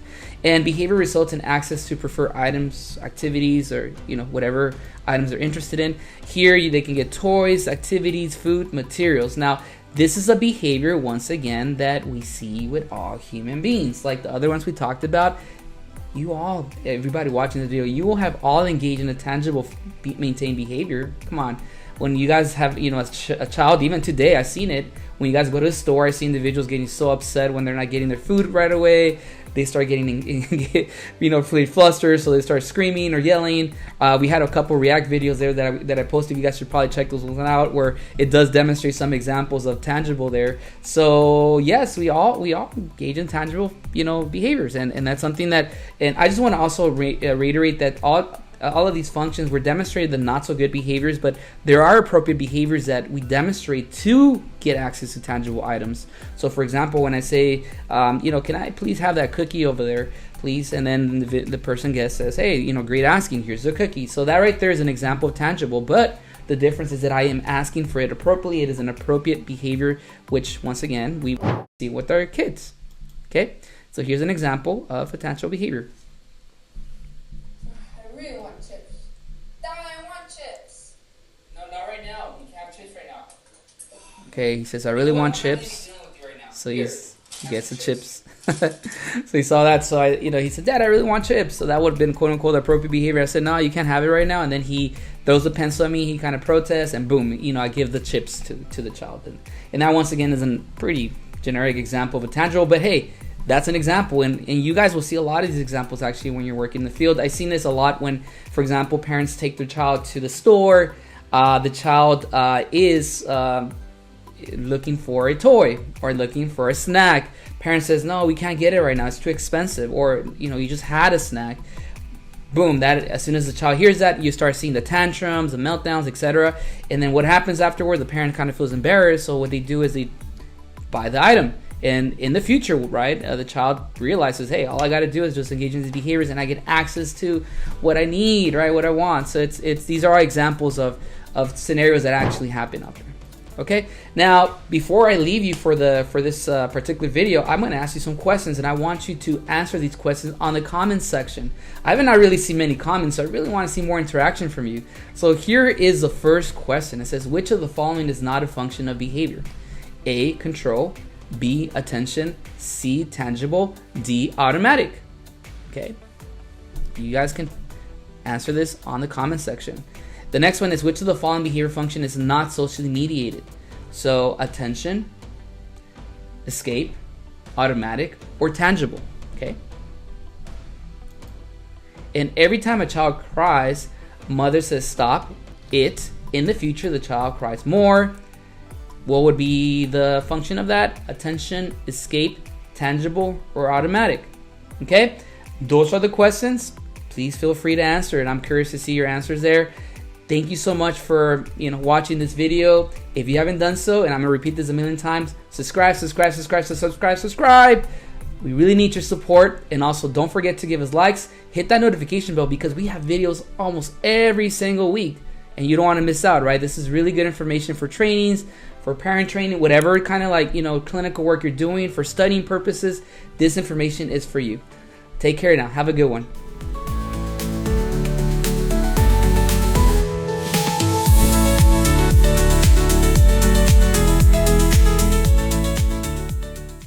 Welcome to Module 20B, Behavior Reduction, Narrative and ABC Recording. Today, we'll focus on two key methods to understand and address behaviors. The consequence determines the function of behavior. Identifying the function helps us predict and change the environment. Your role is to collect data, implement the plan. Narrative recording is a written description of events around a behavior, especially for new behaviors. Recordings must be objective, based on facts, not feelings. Include date and time. Place people present, antecedent, behavior, and consequence. Example, on May 15th at 12:30 p.m., the BT and client were in science class. The principal entered and the client screamed and rocked for 4 minutes until the principal left. ABC recording tracks. Antecedent. What happened before? Behavior. What did the client do? Consequence. What happened after? With narrative and ABC recording, you have tools to understand and address behavior. Stay objective and consistent. Let's practice and succeed together.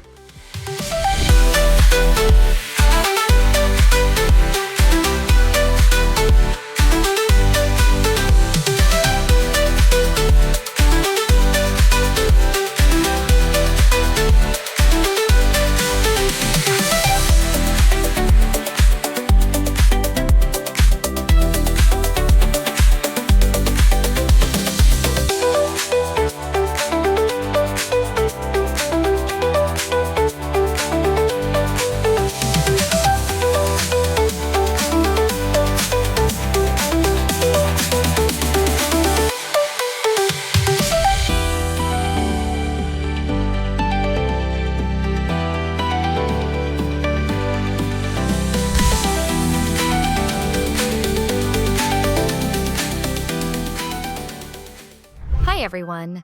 Welcome to Module 21, Behavior Reduction, Antecedent Interventions. Today we'll explore how to proactively reduce interfering behaviors through effective strategies. Antecedent interventions involve changing how we interact with our clients before interfering behavior occurs. By doing this, we focus on preventing behaviors rather than reacting to them. Every moment a client engages in interfering behavior is a moment away from learning something new, so these interventions are vital to our work. Here are some commonly used antecedent interventions. Non-contingent reinforcement, NCR, providing choices, task modification, priming, Premack principle, also known as first, then high probability request sequence. We'll explore each of these strategies with examples. Non-contingent reinforcement, or NCR, means providing reinforcement before the behavior occurs. For example, if the client seeks attention, we can give it every 2 minutes to prevent behaviors like cursing. If the client seeks to escape tasks, we can offer short breaks after completing a few questions to prevent behaviors like running away. If the client wants access to a toy, we can provide it ahead of time to prevent behaviors like pushing another child. Providing choices empowers clients and makes tasks more enjoyable. For instance, after table time, you can ask, "Do you want to play hide and seek or play with cars?" Before starting schoolwork, "Do you want to do math or reading first?" During a break, "Do you want 3 more minutes or 5 more minutes?" These small choices give clients control and reduce escape-maintained behaviors. Task modification involves altering tasks to make them more engaging and manageable. This strategy is especially helpful for escape-maintained behaviors. Examples include counting a favorite toy instead of dots on paper, shortening tasks and gradually increasing difficulty over time, adding fun elements like completing tasks in a silly voice. Priming means preparing the client for upcoming changes. Examples of priming include 4 transitions, 2 more minutes of iPad, then table time. For removing a preferred item, "I need to take the marble tower home today." For changes in routine, "We can't play outside today because it's raining." Priming reduces surprise and helps clients adjust to changes. The Premack principle, or first, then statements, sets clear expectations for clients. For example, "First finish your homework, then you can have dessert." "Clean up, then we can go play." This structure helps motivate clients to complete less preferred tasks. High probability request sequences involve giving easy instructions first to increase compliance with harder instructions. For example, instead of saying, "Do your work," you can say, "Stand up, go to your backpack, take out your folder, come here, sit down, do 2 problems." Before taking away an iPad, try, "Give me a high five, press pause, point to the sky. Now hand me the tablet." This approach builds momentum and reduces resistance. Redirection shifts the client's attention away from triggers and back to engaging activities. For example, if a client is crying and trying to climb a shelf for a toy, bring over another toy they might like instead. Rather than saying no repeatedly, keep them engaged in play to support their learning. Antecedent interventions are proactive tools to reduce interfering behaviors and keep clients on track for learning. Remember, preventing behaviors saves time and ensures more opportunities for growth. Thanks for watching, and we'll see you in the next module.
Hi everybody, this is Dr. D from ABA with Dr. D. Thank you so much for joining us today again in a new segment here. We are very excited to share this information with you. This particular video will talk about non-contingent reinforcement for the escape function. And it's very important to talk about the fact that there are obviously different functions. In our field, we focus obviously on functions, and in this video, once again, we will be focusing exclusively on the escape function. And there will be other videos that will talk about non-contingent reinforcement, for example, for attention, for tangible, etc. So we'll start off with this particular aspect, and my apologies for this blurry graph here, but this particular graph demonstrates the results for a functional analysis. It's something that we've been covering. If you haven't done so, go ahead and check out the other videos where we talk about functional analysis and how important functional analysis is. We even demonstrate how to run some functional analysis. But in this particular graph here, you're seeing that there is results here where it says percentage of interval, showing that the demand condition or escape is the maintaining function. So in a prototypical type of client, you're working on a case and you're working with the client, one of the first things we want to look for is obviously the function. So if our function is here, is demonstrated through this particular function analysis, then that's the gold standard for us. So this right here is a really good illustration of that. That once again I wanted to talk about. Now for NCR escape, it's basically for behaviors maintained by escaping from task. So the client has a high motivation, high interest to not do work, to escape from task, which, to be honest with you, we all share that sentiment. Sometimes we don't really like to do certain things, so we find ways how to escape those situations. But in these particular types of clinical examples is, these behaviors do get in the way of learning. And that's where we need to focus on, basically reducing the likelihood of these behaviors. And one of the ways, because there's other ways to work through this and troubleshoot these particular, types of behaviors, is NCR. And basically what NCR is, it provides breaks at very specific times. And it says here, regardless, right, of the learning, what the learner is doing. So we're basically giving those breaks before anything occurs. We're focused here on the time. Then, usually, which is the contingency of a behavior. Here it's just time. We're working on trying to find a time prior to, the baseline levels in which the behaviors tend to occur. So that's really the main focus here. And actually, the next slide will talk about, how to identify an initial schedule to implement an NCR procedure.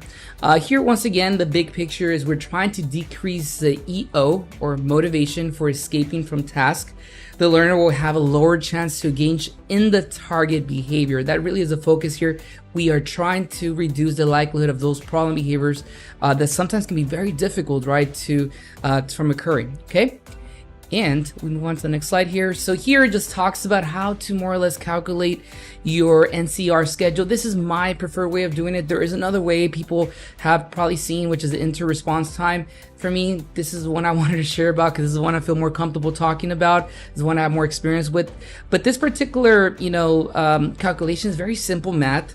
What we're going to be doing is we're going to be calculating the observation time, or how long, duration your observation time is. And you're going to count how many instances of that particular behavior you're focusing on is occurring. And then we get the initial schedule. And, for example, let's say we have a 40-minute observation and we get 30 instances of self-injurious behaviors. Here we, once again, do a 40 divided by 30 and we get 1.3 minutes. So every 1.3 minutes, that's going to be our initial starting point for our NCR procedure. Now, it is very important to analyze data and to be in that mode of always seeing how we're going to be able to thin out or increase the time. We don't want to stay with 1.3 minutes forever. At some point, once our data demonstrate, that's once again, it's a criterion that you as a clinician can be able to establish. Some people say, well, I want to have no episodes across 3 consecutive sessions, and then I move it up another 30 seconds or 15 seconds. So it's one of those things you want to gauge the client to see where they're at and how they respond to that. But at the end of the day, it's one of those things where you really need to look at your data and make that decision with that. So yeah, that's basically the way you calculate. Like I said, it's very straightforward. I would highly suggest for you to practice, doing some calculations on your own before you go out there and start implementing this. Okay. All right, let's go on to the next one. So here we're going to watch a video. It's a really short video. We'll watch once again how we implement the NCR procedure, and then we'll see. We'll talk about it. NCR escape, 30 seconds. Okay, so from the get-go, I'm saying 30 seconds is going to be the amount of time in which I'm going to be essentially providing that, that break. Once again, this is for escape. You're going to notice here that the client is going to be doing work. There's some type of task happening, and that's where at the 30-second mark, I will provide that break with the idea, with the intention to reduce the likelihood of those problem behaviors that could occur sometimes. Okay, so here we go. I'm going to keep playing. So you're doing good. What's the next one? Okay, so we're working there, and you saw I have a timer there available as I, running this particular intervention. So that's what you should probably do, is have a timer, obviously. Okay.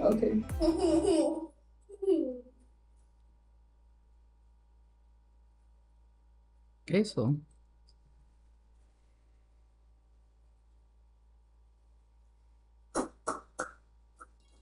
all right, you get a break now. there it is. Very basic, right? And that's what it is. Essentially, we're going to give a break at that 30-second mark. So what's going to happen is that afterwards, those 30 seconds, I'm going to, we're going to give it could be like literally a 30-second break. It could be a minute break.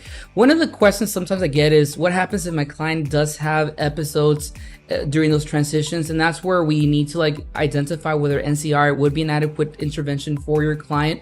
I guess, if obviously the treatment creates bigger problems, then it probably would not be ideal for that particular client. But if your client is okay with transitions, or it's something that you see it's not really a big deal, a big problem for the client, it's fine. I think you should be able to implement an NCR procedure without any problems. But I really hope this video is helpful. We have the video model by itself. We did do another video on behavioral momentum. So one of the next sequences or series that we want to do of videos is for antecedent interventions, because I think those are really, really essential. We want to be as much as possible proactive when we're managing episodes or reducing the likelihood of episodes, basically. So once again, I really appreciate all of you guys that are subscribing to this channel. I'm so excited to see the growth. And if you haven't done so, don't forget to subscribe. We have a lot of great content coming over.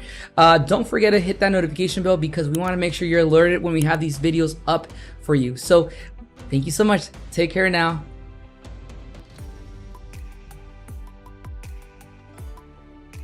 Hello everybody, welcome back to ABA with Dr. D. This is your host, Dr. D, and today we're going to be talking about a really interesting topic, which is providing choices. I know that some of you have already probably heard of this particular intervention. You might be already incorporating providing choices as part of your day-to-day practice with your clients or students, with your children. And at the end of the day, we know that it is very effective intervention. This is known as an antecedent intervention. We do have a series of antecedent intervention videos available for you. If you haven't watched them, highly suggest for you to take a look at them. So we will start with the very basic information about what providing choices is. So let's start with the first bullet point that talks about that providing choices could potentially decrease motivation to engage in challenging behaviors. When you're providing a choice to a client, to a student, to anybody, it automatically creates this opportunity for them to be part of the learning process, part of the experience, and that's something that for sure helps motivate the compliance and also helps reduce the non-compliance. So it is something absolutely that can help you as someone that's implementing, that's working with individual to help manage those particular situations in a way where the child's now going to be motivated to participate and be involved with that process. Also, it lets the learner make choices whenever possible. Here, the idea is to also create some autonomy and some independence, which is the fourth or the fifth bullet point right here. Okay. Also, once again, this helps reduce the likelihood of escape or negatively reinforced behaviors, because once again, we are working on reducing the need to engage in these behaviors, because now you're allowing the person to make a decision and to make choices across activities, reinforcers, whatever may be the case. Now, some different types of instructions or choice making that could be allowed is, for example, you can say, would you like to, this particular item, or would you like that item? How many would you like to work for? Would you like to work for 3 or 4 cookies? Who will help you? Would it be mom or dad?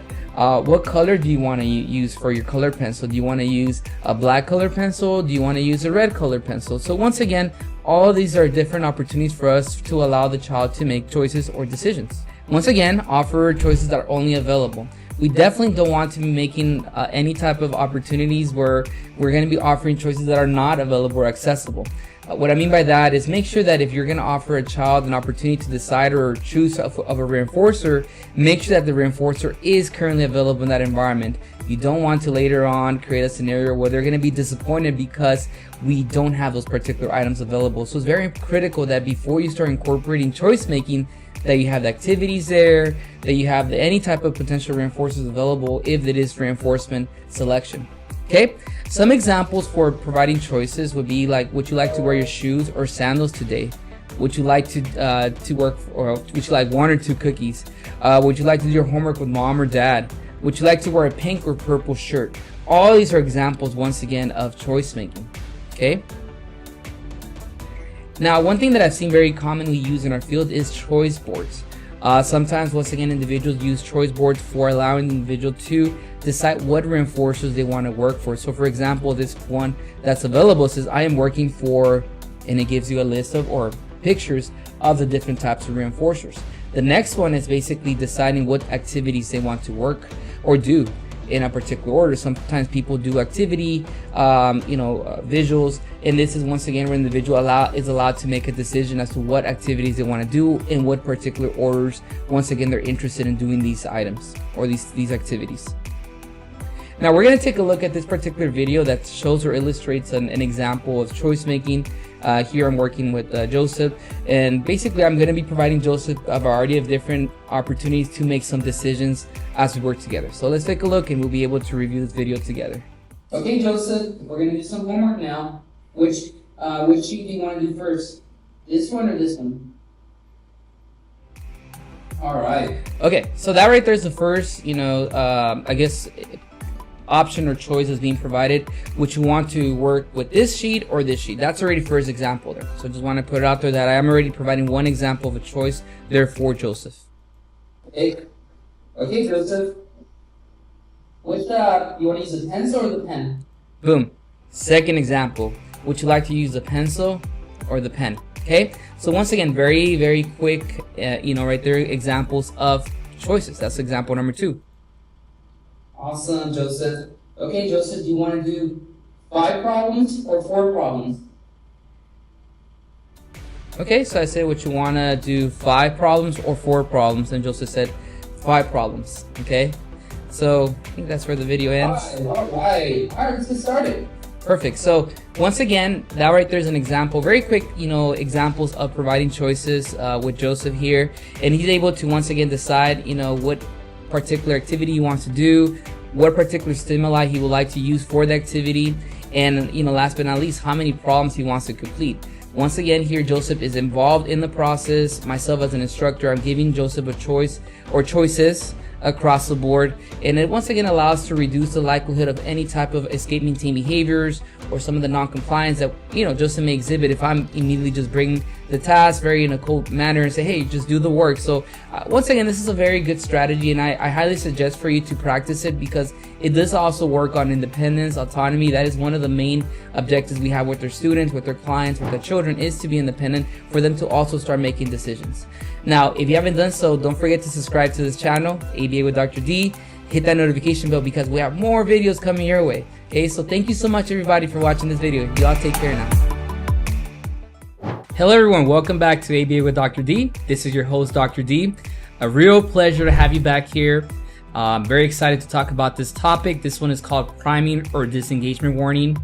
If you've ever had difficulties with your student, your child, your client, having a hard time transitioning from preferred activities or something that they're really into to something that they don't really want to do, this is probably a really good strategy for you. We're going to talk a little bit of how this strategy basically looks. We're going to basically get a chance to watch a video model of it, and basically it's a really good topic because it's a very common procedure we use in the field of behavior analysis, specifically when we're working with escape maintain behaviors. Before we get into this, I want to thank everybody for subscribing to our channel. If you haven't done so, don't forget to do so because we have a lot of great content heading your way. Okay, so let's get started with priming or disengagement warning. They're both synonymous. Some people like to say priming, some people like to say disengagement warning. It's both the same thing. Honestly, the idea here is the fact that we're gonna basically use this intervention to, before we provide an instruction. Sometimes what happens, one of the biggest errors I see is when we try to remove an activity that the individual is doing in that particular moment without any notice.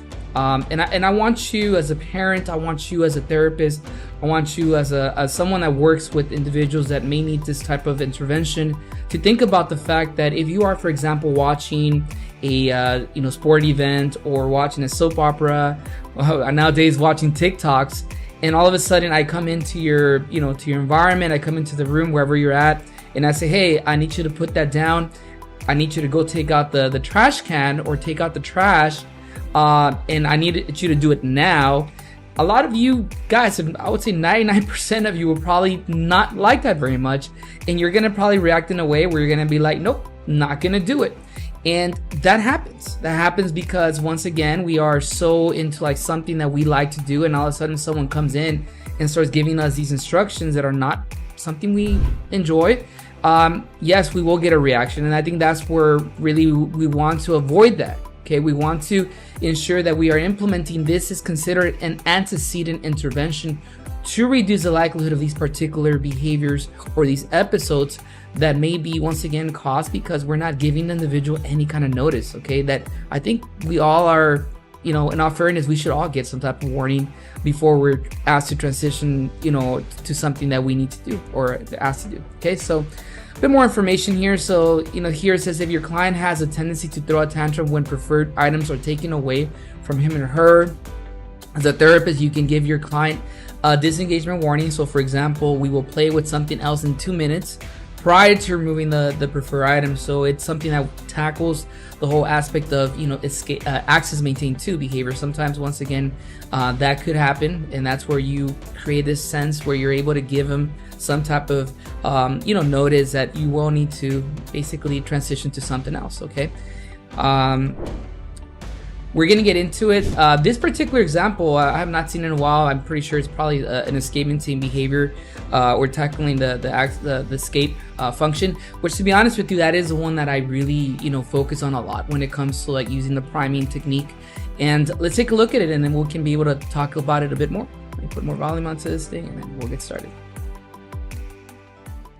Hey Janelle, look, in 1 minute, we're gonna start doing our homework, okay? We're gonna have to stop using our iPad, okay? So I'm gonna start the timer now. Look, here we go. Okay. Oh, that's so funny. Good stuff. So just to give you a little bit of context here, it seems like the iPad is obviously the preferred item or activity. The child is playing with the iPad, and I'm going in there and I'm giving some type of notice. Hey, in a minute we're going to transition to doing homework. Okay, so very common situation that you may be seeing with the client you're working with. Okay, so you see I have my timer there, so it's good to see. That's probably one of the required equipments is to have some type of like timer, a watch or something. Yeah. I use my phone. You could use that too. We got 30 seconds, okay? So you saw that I give another notice, 30 seconds, so that the child knows.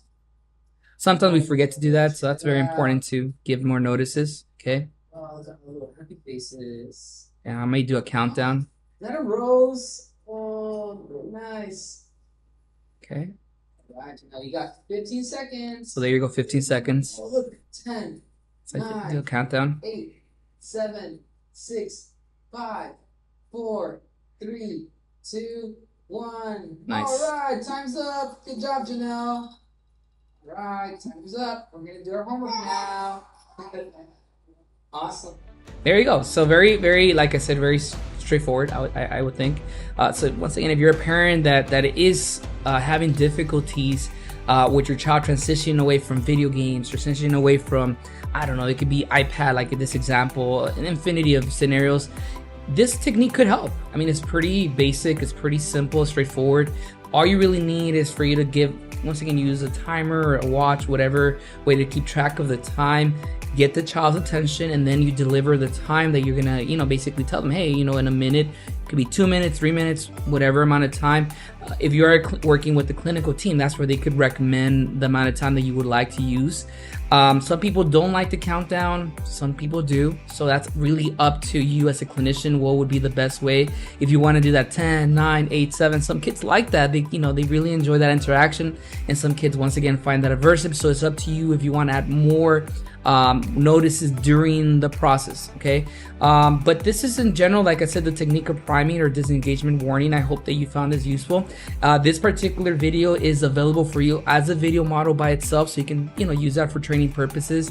But yeah, let me know your thoughts, what you think about this particular video. It's another example, once again, of an antecedent intervention that, once again, could be, yes, it's very simple, but it could be effective for reduction of problem behaviors. So thank you so much. Once again, make sure to hit subscribe if you haven't done so. And if you've done already that subscription, thank you so much. Hit that notification bell too. Don't forget that. I hope to see you soon. Take care now.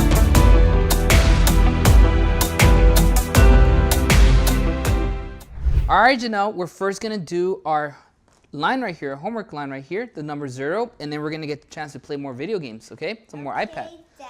All right, so here we go. Let's get started. Okay, Daddy. Okay, let me see you do not the 0.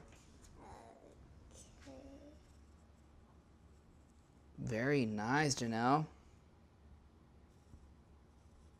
Awesome. All right, now you're gonna do zeros here. This boxes.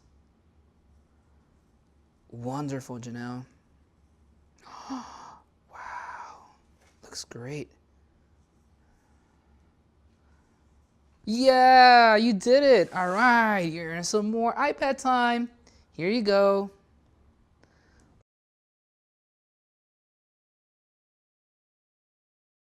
Welcome back to ABA with Dr. D. This is your host, Dr. D. Today we're going to be talking about a new topic. This is for antecedent interventions. Now, before we get into that, I want to appreciate all the support we have been receiving. We are more than 2,000 subscribers. I've said that a million times, but I'm so excited about that. We're now, the next goal is 2,500. So if you haven't done so, please make sure to subscribe to this channel. Also, hit that notification bell because we have a lot of great videos for you. Now, this is once again a really important topic when we talk about high probability behavior momentum. There's a variety of ways in which people describe this particular intervention. As a clinician, I've utilized this intervention to regain some instructional control or to get my client back on track with certain tasks or activities that were presented prior to an episode or a problem behavior. So it is a very effective intervention. There's a lot of great research available that demonstrates that this particular intervention is very effective. So what we're going to do in this particular video is we're going to talk a little bit about what it is. We do have a video model of that particular procedure that we're going to look at together. So yeah, let's go ahead and start looking at behavioral momentum or high probability. So here it just says a high P sequence is an antecedent-based intervention in which a series of 2 to 5 easy tasks with a known history of learner compliance are presented immediately before requesting the target instruction or the low P instruction. So in other words, you're going to be presenting 2 to 5 instructions that there's a high chance that the client is going to respond to or the person is going to respond to. So it is very essential for you to identify those particular instructions prior to incorporating an intervention such as a high probability or behavioral momentum intervention. This intervention is frequently used to prevent escape maintained behaviors or non-compliance. Now, I have to say that the whole aspect of preventing is very important, but I've also utilized this intervention to reintegrate a client or an individual back on track to a task. So you can either use it once again for prevention purposes or for reintegration purposes. So after a problem behavior occurs, we're trying to assess if the client is ready to get back on track to the original instruction. So here it says a high probability instructions or instructions that the learner will likely follow. So here's some examples. So these instructions vary from individual to individual. So for example, give me a hug, or play with blank. So once again, these are very straightforward. Actually, the first one says giving 5. These are very straightforward instructions. These should be easy instructions that individuals should respond to without any complications. Now, if you're going through the sequence and if the individual, for example, has a history of responding really easily to a give me 5 instruction, and the client does not respond to that, then that's a sign that the client is probably still upset or is not ready to transition, if that's the reintegration portion of it. Now, if you're using as an antecedent intervention, they're not responding to these instructions, that's where we might want to assess whether they're really, these instructions are high P's, right? If it's something that is within the aspect of what we will consider instructions that are high probability for the individual to respond to, okay? Low probability instructions are instructions that the learner would not likely follow. Okay, so these instructions are often in acquisition phase. They're actually being taught. There are also things that the person does not really like to respond to very much. Chores or any type of instructions that are being presented to complete something, once again, that they find aversive. And here, like it says, instructions may vary individual to individual. So you may have a matching to sample program, an imitation program, or a tagging objects program. Brushing teeth is another one. I've seen clients that have a hard time transitioning from, for example, like, watching cartoons or playing video games to brushing teeth. So that's where maybe an instruction, a high probability or behavior momentum intervention could be effective.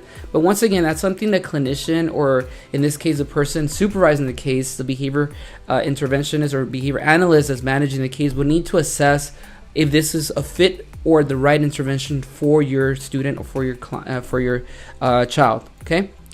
Here is a couple more instructions. This is actually an example of a high P instructional sequence. So we start off with the high P instruction of give me high five, do this, which is clap, touch nose. Okay, so this one, give me a hug, stand up. Okay, so you're able to see that we got 4 high probability instructions in this particular sequence, and the low probability instruction of stand up is at the end. And that's basically the way it looks. It's one of those things that's really fast. You see a response where you're giving them a really quick instructions, and you're getting that response right away. And at the end, we provide that, once again, low P or low probability instruction. Okay. Here it says that, well, this is if you want to do an exercise with your trainees, if you're doing this for parent training purposes or parent support purposes, you could do this. So you can pair in a group of 2, come up with your high probability sequence. One person can be a therapist, another person can be the child, and we can rotate row after practice. Okay, so that's if you want to, once again, implement this. It would not be a bad idea if you want to do some type of practice with your fellow colleagues, or whoever you're working with there. So here's the video model of this particular intervention. We're going to look at it together. We can break it up, break it down. So here we go. All right, Janelle, clap your hands. All right, do this. Okay, so I'll stop right there. So I said clap your hands and do this. Okay, those are 2 high probability instructions here. Yeah, touch your head. All right, now you're going to do number 1. Okay, so I said, touch your head, and she, child responded, and then I said, okay, now you're gonna do number 1. So here, the low probability instruction is the homework, doing some type of assignment. Now, once again, the verbiage that you use is gonna be very much based on what your child responds to. Some children are okay with responding to a lot of words. Some children are okay, respond better to very specific, very minimum amount of wording. So you're going to base your instructions, either your low probability or your high probability instructions, based on the history of how well your child responds to instructions with regards to the amount of words you're adding. So in this situation, you're able to see that I'm using a lot of wording. This child has a history responding with this type of sequence. So continue playing. Very good. I love it. Oh my goodness, it looks so great. You're so fast. Yay, Janelle, give me 5.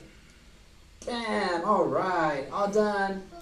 Perfect. So basically there you're able to see that, child is responding to the instructions or completing the task. I'm providing a lot of praise there, and at the end we give a high 5. So once again, reinforcement, we have many videos. If you haven't watched them, you should watch some of these reinforcement videos. We have a variety of different preference assessment videos. We also have explanations of reinforcement that are available for you. We have more coming up, but this particular example here just illustrates, right, provides a very basic example of implementing some high P, some high probability responses, and then after that we implement that low probability, which is doing homework here. We'll watch it one more time so you guys can kind of take another look here. So here we go. And I'll skip the intro here. All right, Janelle. Clap your hands. That's one instruction there. Do this. That's 2 high P's, Touch your head. 3 high P's. All right, now you're going to do number 1. And your low P. Your low P right there. And the response. Very good. And then the consequence, which comes with the praise. I love it. Giving all those wordings. So great. You're so fast. So fast. Yay, Janelle. And a clap and a high five at the end. Bam. All right. Awesome. So yeah, this is once again a very basic example of high P's or behavioral momentum. Our video is getting a lot of great views, a lot of traction out there. I just wanted to supplement that video with a bit more instruction, a bit more breakdown of what it is, this particular instruction. Once again, this video will be very helpful if you are learning in school or you're learning, if you are implementing this in the field and you want to get a refresher, this could be a good thing. And also for your trainees, I hope once again this content can continue strengthening your repertoire as a clinician. So thank you so much for watching this video. Much love to you guys. We will see you soon. And I have to say it again, if you have not subscribed, make sure to do so. Hit that notification bell. Take care now.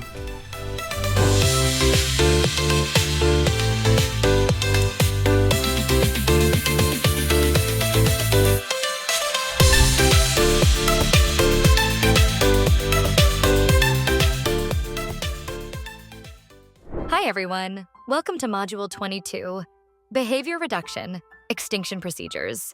Today we'll learn how extinction procedures can be used to reduce interfering behaviors in clients. Behavior can be reinforced in 2 main ways. Positive reinforcement, when we add something and the behavior increases. Negative reinforcement, when we remove something and the behavior increases. Extinction happens when we no longer reinforce a behavior, either by adding or removing a consequence. When we use extinction, we may initially see an increase in the behavior's rate and severity. This is called an extinction burst, but over time, the behavior will decrease. Let's start with attention extinction, which is used for behaviors maintained by attention. In this procedure, we withhold attention by ignoring the behavior until it stops. For example, if a client engages in a behavior to get attention, even saying something like, "I'm not paying attention to you," still provides reinforcement. Key reminder, the behavior may get worse before it gets better. This is part of the extinction process. Stay consistent. Next, we have tangible extinction, which is used for behaviors maintained by access to preferred items or activities. In this procedure, we withhold access to the desired item or activity until the behavior stops. For example, if a client throws a tantrum to get a toy, do not give them the toy until the behavior stops. Avoid offering alternatives, as this can teach the client that engaging in the behavior still results in something good. Key reminder, be consistent. Only give access to tangibles when the client is engaging in appropriate behavior. Now let's discuss escape extinction, which is used for behaviors maintained by escape from tasks or work. In this procedure, we do not allow the client to escape the demand. For example, if a client tantrums to avoid completing a task, we continue to place the demand until the task is completed. Ensure the client does not gain access to other items or activities while avoiding the task. Important note, we never force a client to do something. Instead, we continue to provide clear instructions while maintaining control of the environment. Here's a quick summary of what to do after the behavior, depending on the function. Attention, positive reinforcement. Withhold attention until the behavior stops. Tangible, positive reinforcement. Do not give the client access to items or activities. Escape, negative reinforcement. Do not allow escape. Continue to place the demand while blocking access to other activities. Key reminder, extinction requires consistency to be effective. It is important to note that we never use extinction for behaviors that can cause injury or harm. Safety is always the top priority. For behaviors like aggression or self-injury, consult with your clinical team for alternative strategies. To recap, extinction procedures are powerful tools to reduce interfering behaviors by removing reinforcement. Remember, expect extinction bursts, they're normal. Stay consistent to ensure long-term success. Always prioritize safety and consult your clinical team when needed. Thanks for watching, and we'll see you in the next module.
Good job coloring, buddy. You're doing so good.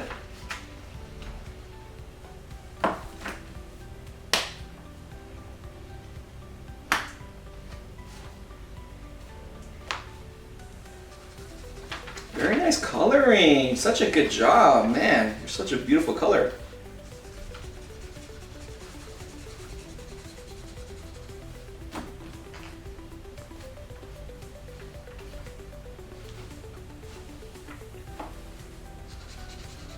Right on, there you go, buddy.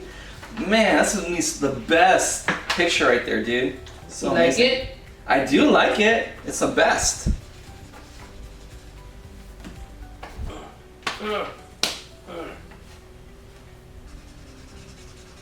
Keep it up, buddy, look. Wow, you're almost done with that one side right there. You keep it up a little bit more, you're almost done.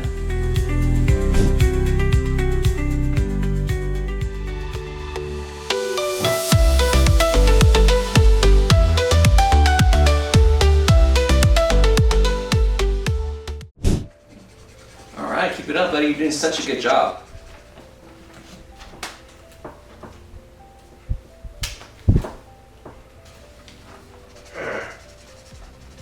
Whoa, there you go. You're doing such a good job. I like how you do the lines.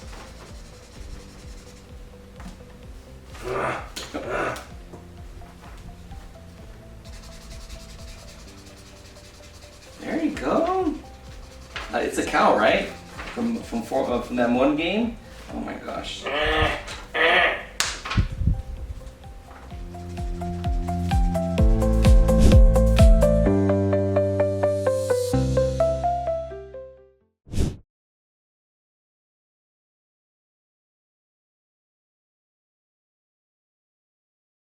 right, put the marker in the basket, Jose. No. Put the marker basket like this. Don't want to.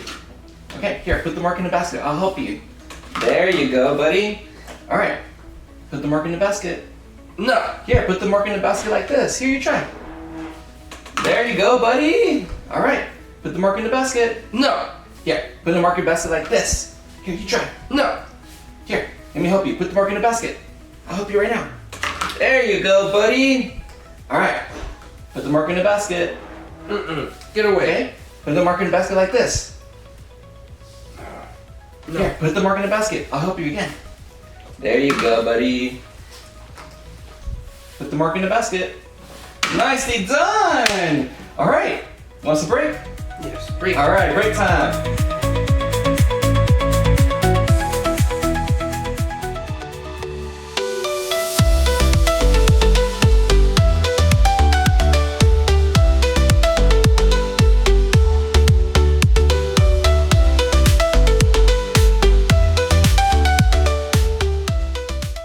Welcome to Module 23 on Behavior Reduction. Today we're focusing on differential reinforcement procedures. By the end of this session, you'll understand how to reinforce one behavior while extinguishing another. Let's dive in. Differential reinforcement is a method where we reinforce one behavior while extinguishing another. This process increases the desired behavior and decreases the interfering behavior. Let's look at a couple of examples to see how this works. Here's an example. A client says naughty words around their grandparents. Their grandparents don't laugh, so the behavior is met with extinction. However, when the client says the same words around friends at a sleepover, the friends laugh, providing reinforcement. Over time, the client learns to only say those words around their friends. Now let's meet Ziggy. When Ziggy screams and shouts for his iPad, we don't give it to him. Instead, we wait for Ziggy to calm down and say, "iPad, please." When he does, we give him the iPad as reinforcement. After consistent practice, Ziggy no longer screams and shouts and only calmly requests.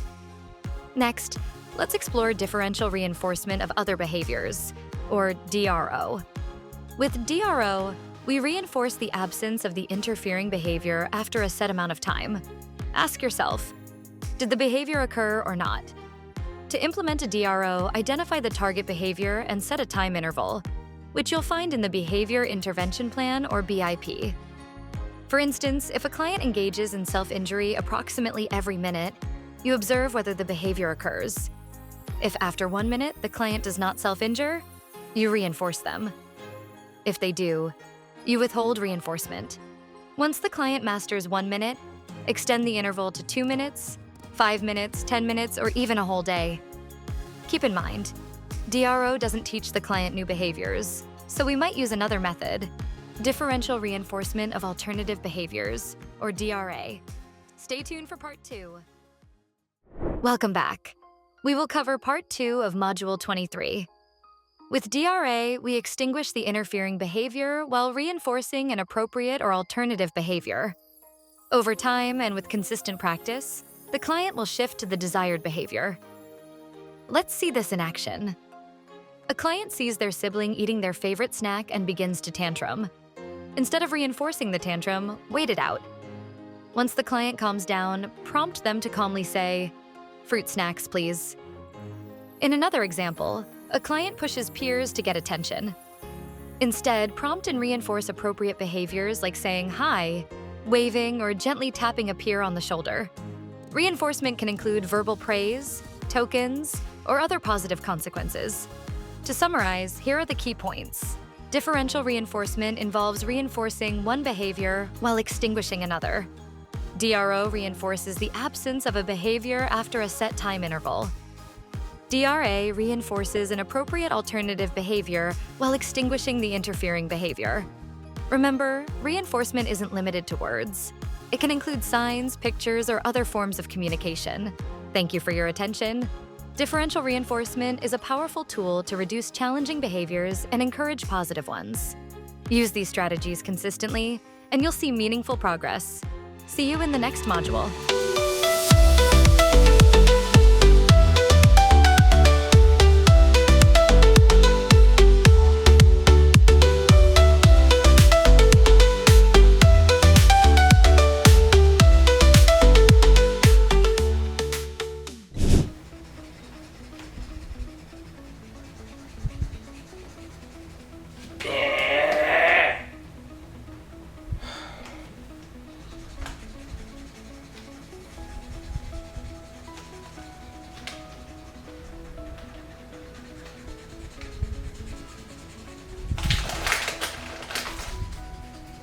Oh, it's the popcorn.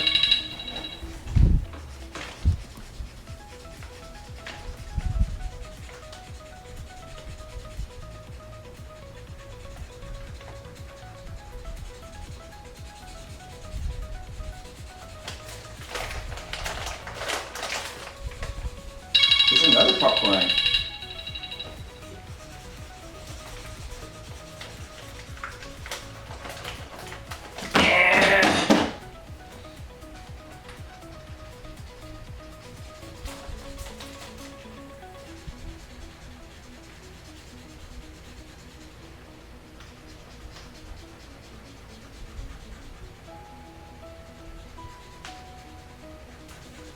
There's the popcorn.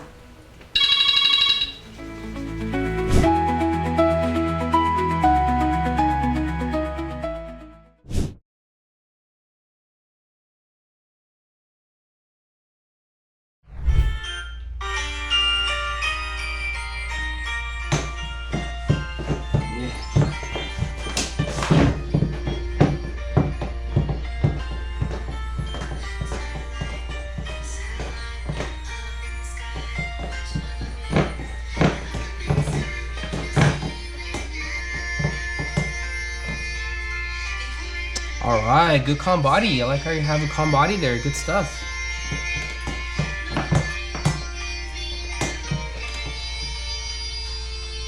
Good calm body, Ronnie. Good stuff.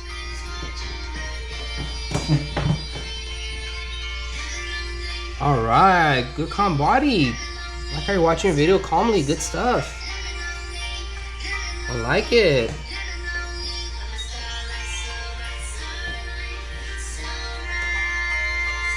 Good calm body, Ronnie. I like it. Good stuff. Keep it up. Nice. Good.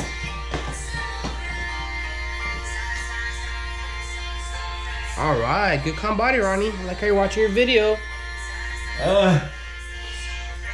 Good. Oh. Good calm body. All right.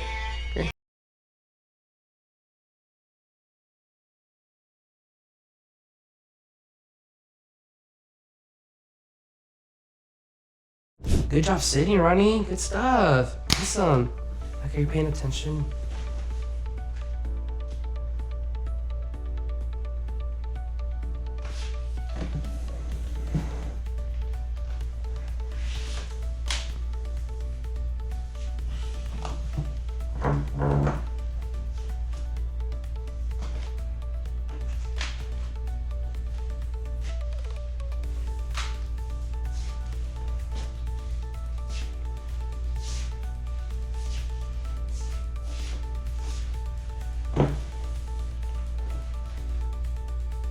Very nice sitting, Ronnie. I like how you're sitting. Good stuff. Keep it up. I like how you're paying attention in class. Very nice, Ronnie. Good sitting.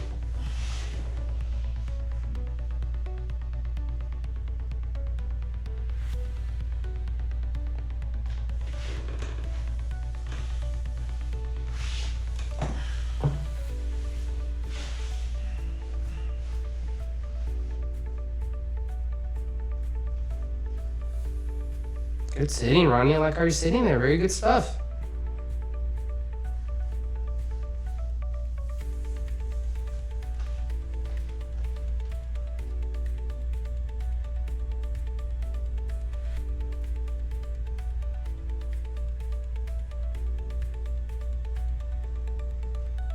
Nice sitting, Ronnie. Good job. I like how you're paying attention to class.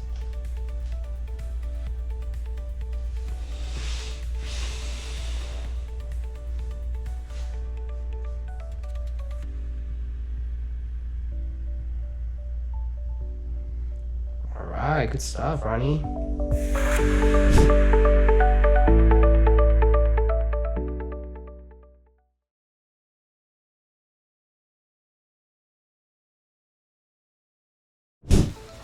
Keep it up, man. You're doing such a good job.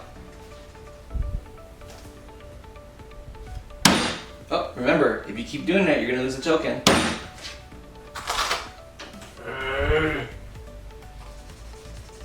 There you go, much better. Keep doing that. You're coloring so beautifully.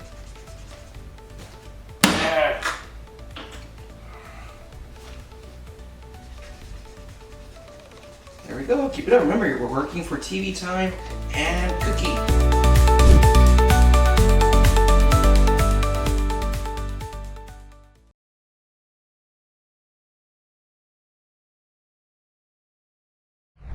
So you're kind of like me.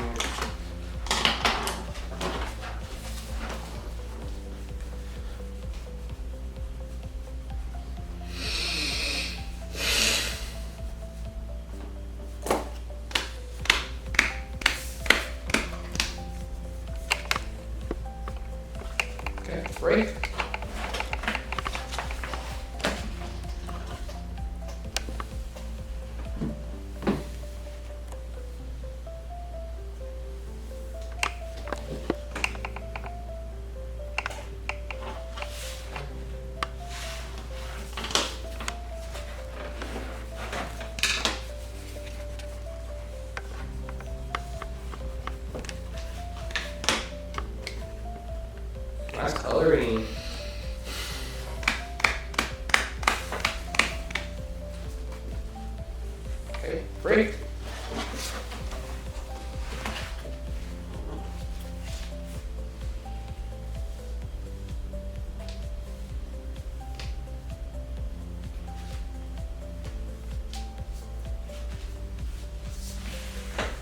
Okay.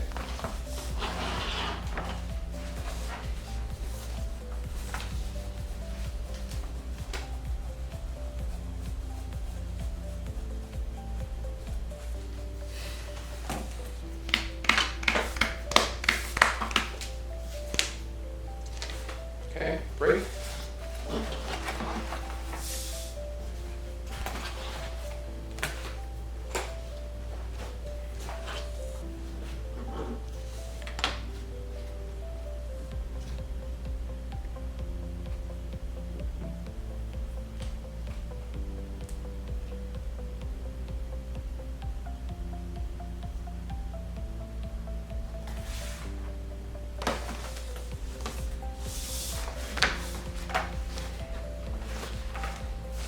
Okay, if you need a break, remember, you can use your card.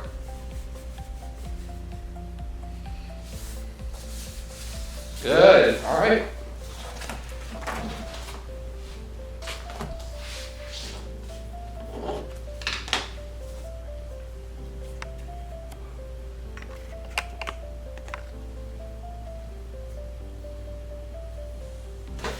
Okay. Remember, you can use your break card. If you need a break.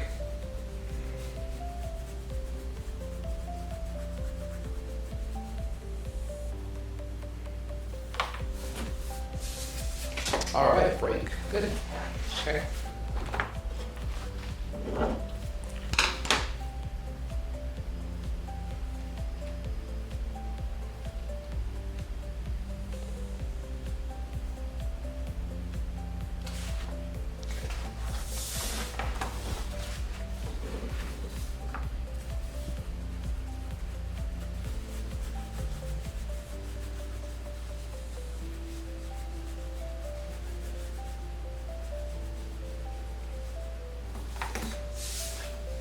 Very good. Okay, break. Okay.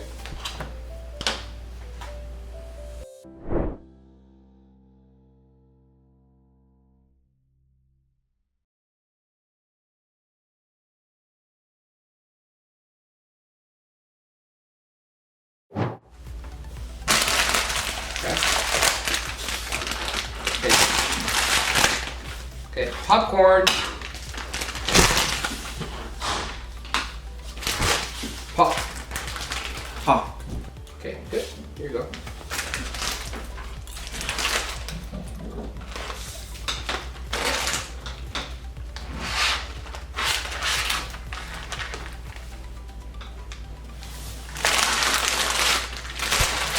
Pop.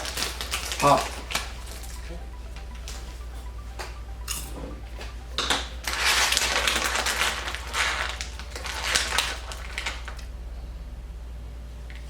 Pop.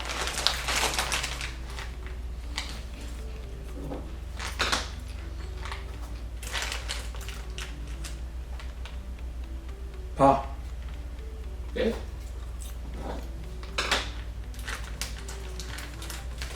Pop. Popcorn. Pop.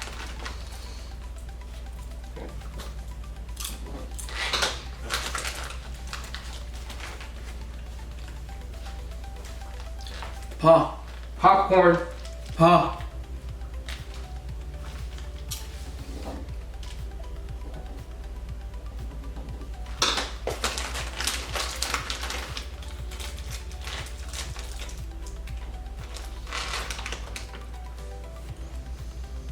Pop. Pop. Pop. Pop. Pop. Good. Okay.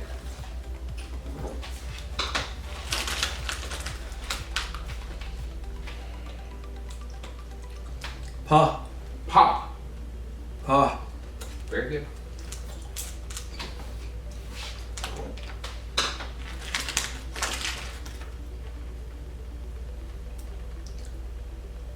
Pop. Popcorn. Popcorn. Pop. Okay.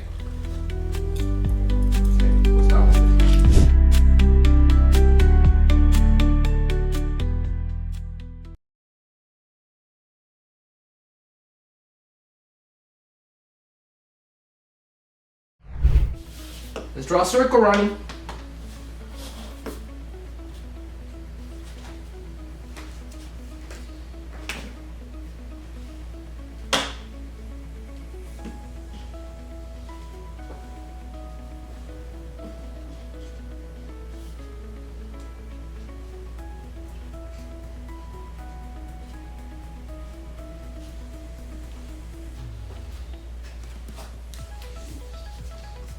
Help.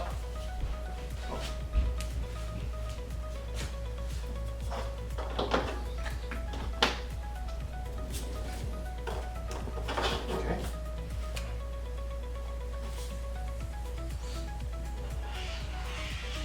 Nice, you did it. Okay, one more try. Next on the side. Let's draw a circle.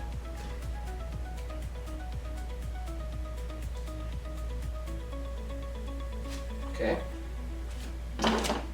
Help. Good. Okay. Help you. Very good. Okay. One more time. Draw a circle.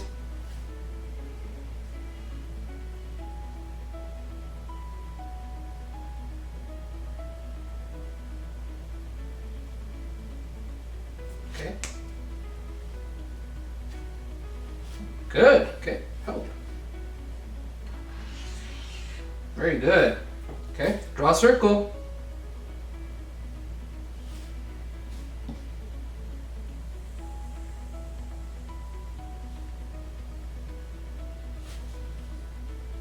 Okay. Good. Okay. Very good. Okay.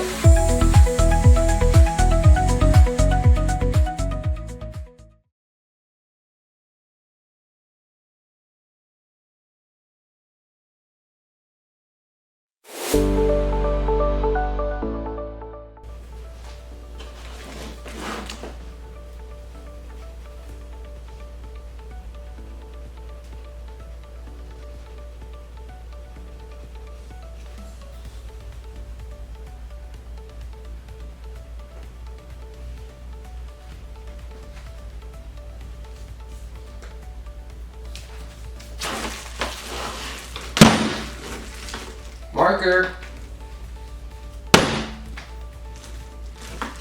Say marker. Ma. Ma. Okay, here we go.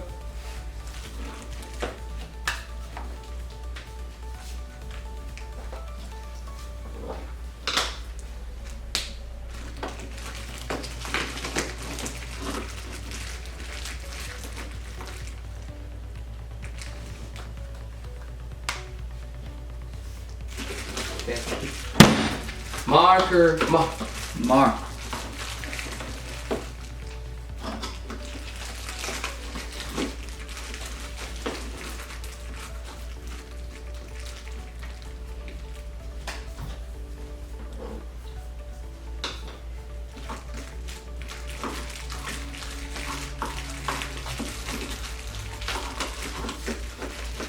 Mark. Very good.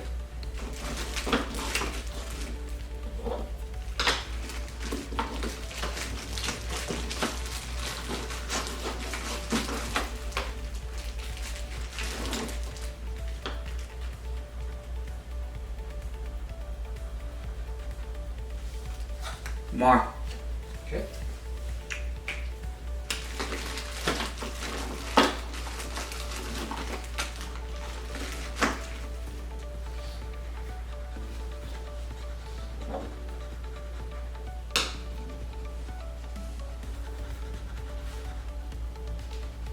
Very nice coloring.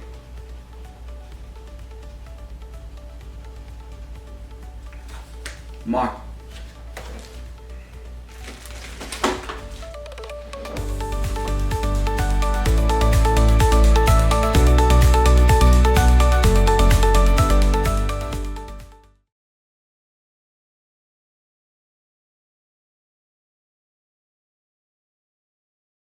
All right, Ronnie, 10 more seconds, okay? 10 more seconds. No. Okay, 5. No. 4. No. 3. No, I want to 2, keep coloring. 1. Okay. No, I want to keep coloring. Okay. No, it's mine. Okay, let's try this again. Say more time, please. More time, please. Okay, so we're gonna give you 30 seconds, okay? Very nice coloring, Ronnie. It's my coloring time. Yeah, I know. I don't And like we're it gonna when do you take it away. We're gonna do some fun activities afterwards. Okay, if you do a good job right now, we're gonna do some really fun stuff, okay? Okay. 7, 6. No! I don't want to. Okay, so what do you have to say if you want more? I don't want to. Okay, let's try this again. Say more time, please. More time, please. Sure. Okay. If you ask nicely, they'll give you more time. Very good. I don't like it when you take it away. Yeah. We're gonna do some fun activities soon. Very nice. Okay, so 10. No. Okay, time's almost up. Okay, so if you want more. Time, please. More time, please. More time, please. Okay. Okay, I'll put the timer right here so you can see it.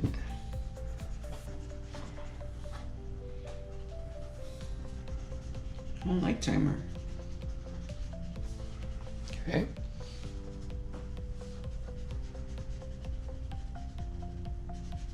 Oh no! No, no more. More time. Okay. I like how you ask. Okay. Very good asking.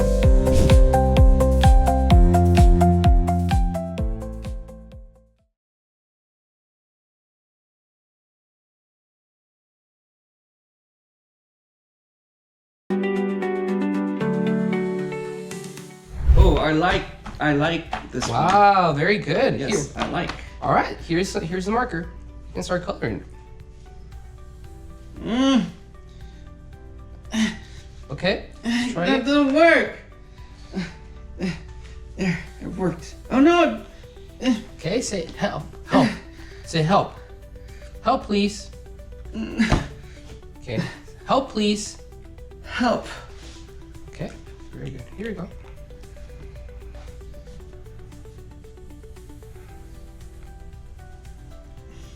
Yeah, I like turtles. Very nice. I like turtles. Turtles are cool. I like how you color. Yeah, I color good. Do you like turtle? Yes, I do. I like turtles a lot. Yeah. Right, amazing. Very good. I like it. Okay, awesome. Okay. I want pink. Okay, perfect. We'll get you the pink. Okay.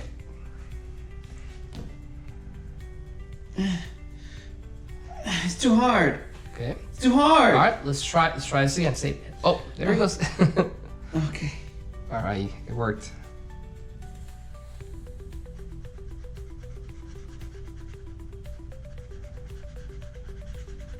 Very good.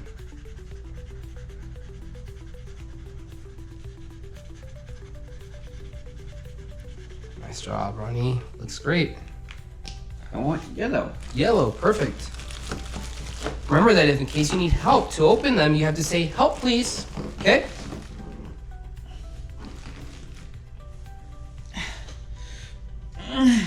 Okay. Say, help please. Help, please. Very good, okay? I'll help you. They're so hard. Why are I you so know, hard? they're new, that's why. Yeah, they need to be softer. Yeah, they will. I don't like when they're hard because they're hard to open. Yes, I know. It's hard right now, but they're gonna get much better the more we use them. Okay. It's gonna get easier. Yeah. Very good, Ronnie. Yeah. Awesome. Yeah. It's Okay. orange, pink, yellow. Very nice combination. I like it. Yeah. Very good stuff. Okay. I want blue. You want blue? Okay. We'll get blue for you. All right. Now this marker's in here. All right. Here we go. It's again hard. Okay. So what did we say? If you need help. I need help. Okay. Very good. I'm here to help you out as long as you tell me. Thank you. Okay. Very good.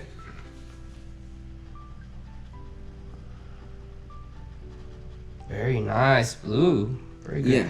Selection of colors. It's like water. Yeah. You like blue a lot?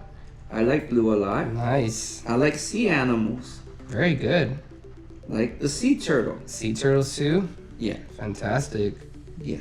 All Like right. Finding Dory. Yeah, that's a good movie. Spike. Okay, very nice. I want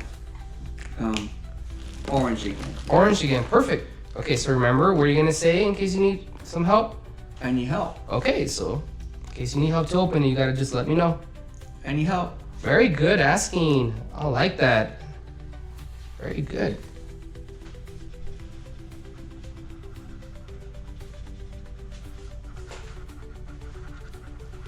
Yeah. Fantastic, Ronnie. I need pink. Okay. I need help. Oh, very nice. That was really good. That was quick. See? We got this.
Welcome to the final module of this training, Module 25, Part 1, Session Structure. This module covers everything you need to know about structuring an in-person session from start to finish. Let's dive in. The start of your session sets the tone. Arrive 5 minutes early to ensure you have time to find parking or settle in at the center. Once you're ready, greet the client and family at the door. Ask parents or caregivers about the client's day. Keep the conversation brief and focused on day-to-day details like, how did they sleep? What did they eat? What activities did they enjoy? If a caregiver asks you a question about the program or client's progress, remember to pass it along to the case manager, CM, or BCBA. A simple response is, "That's a great question, Furor." Next, open Central Reach and start the timer. Take a moment to review the client's programs and behavior intervention plan to prepare for the session. Then, transition the client to the therapy room or their usual session location in the home. During the session, it's important to maintain a structured and engaging approach. Here's how to do it. Gather materials. Make sure you have everything you need for the client's teaching programs. Build rapport. Spend the first 10 to 15 minutes engaging with the client. Be fun and interactive to establish a positive connection. Work time. Transition the client to work or table time. Discrete trial training or DTT as scheduled. Group activities. If you're at a center, transition the client to group activities. For in-home sessions, follow their normal routine. Natural environment teaching. Net. Provide lots of net learning opportunities throughout the session. Restroom breaks. transition the client to the restroom as needed. In the center, change diapers as required. At home, ask the caregiver for assistance. Stay tuned for part 2.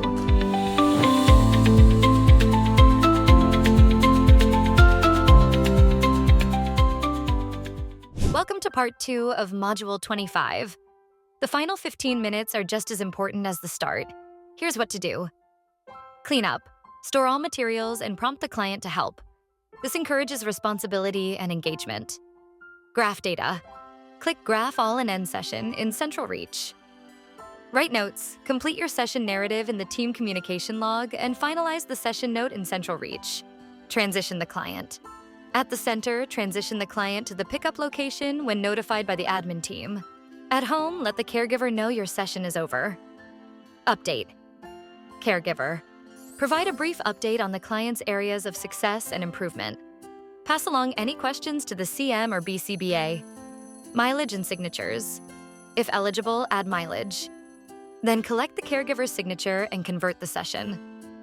To summarize, structuring your session effectively involves arriving prepared and building rapport, following the client's programs and providing a mix of structured and natural learning opportunities, cleaning up, completing documentation, and providing caregivers with a concise update. Thank you for completing this training. With these skills, you're ready to deliver high-quality ABA sessions. Congratulations, and we wish you the best in your journey as an ABA provider. See you in the field.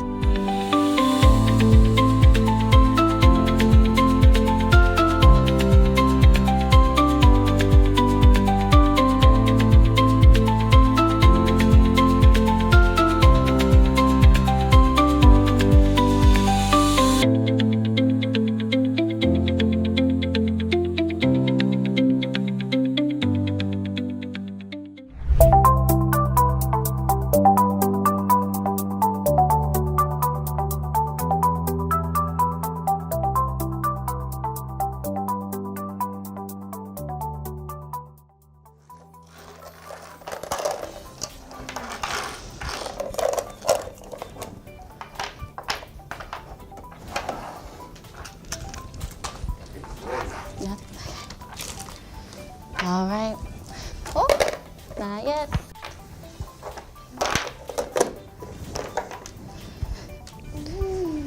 Great job sitting, Kylie. Sitting so nicely.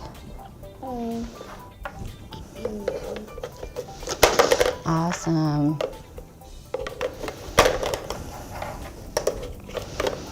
There you go.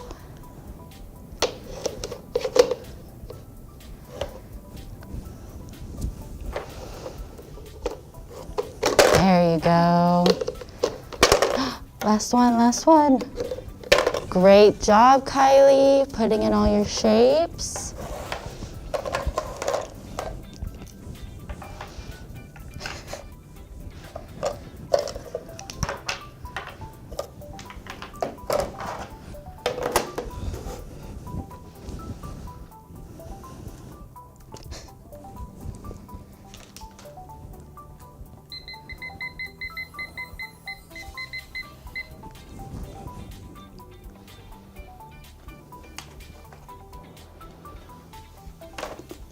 Awesome job sitting. There you go.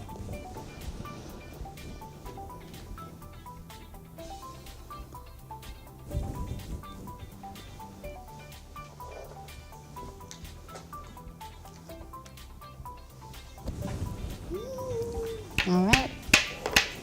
Sort your shapes. There you go.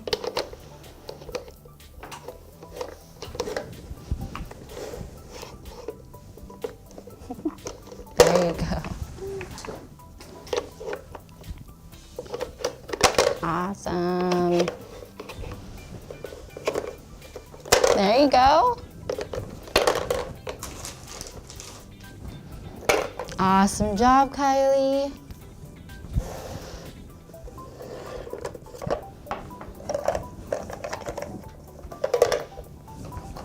Oh, yeah.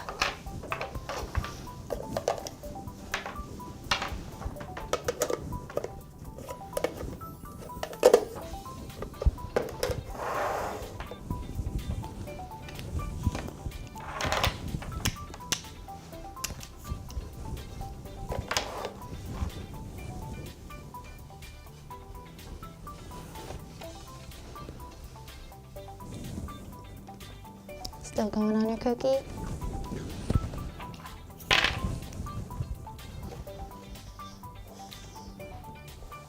Alright, awesome job sitting, Kylie. Sitting nicely at the table. There you go.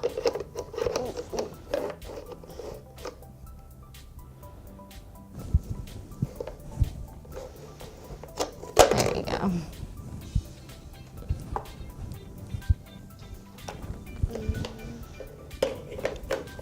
There you go.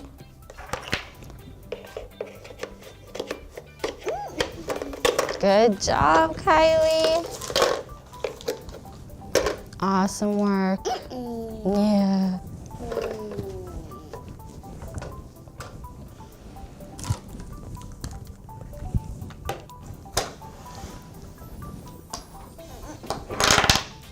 At the table, please. Thank you.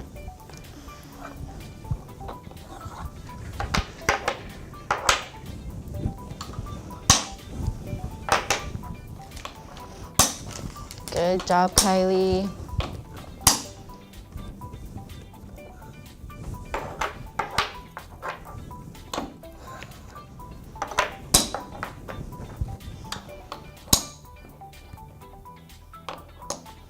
There you go.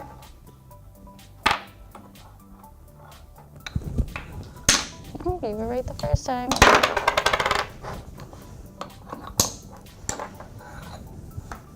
There you go. Good job, Kylie. Sorting.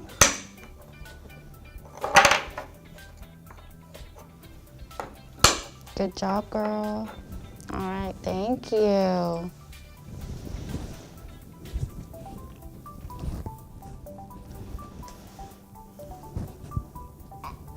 Yeah.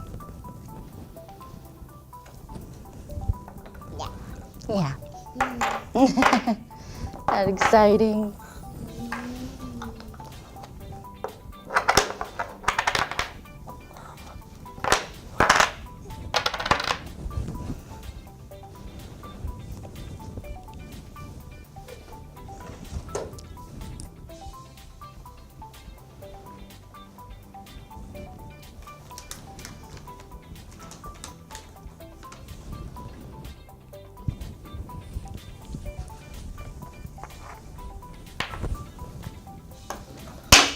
There you go.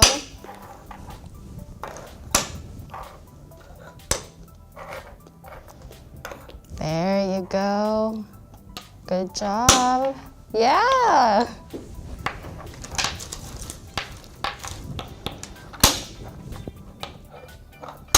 Good job sorting your blocks. Look at you.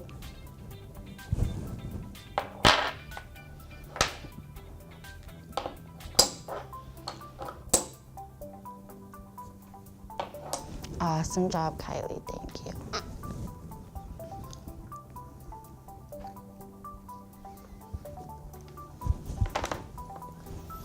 Awesome job. Thank you.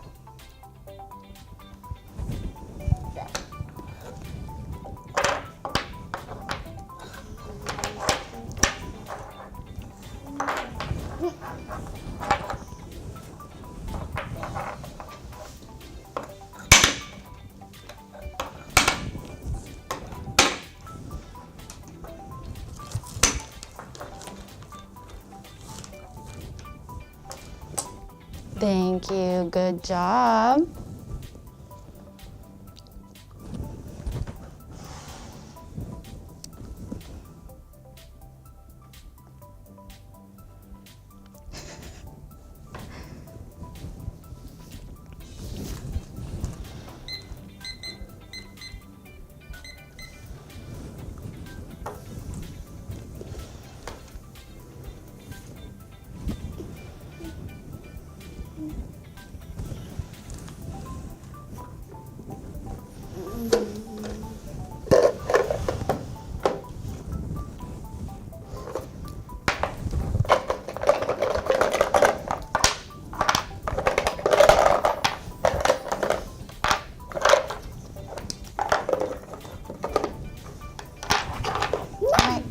Which one? Ooh, the shapes.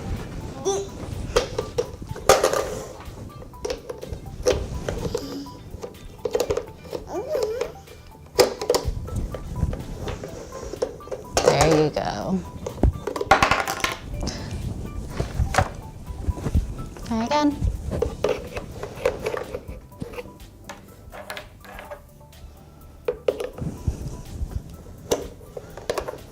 There you go.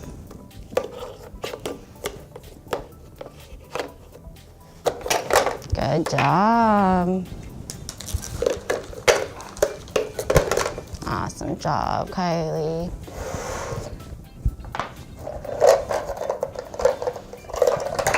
Whoop.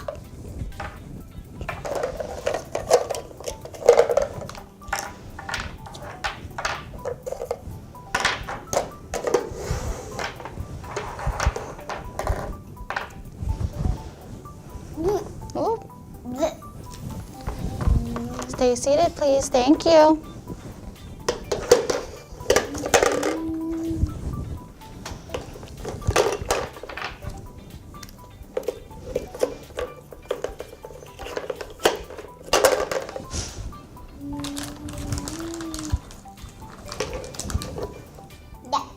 Yeah.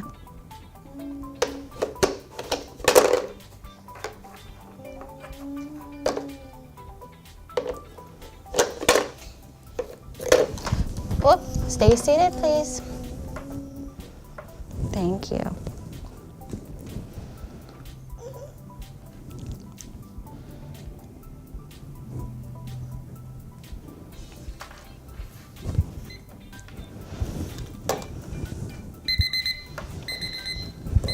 All right, break, break.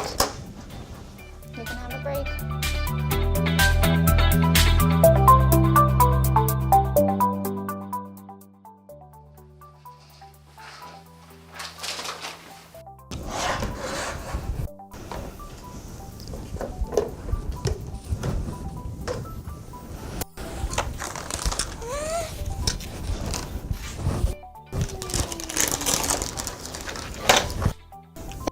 Sitting so nicely by yourself.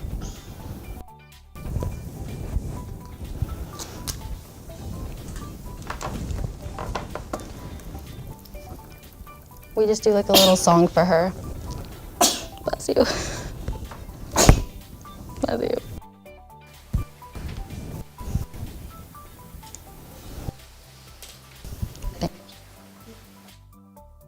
We're gonna listen to our calendar song, okay?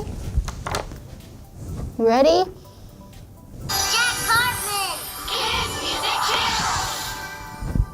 I know you like this. Good job, Kylie.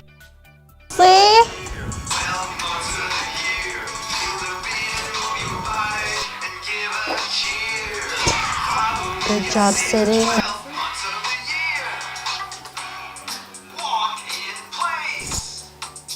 January, February, March, April, May, June, July. Good job. Let's exercise. reach up high. April, May, June, July, August, September, October, November. Oh, you ruined your song.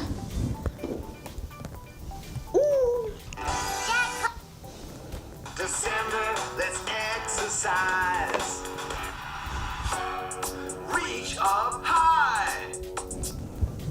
July. August, September. Ooh, is that your dancing? Good dancing. Yeah. Good job, Kylie. Good job, girl. Follow me and say the 12 months of the year.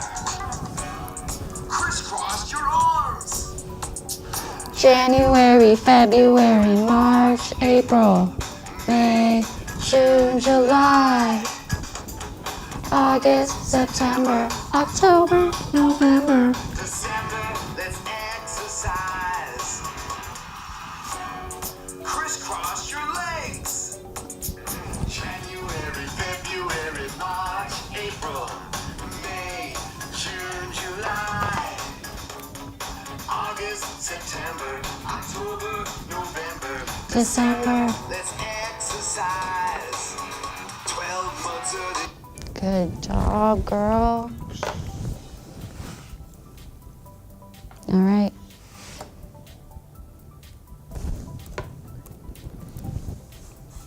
You can have 2 minutes of Pororo because you did so good sitting down, listening to our calendar song nicely. Here. You can have 3 minutes. 3 minutes. Here, hold on. Krong is drawing pictures on the magic sketchbook.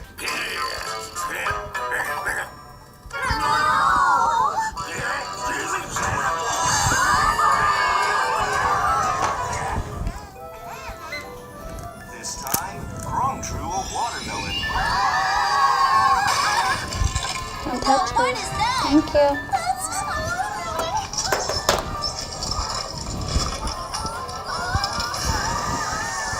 There you go. What do we do now?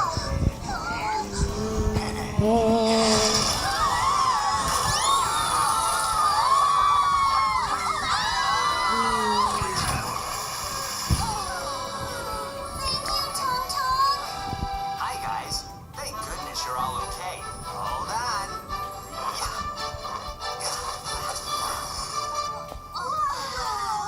Thank you.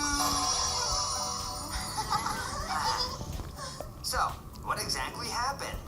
A shark appeared in the lake. A huge watermelon fell down. Really strange Yeah. things happened. How did those things happen?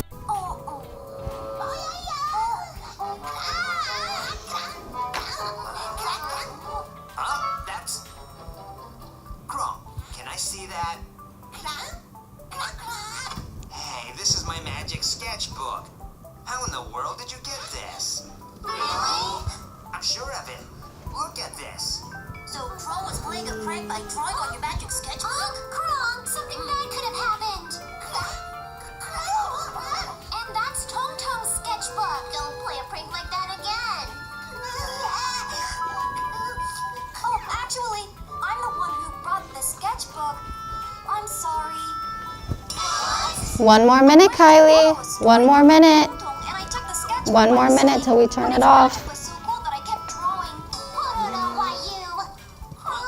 We were wrong. I'm sorry. We're sorry, Krong. I'm sorry, Krong. Don't. I'm sorry for taking it without telling you. Thankfully, no one got hurt. And since Pororo said sorry, let's all forget him. Okay. No one is perfect. Everyone makes mistakes.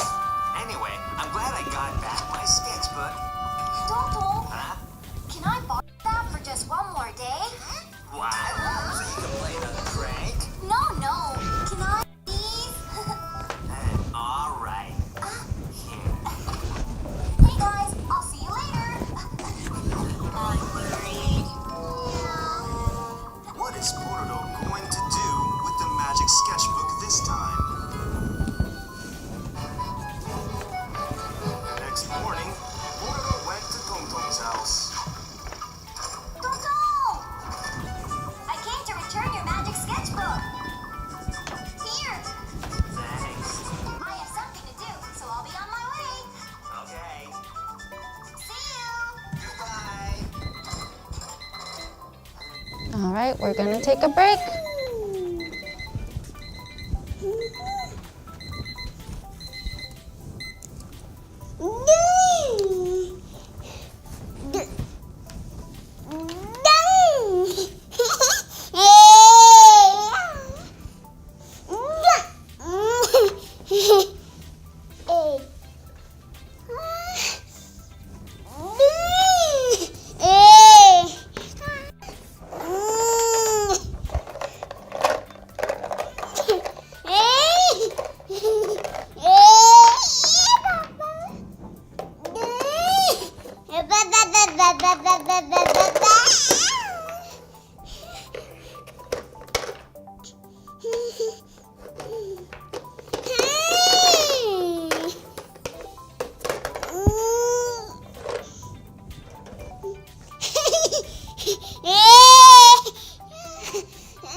down, please.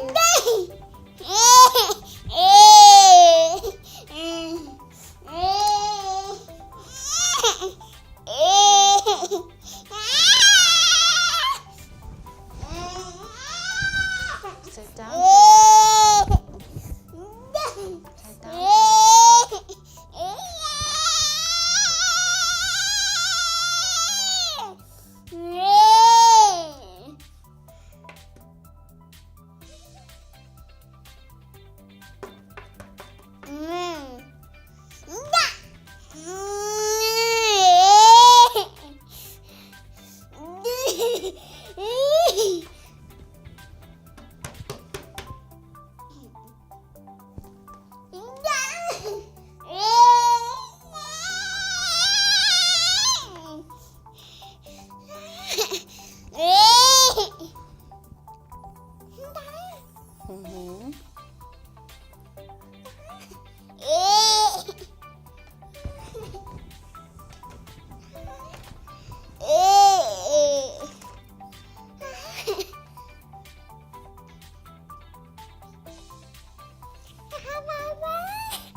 There you go.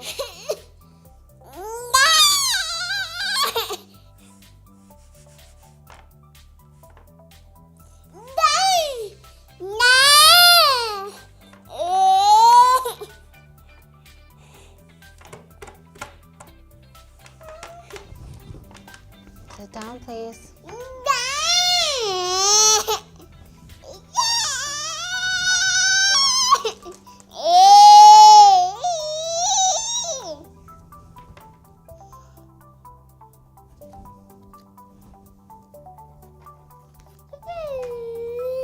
Break. Break. There you go. You can have a break. We're not doing this though.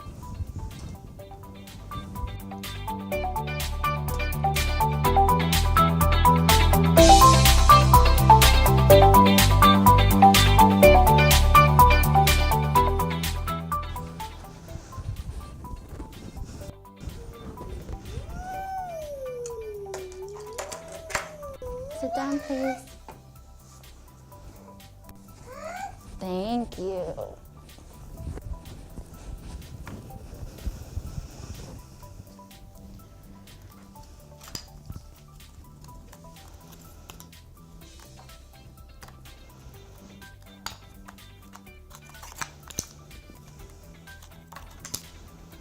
There you go, Kylie.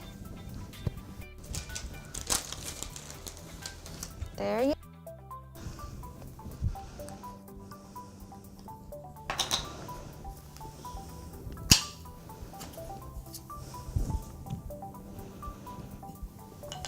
Thank you for sitting at the table.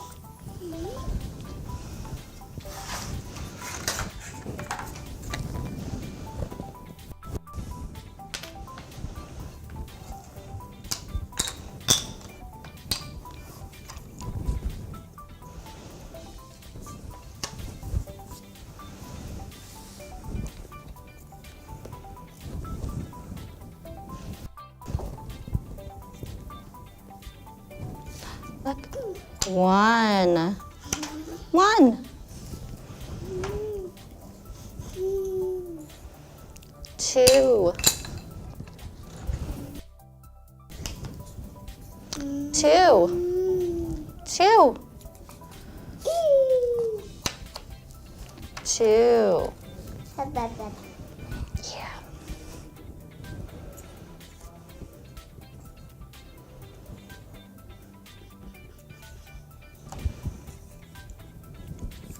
Thank you. 3. 3.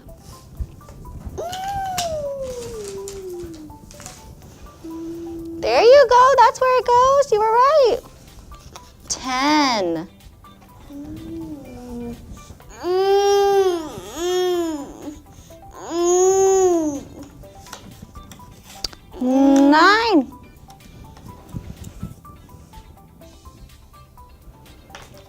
so smart. 5.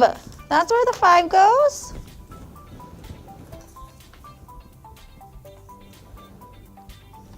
Seven. 7.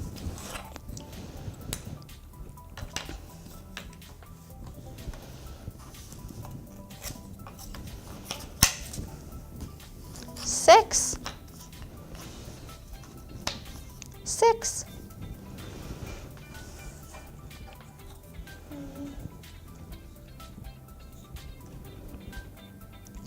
4. 4.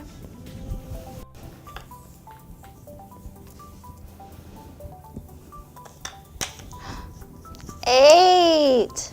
1. Sit down, please. 1, 2, 3, 4, 5, 6, 7, 8, 9, 10. Thank you. All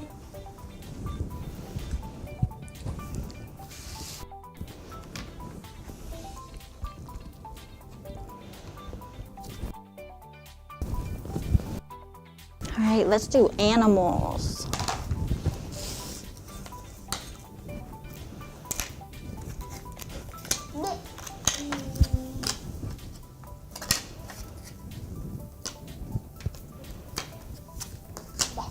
Yeah.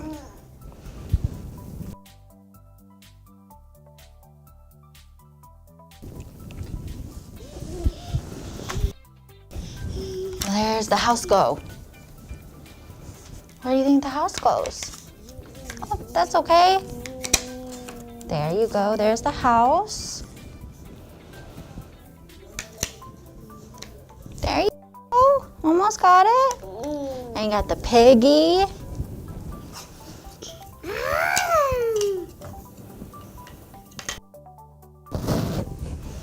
There you go.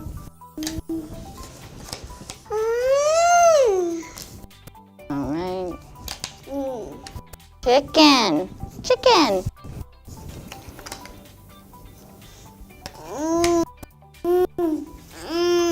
Sheep.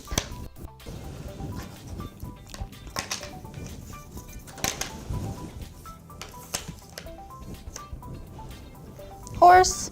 Horse.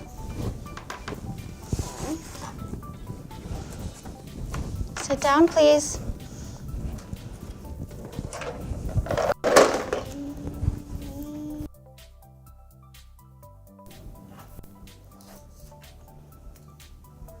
Break. Break.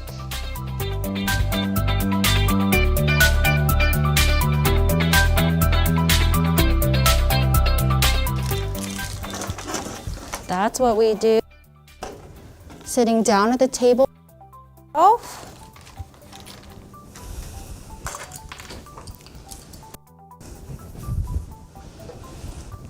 Here, let's see what we got going on here.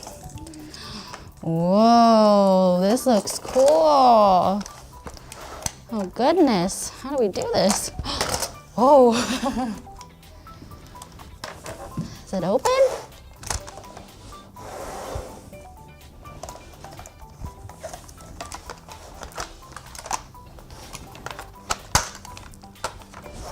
Look. Whoa. Whoa.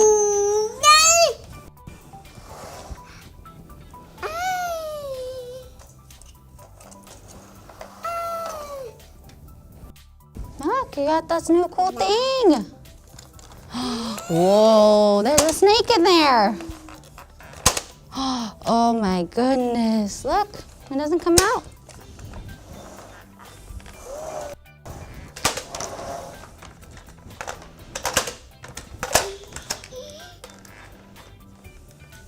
Whoa. Oh no, Kylie. Whoa. Whoa.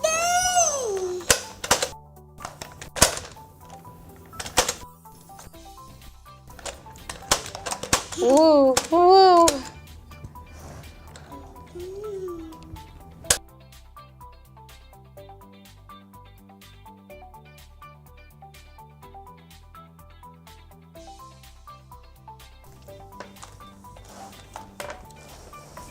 Not with your mouth. Thank you.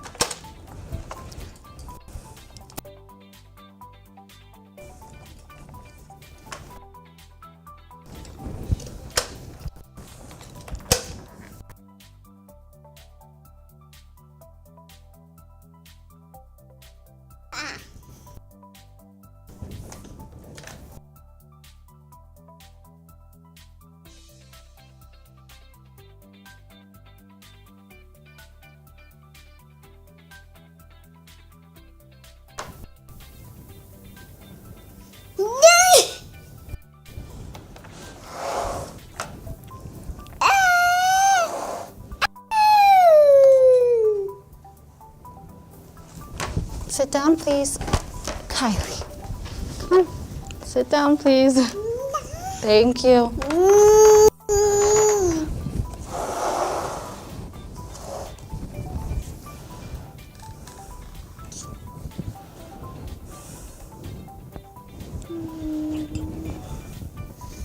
Oh, thank you. That's the Kylie I love.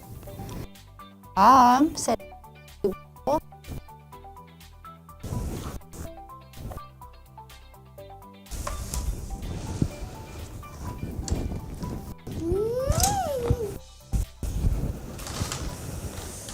You ready?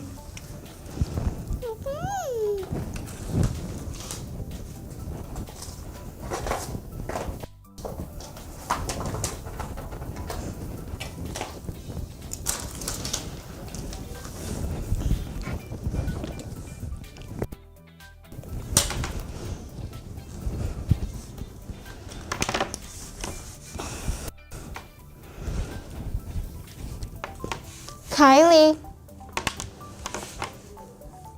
Kylie.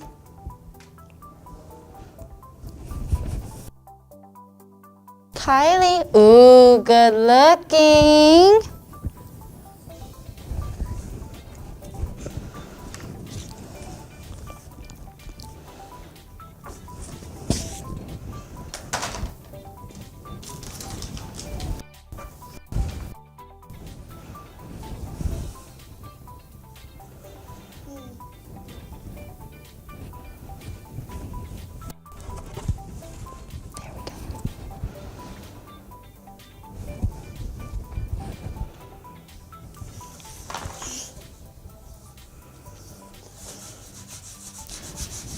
Kylie.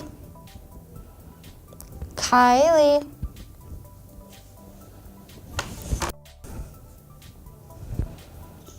Kylie. Ooh, good looking.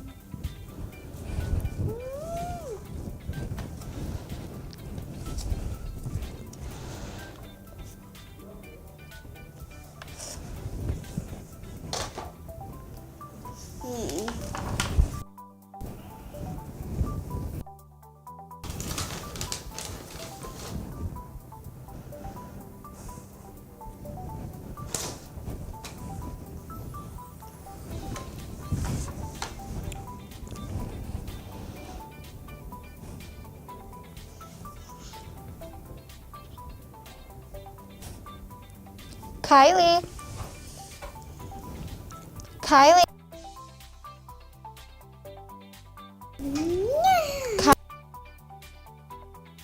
Kylie.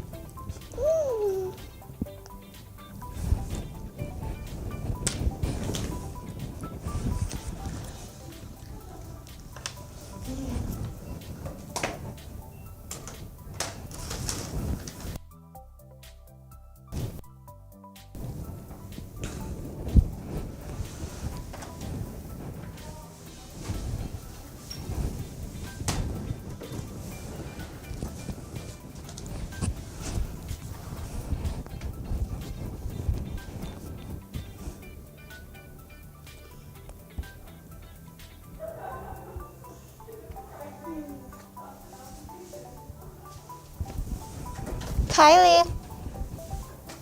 Kylie.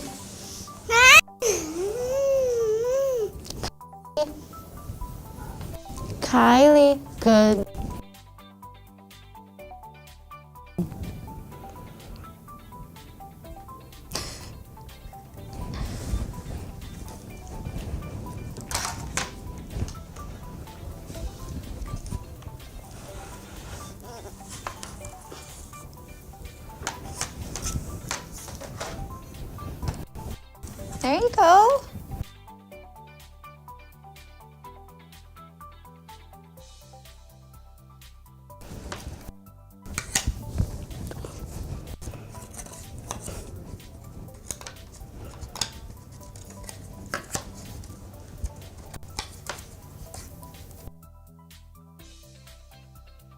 All right.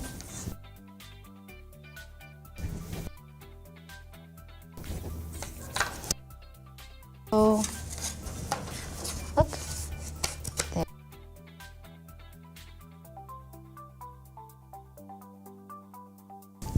Yeah. All right. Look, the doggy and the kitty.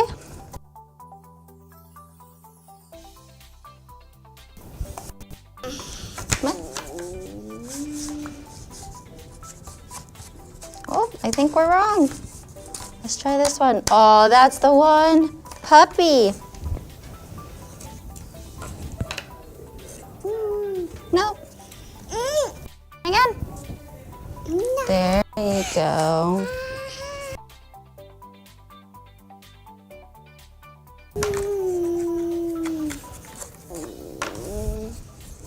Kitty. Kitty.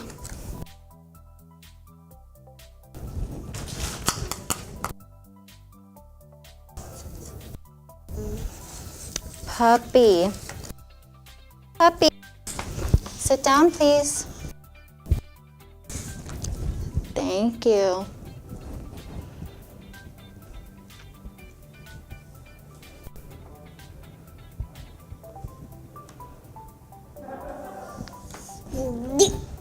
Thank you.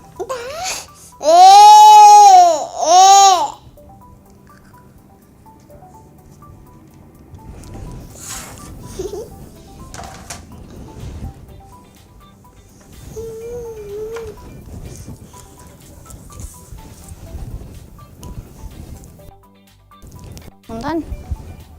Break. Break. All right, she's on break.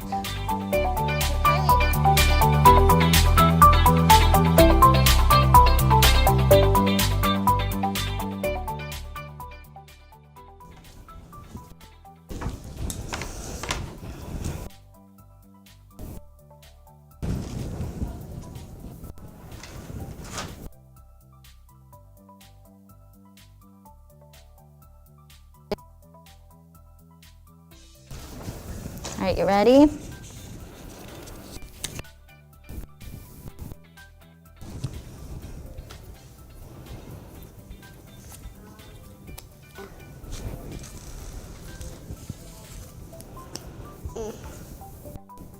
Look. Good job. There you go. Your turn. You want to put it on yourself? You can have one.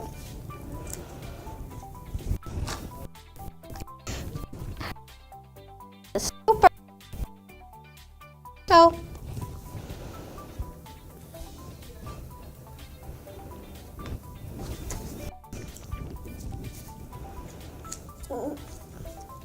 Good job, Kylie. Good job.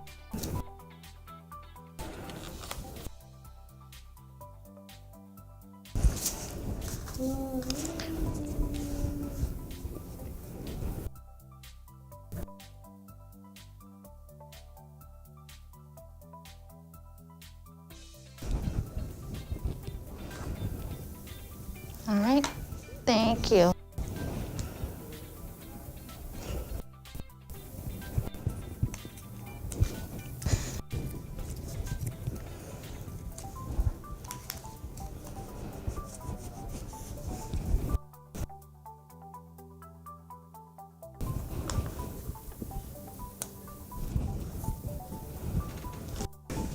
Grab the sticker. Grab the sticker. There you go. That's what we do. What are you doing? Are you itchy right there?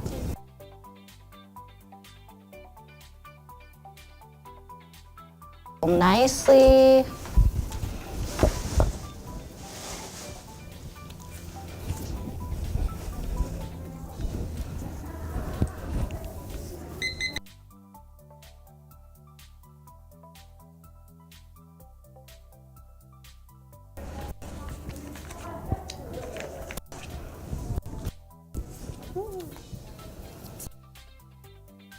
job, Kylie. That's how we put stickers on our papers. There you go. Good job putting sticker on the paper. Sitting nicely at the table. That's how we get an Oreo. Yeah.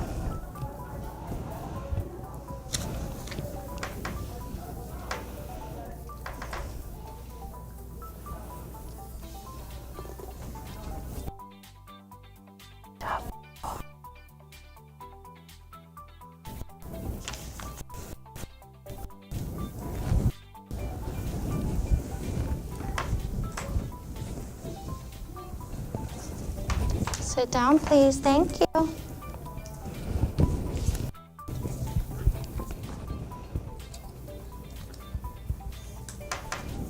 Good job putting the sticker.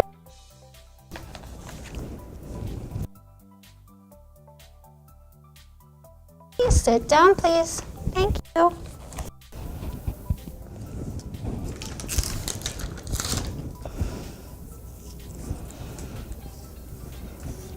Thank you.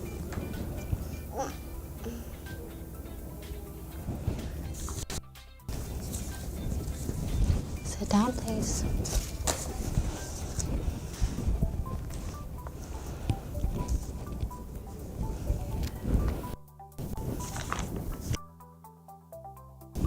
I know.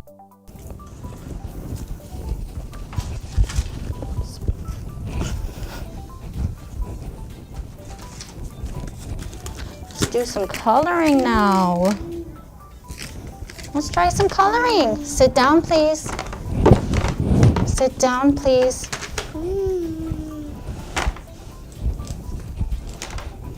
Thank you. Yeah. What color?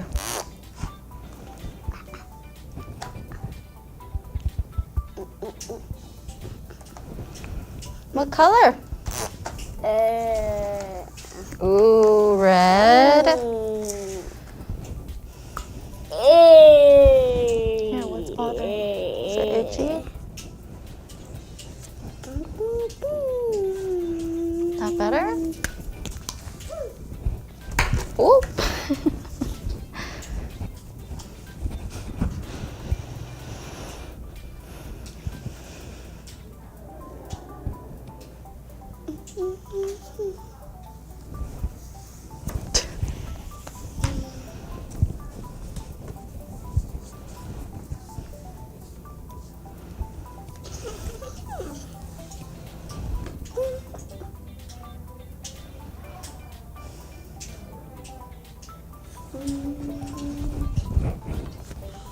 There you go.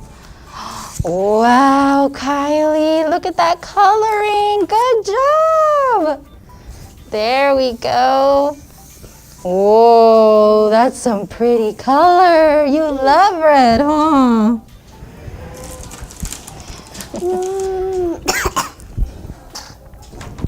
Sit down, please. Here. Try again. Wow.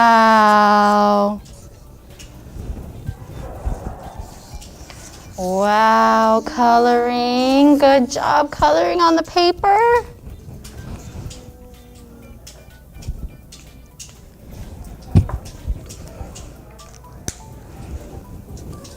Let's do some orange.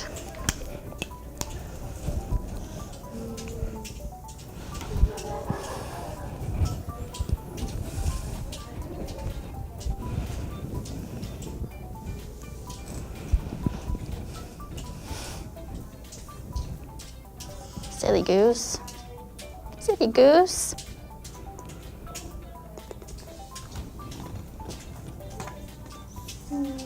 Yeah. Sit down, please. Thank you.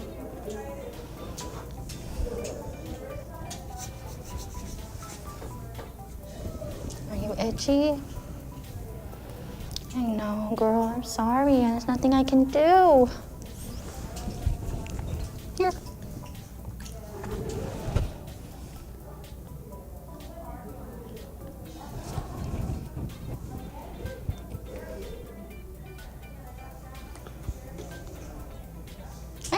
you go.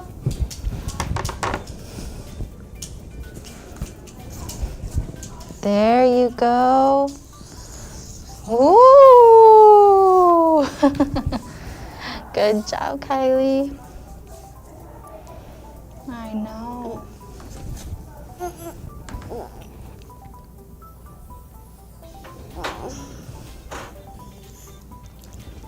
Oh, big stretch, big stretch.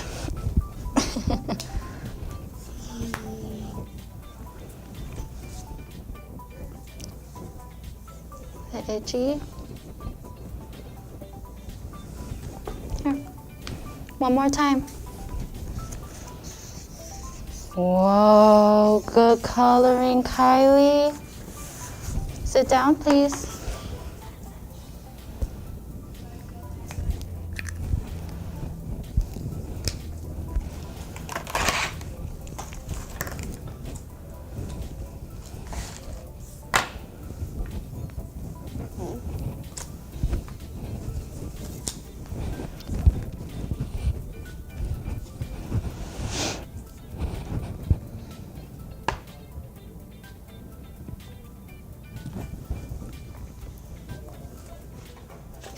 There you go. Break.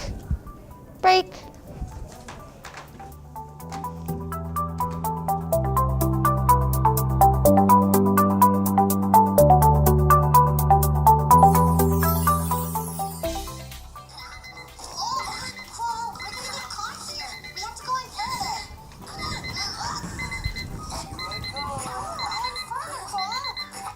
All right. We're gonna take a break.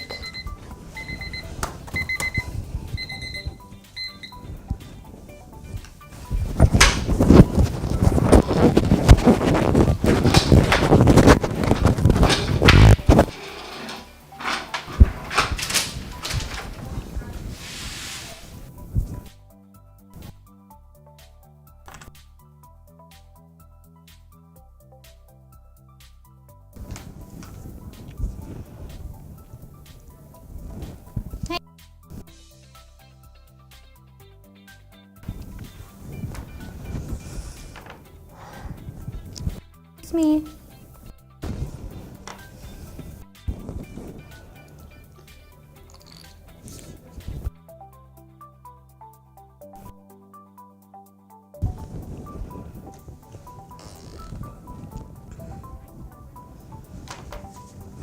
Sit down, please.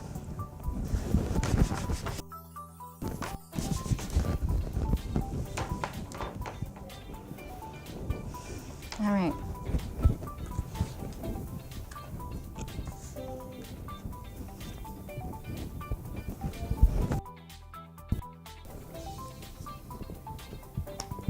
There you go. Look, put it in.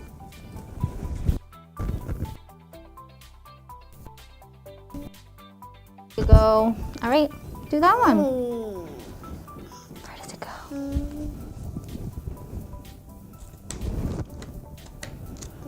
Push, push, push, push.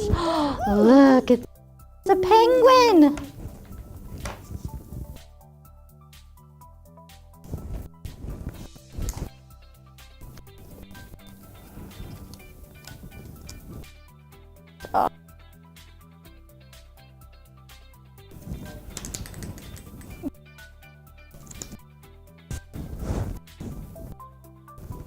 What'd you do with it? Go.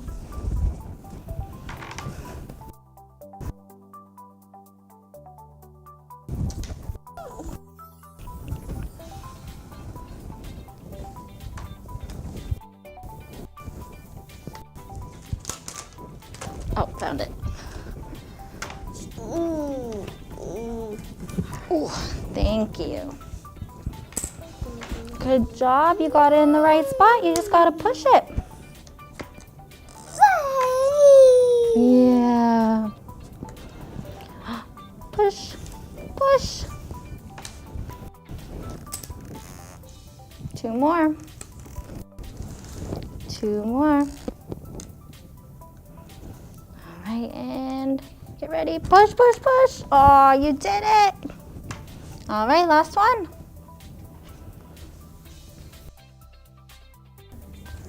Here.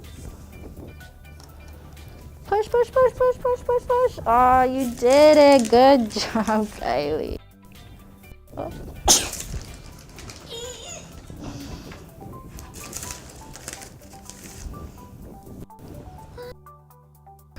Thank you.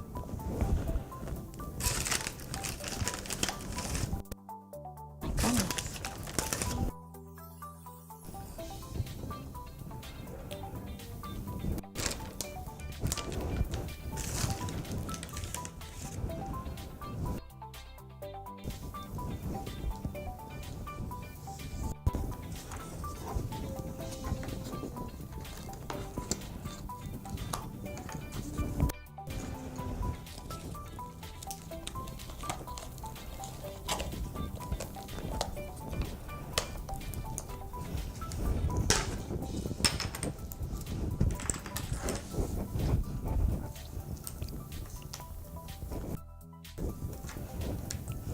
Try again.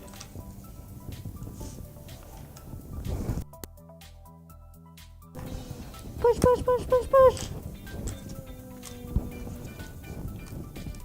There you go. No, not there.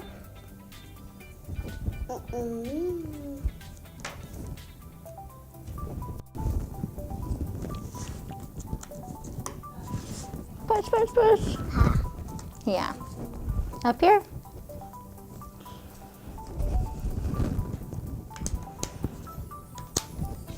Push in.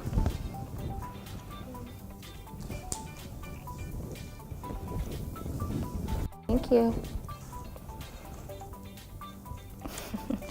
Push. No. Right there. Push, push, push. Good. Kylie, sit down, please.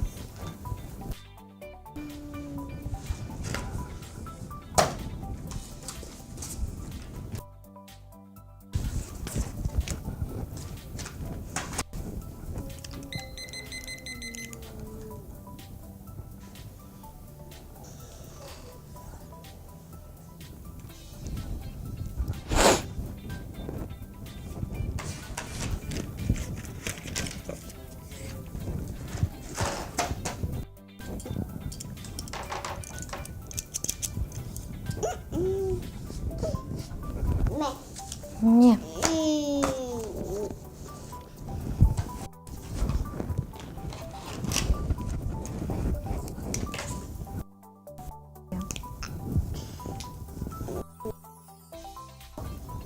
Sit back. You. Pick one.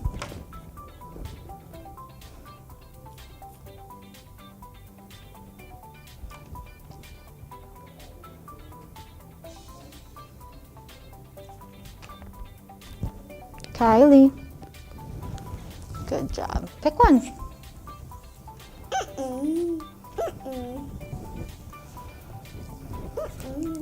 Green.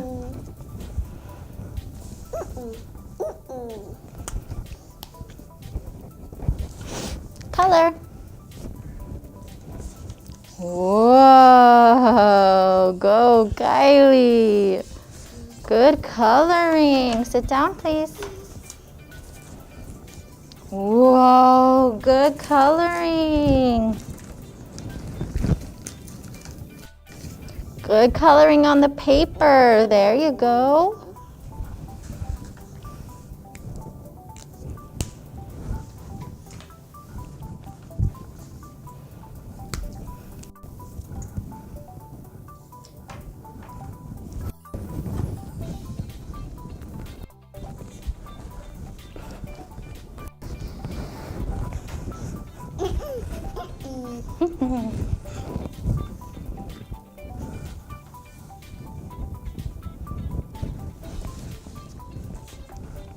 Color.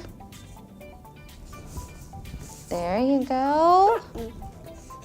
Good job. There you go. That's how we do it. Good job coloring on the paper.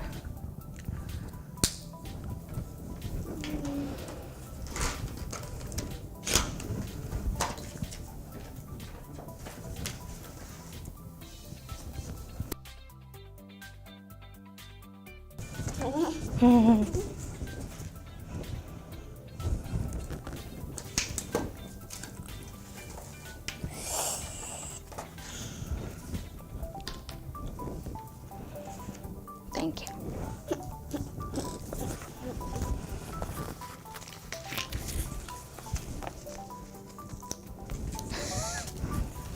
Thank you.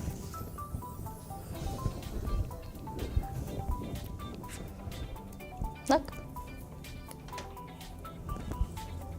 Boop, boop. I know, it's little, huh? There you go! Sit down, please. Thank you.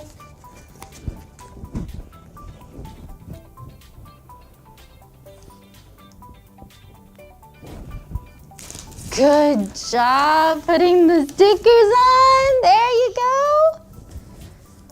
You put on those little stickers all by yourself. Like a big girl.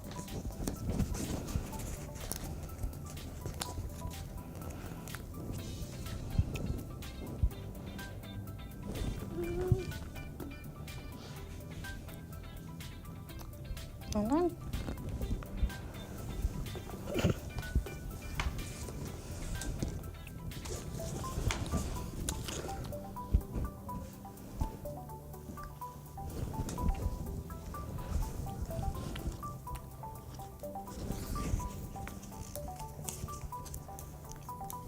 Good job. There you go. Great work.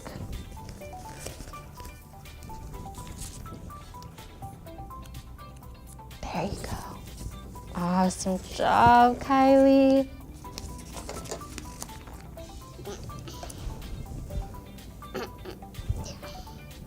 Oh, try again. There you go.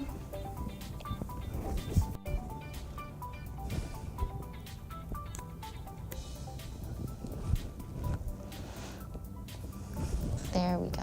Thank you. Good job.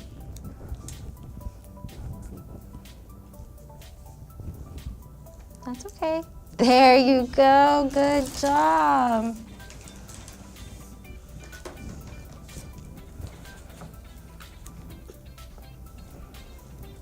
Sit up, please. Whoa. Big stretch, big stretch. All right.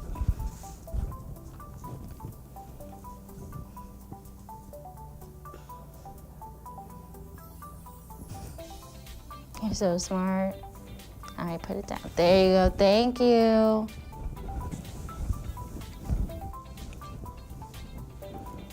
Oh, thank you. Sit down, please.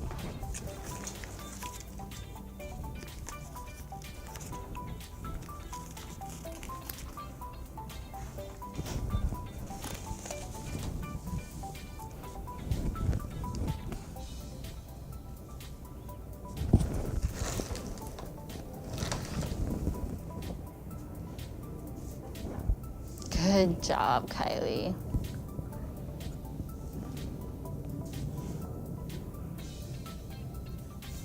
You don't want it? Hold on.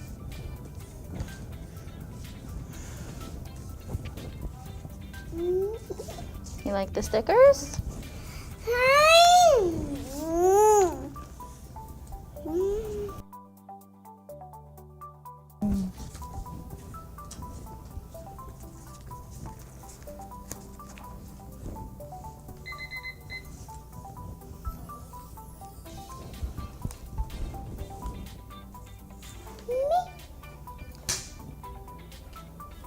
Break. Break. Good job, Kylie. Thank you. Excuse me. Thank you.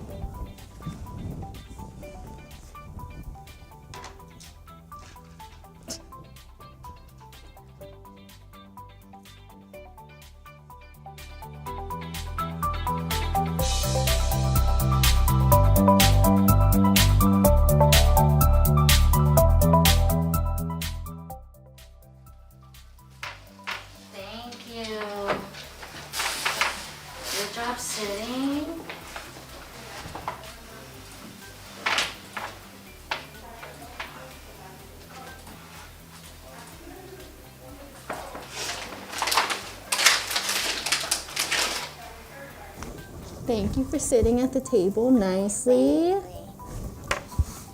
Yeah. La la la la la.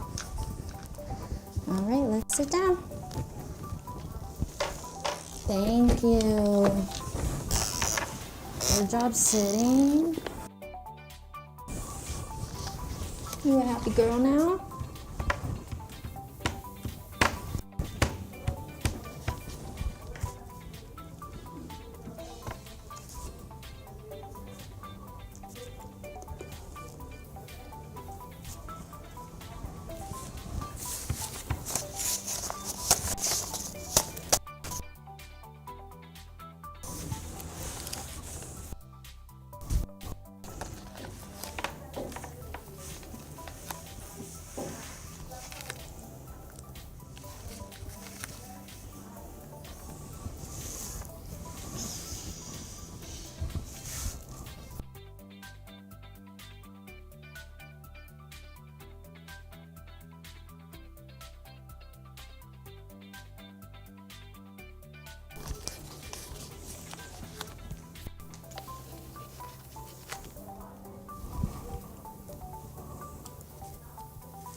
Great job, Kylie. There we go. Putting our stickers on. Sitting nicely.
Good job, Kylie, putting it nicely on the paper. Good job. There you go.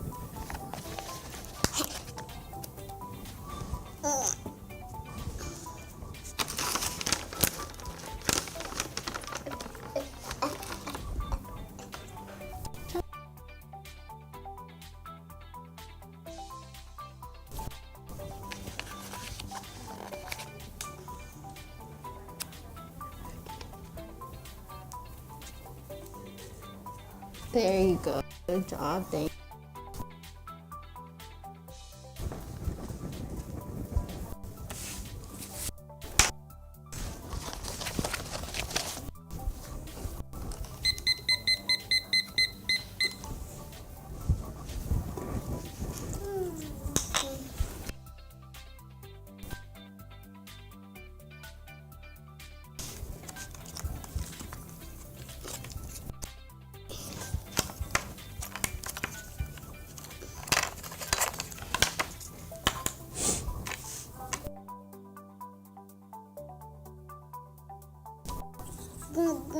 Mm-hmm.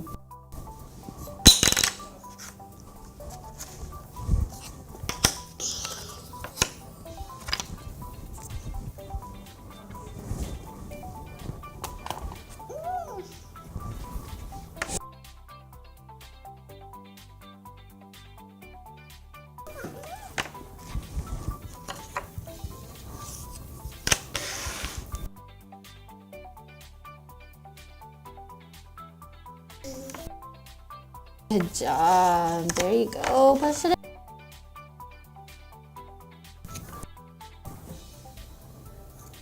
Where's the 2 go?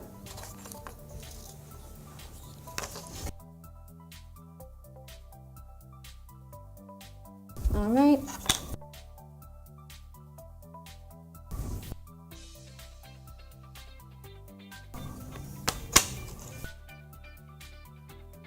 1, 2, 3.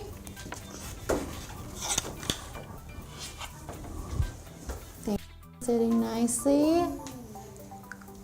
You're okay? Can you hear it okay? Nope, not yet.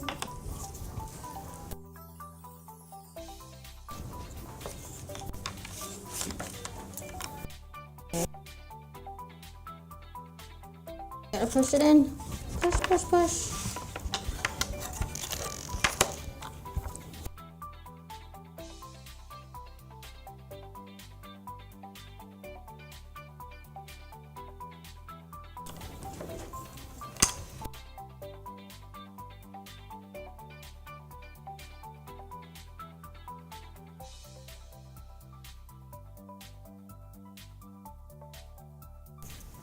Seven.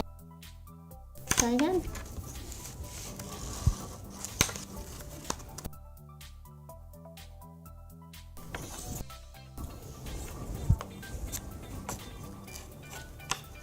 Try again.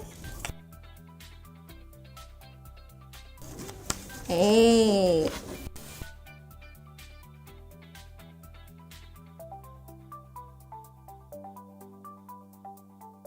Last one.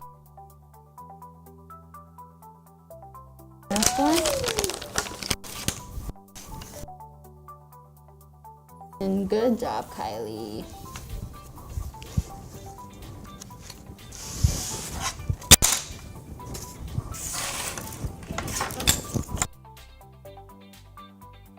Thank you.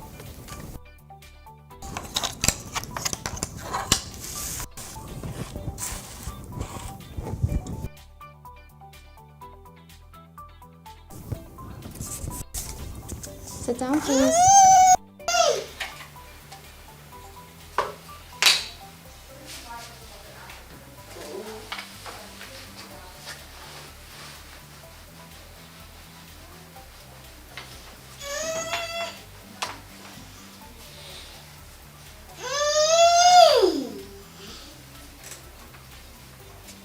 One.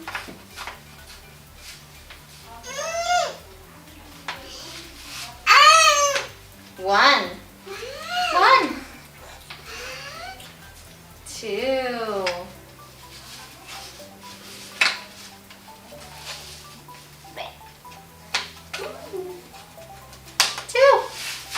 2.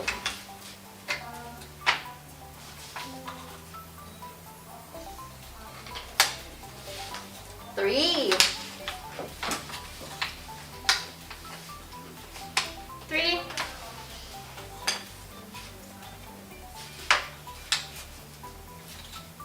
'Try again. 4.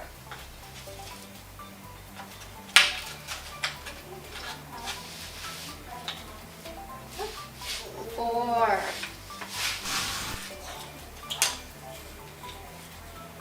5.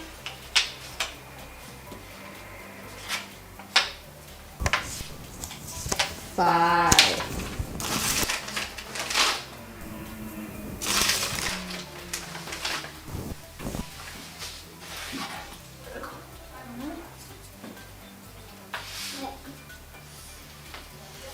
6.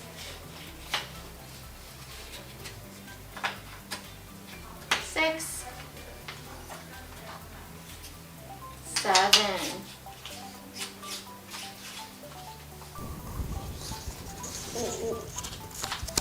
7. 8.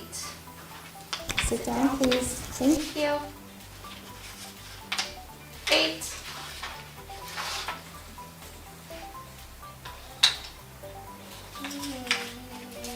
9. 9. Last one.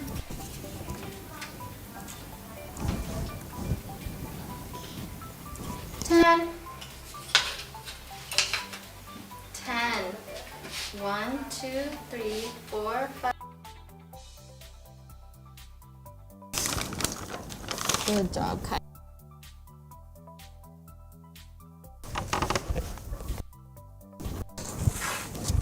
Sit down, please.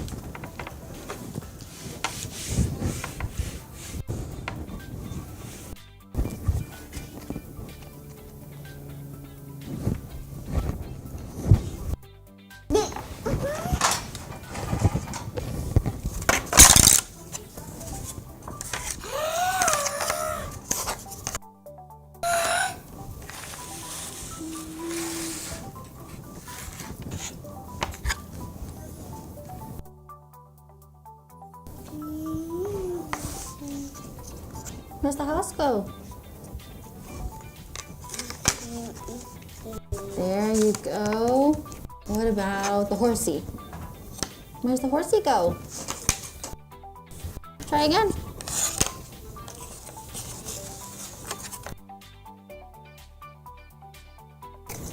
Sheep.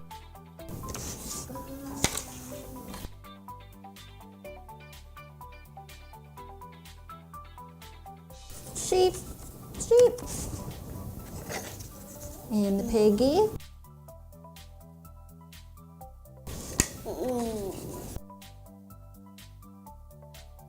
Piggy.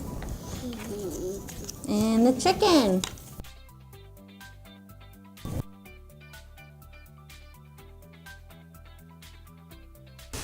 Good job, Kylie.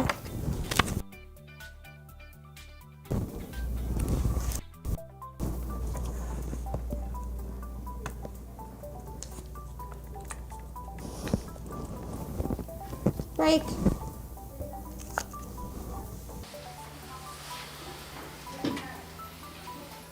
Break. Break. There you go. All right, you can have a break.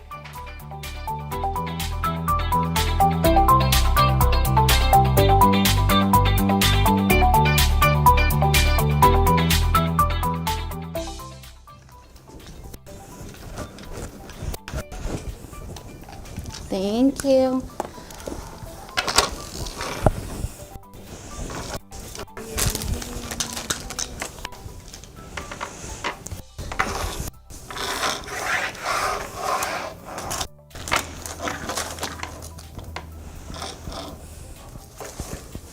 What did I just do with it?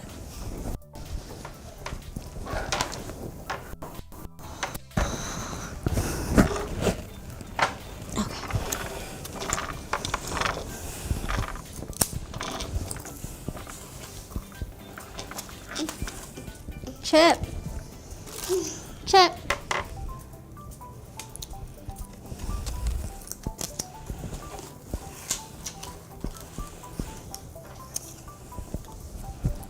Chip. Chip.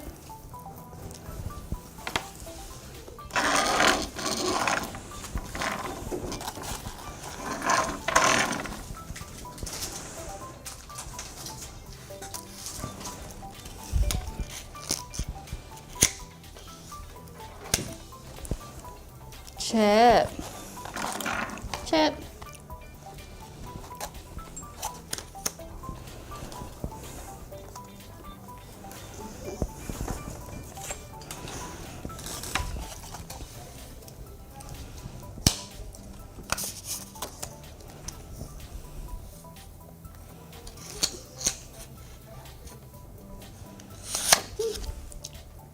Chip. Chip.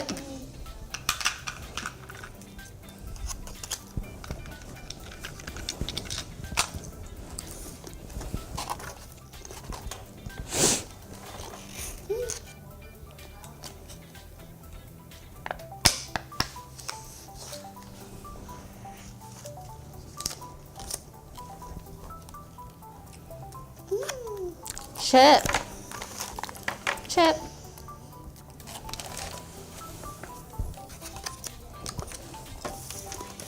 Hold on.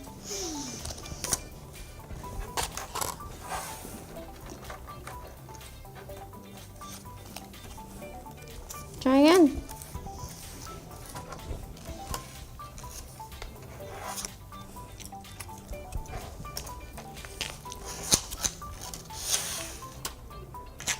Chip. Chip.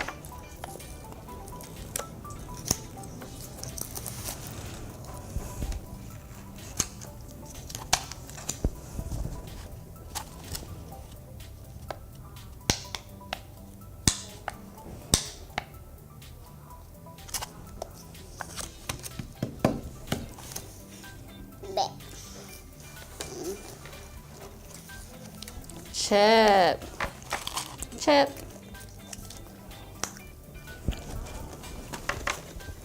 Sit down, please. Thank you.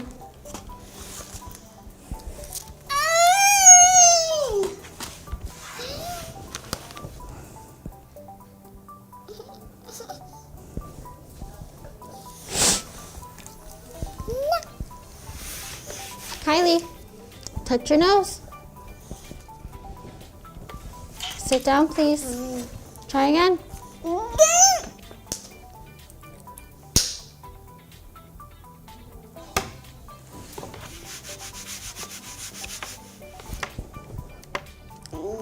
Kylie, touch your nose. Thank you.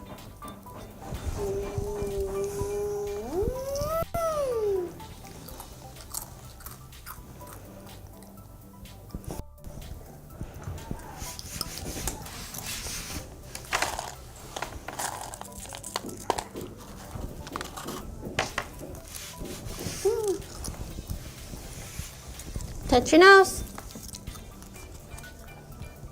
Thank you.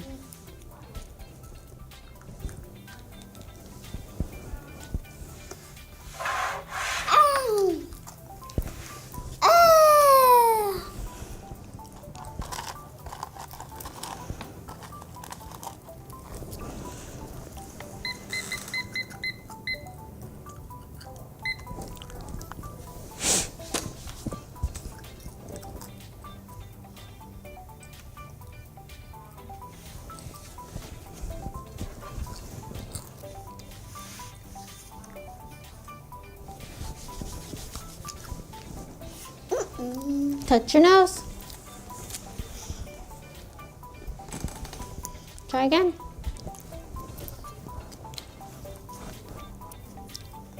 Point your finger. Touch your nose. There you go. Thank you.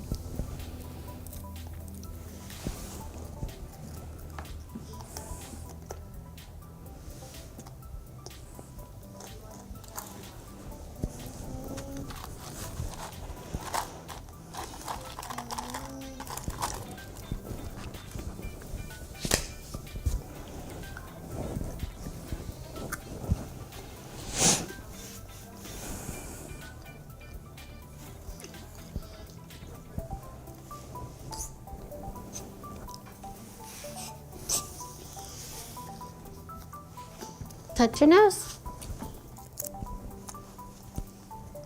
Thank you.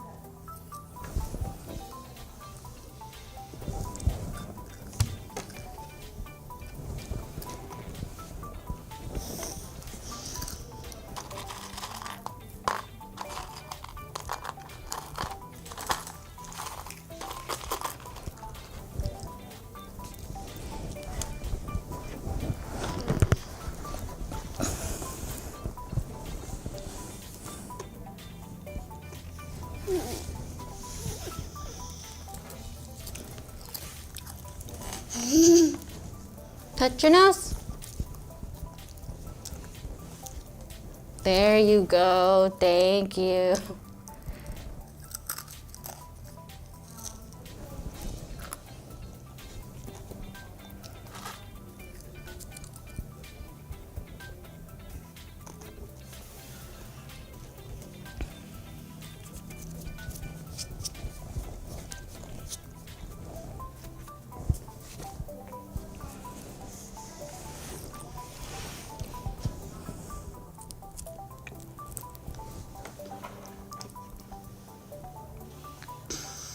Touch your nose.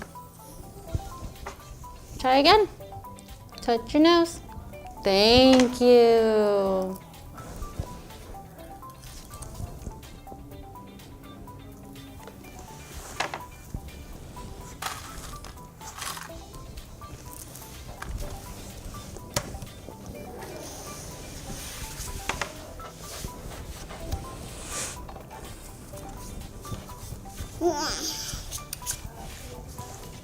Let's get the chips off you.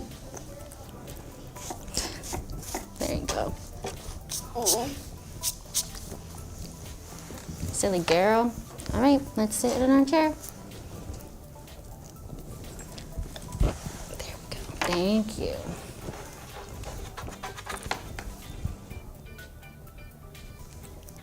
Touch your nose. Try again. Touch your... Nope. Try again. Try again.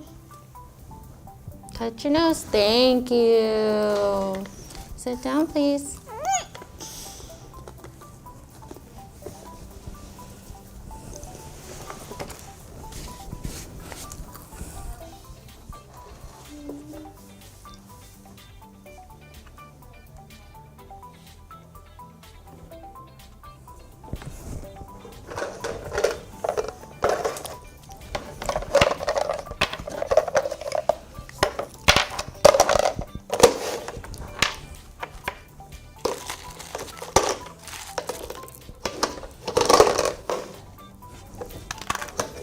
Good job. Thank you. Sitting at the table.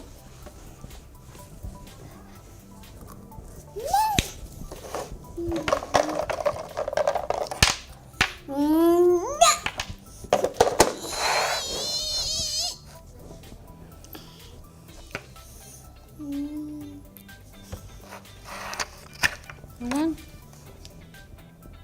There we go.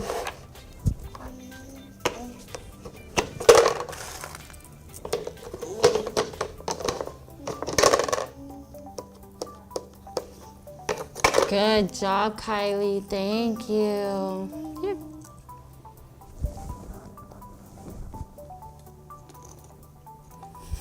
It's just crumbs left.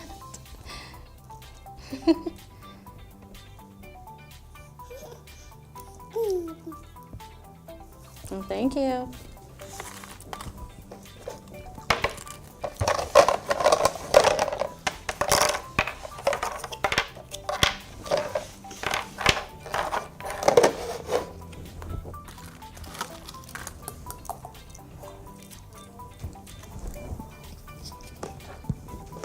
Sort the shapes.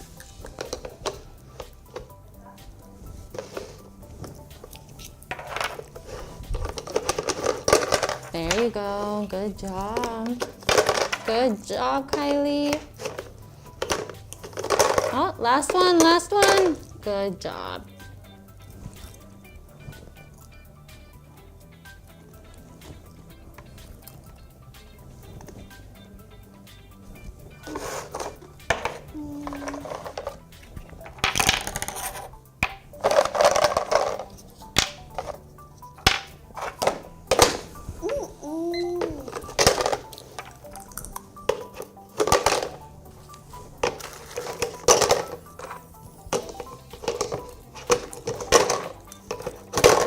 Good job, Kylie.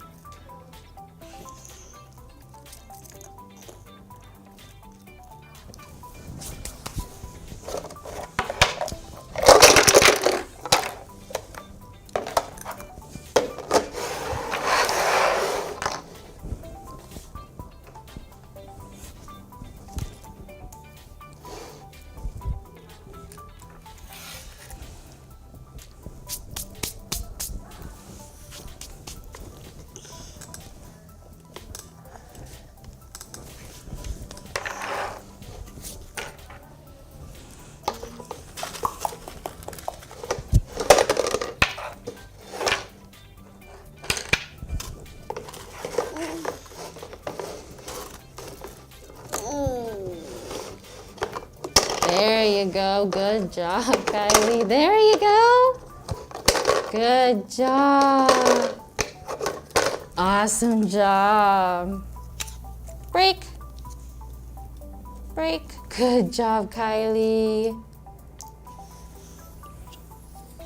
Yeah, you're free to go, but I just wanted to give you tips.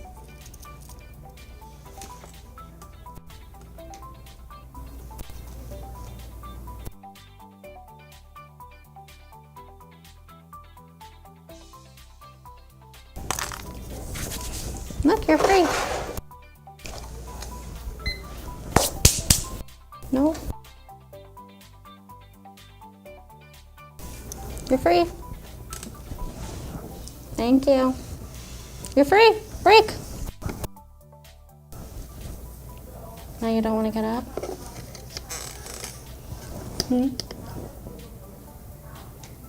Good looking.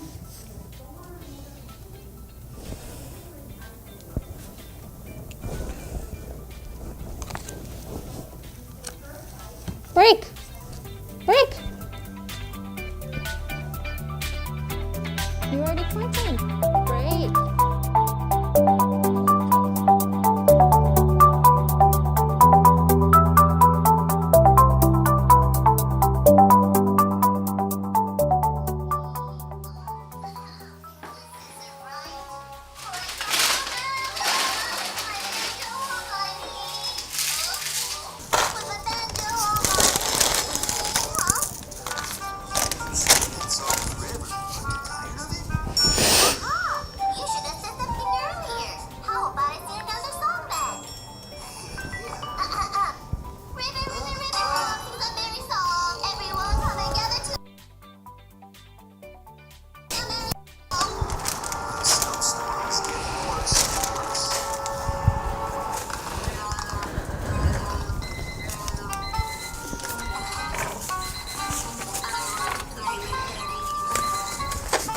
All right. It's Rudy. Rudy, We're gonna take a break. Thank you.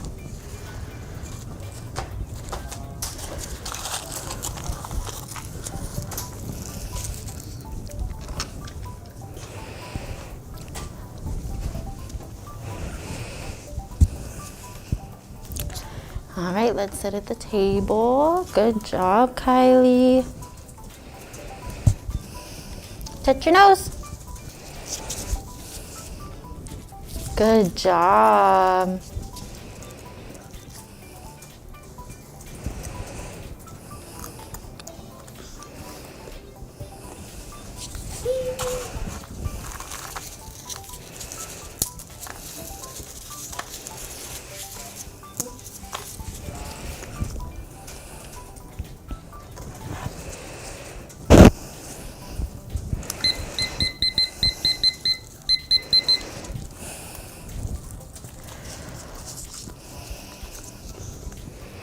Good job sitting, Kylie. Sitting nicely at the table. Touch your nose. Good job.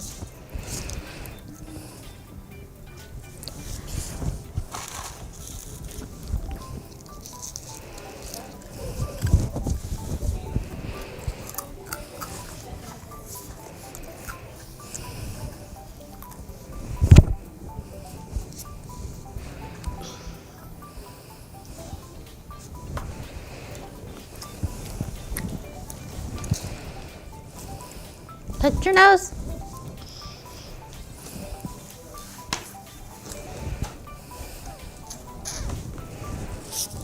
Sit up in your chair, please.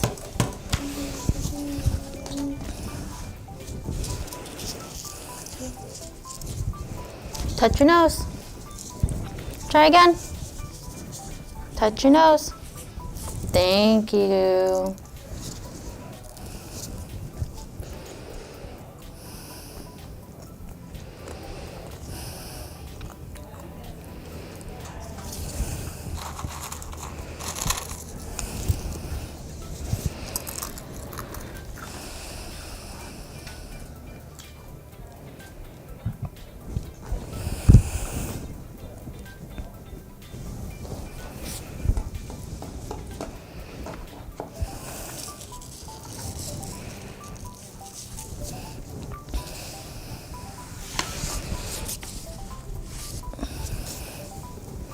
Good job, Kylie.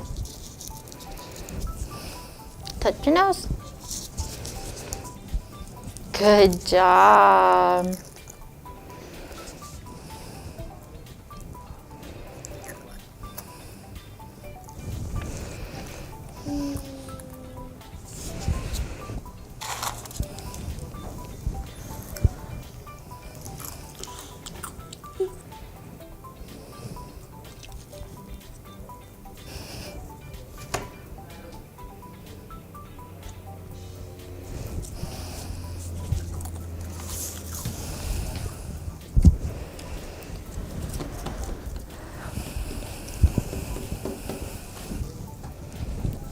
Sit up, please.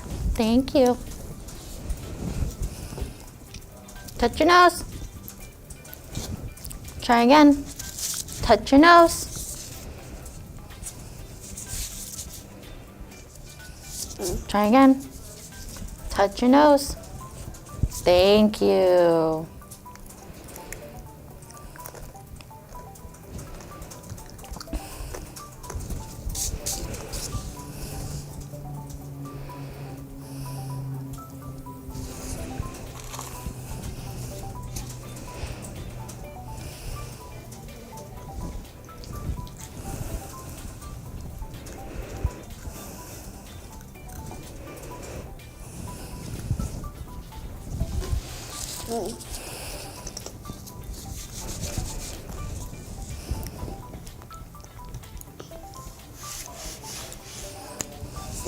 baby. Yum.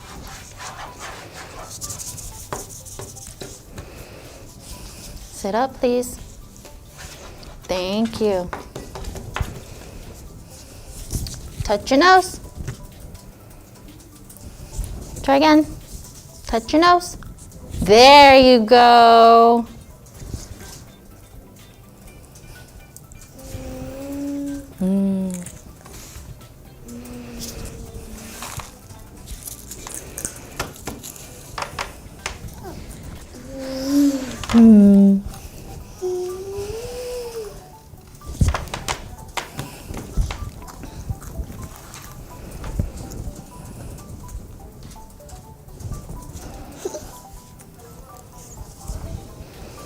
Touch your nose.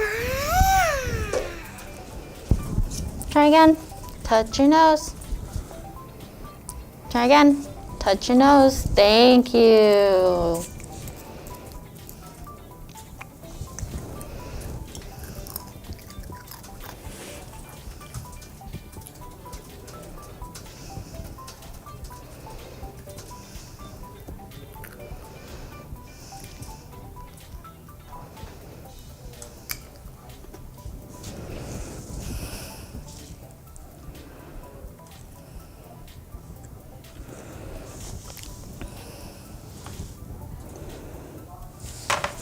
Excuse me. Huh?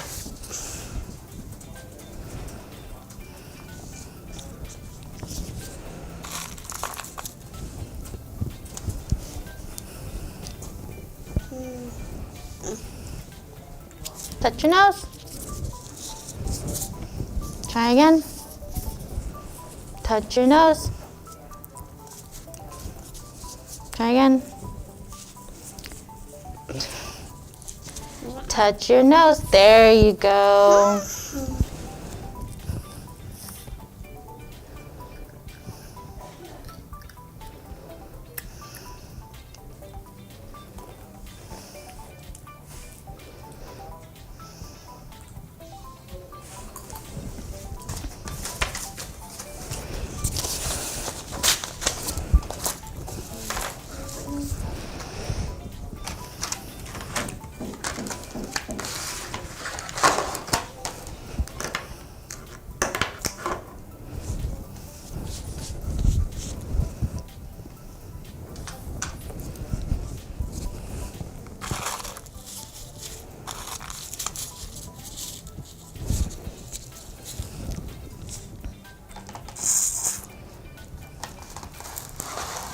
Pick a color.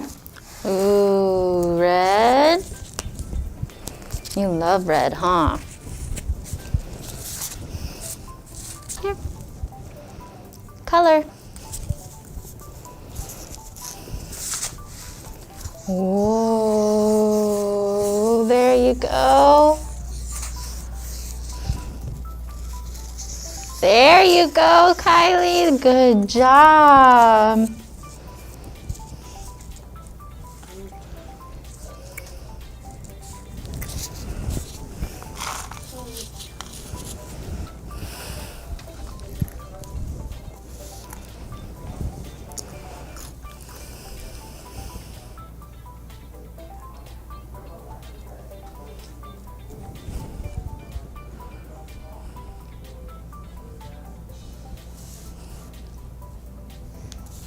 Color. Good job. There you go. Keep going.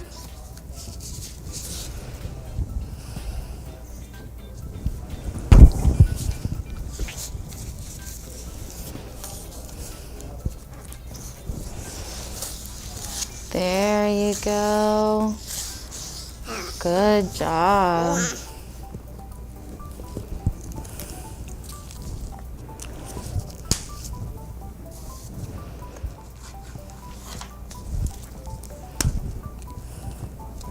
Blue. Blue. Color. There you go, Kylie. Good job coloring.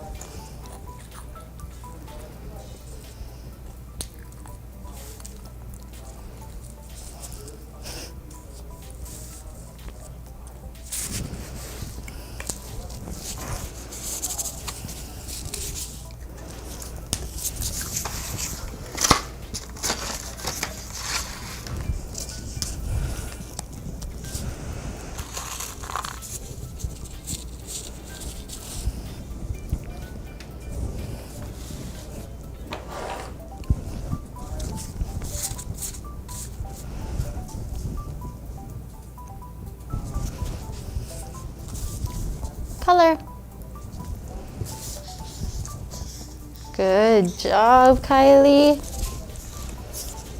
Keep going. Wow.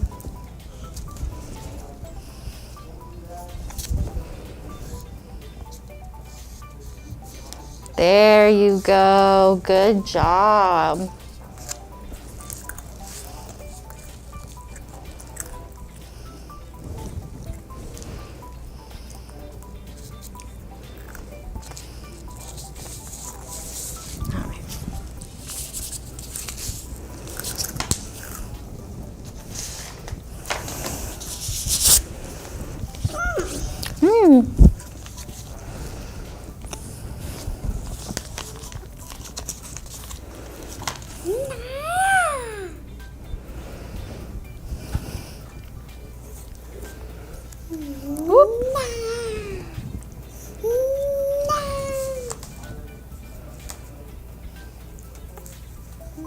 Good job. There you go.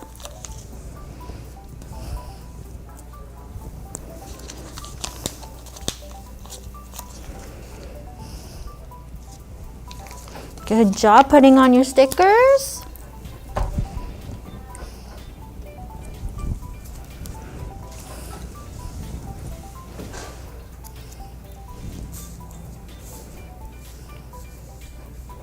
Good job putting stickers on the paper.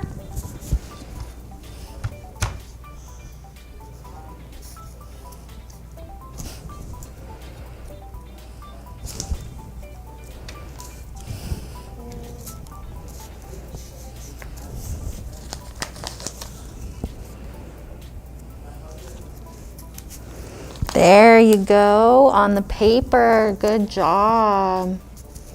There you go.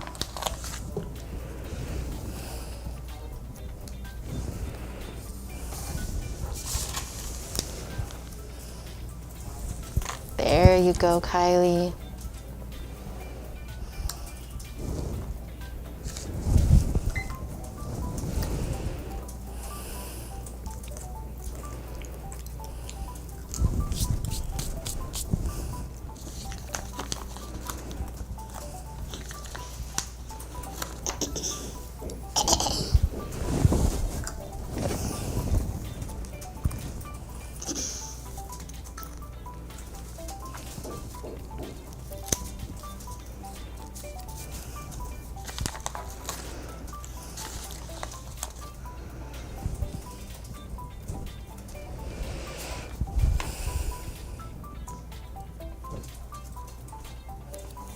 Good job. There you go.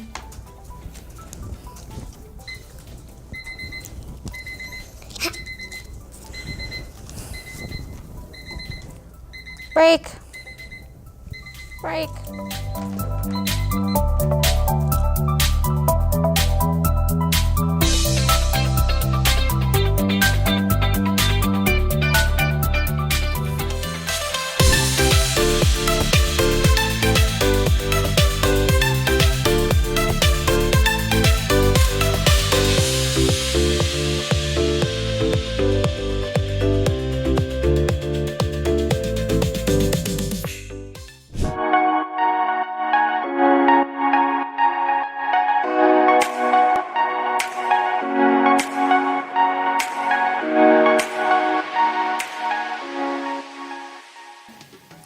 All right, can you tell me, is this the front or the back? Front and back. Oh, good job. Okay, show me, put it on.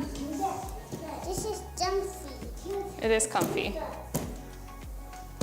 And this is really hard. Yeah, we're gonna practice putting it on, okay?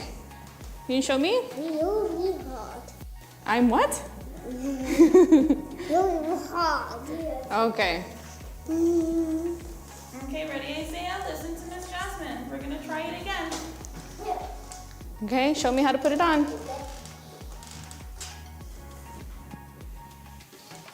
Good job. Keep going. Look for the hole. Oh, you almost had it. Try again.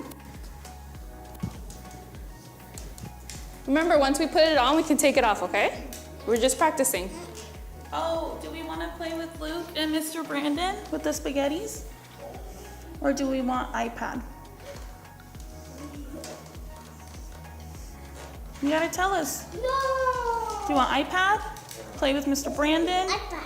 Oh, iPad? you want iPad. All Okay, right, let's we finish gotta up. get our How last many point. points do we need? We need one more. And we can have iPad. Work with Miss Jasmine and we'll be all done. You get break, okay? We'll get 10 minutes. Okay. You ready? Oh man, oh no. You just need one more point and get iPad. Okay, he doesn't want iPad. Oh, you do? Are you sure? You Okay. can color octonauts. You can make a monster with me. We have a puppet show ready. What do you want to do? We can take out the cars again.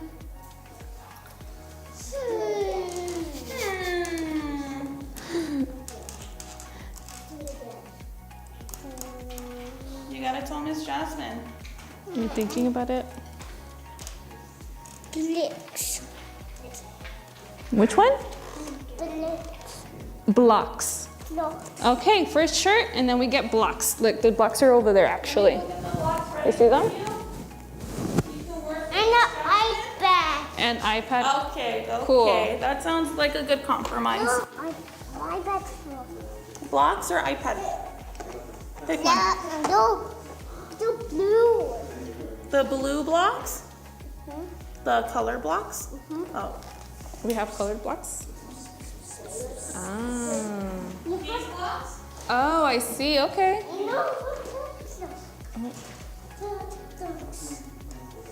don't know what you're talking about. Can you come show me? Show me. This block.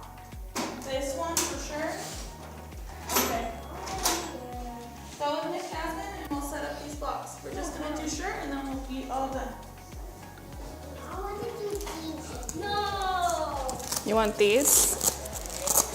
Okay. Come sit. They're waiting for you. Come sit. You get more. They'll be watching you. They'll be watching me. Yeah, they're watching you. See, they have eyeballs. They're watching. All right, you ready? Show me put on shirt. Okay. Say, I need help. I need help. Oh, good job. There you go. Keep going, keep going. We gotta fresh air. fresh air. Pulling down. Good job. Okay, what's next? Yes. Good job. Oh, I know you have a long sleeve. Use this hand to open. And that other arm goes push through the other hole. This one over here. Wait.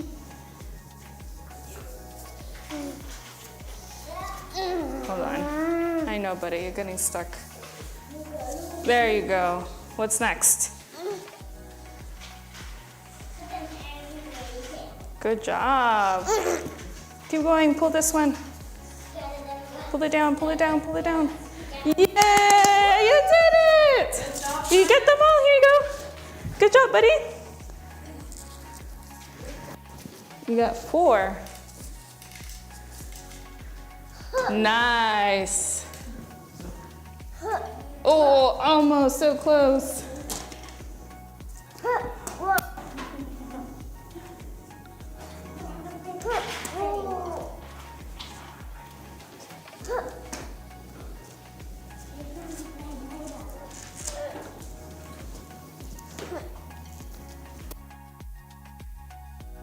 Last one.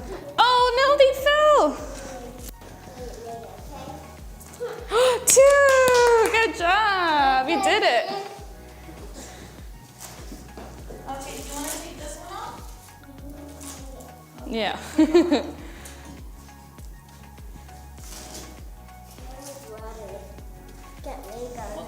See, you go. I think you need a backup. You're too close. Like right there. Watch out for the light, please. No. Move over this way. Right there. Awesome. Oh, so close. Nice. Your turn, Isaiah. Look, it's gonna be Isaiah's turn right now. Can we have that one, please? Look, listen. Try again, over here. Yeah, let's go ahead and hand it to Isaiah. Listen, look. Pick You're it not up. gonna be able to play it. Pick it up. Keep on doing that. You have to listen. There you go. Thank you. Thanks, We're Isaiah. taking turns. All right, Isaiah. Back up a little. It's okay. Right there. I want play. Wow, Isaiah. That's the one.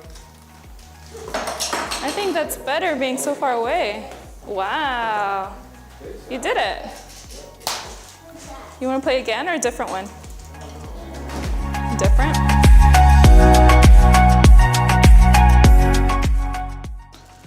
Can you like open this video?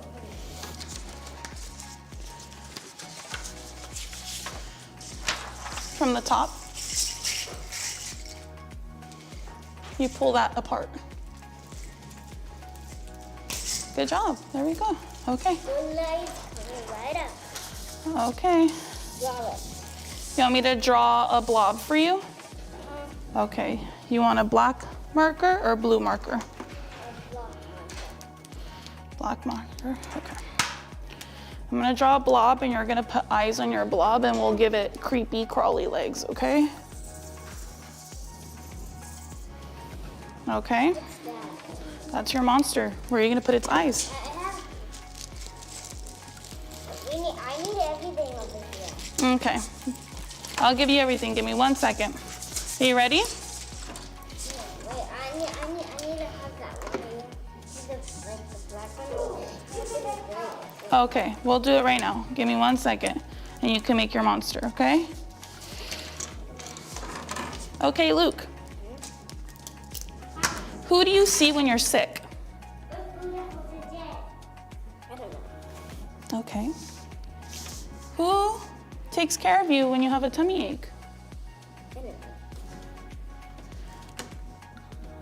Who do you take animals to when they're sick?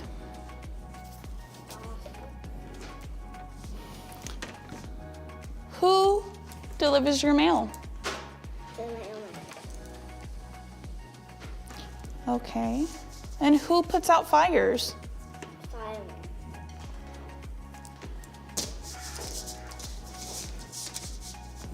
Who takes you to the park? Okay. Thank you, friend. 1, 2, 3. You earned all your points. Okay, now you get your eyeballs. Ready? You wanted this one to make it darker? Take out all the eyeballs. No, we shouldn't take out all the eyeballs. They're so heavy. It really is. You can put all the eyeballs back. One of each. You can have 1 eyeball or 2 eyeballs. And they can be 2 different sizes or they can be the same size. Okay.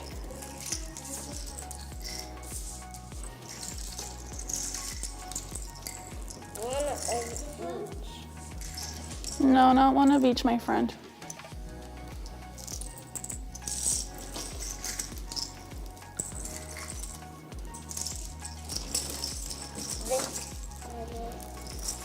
I'm gonna put a tons of eyeballs on him. Okay. I think that looks great. So do me a favor then. I want you to put 1 dot of glue where the eyeballs are, where you want your eyeballs to be, okay?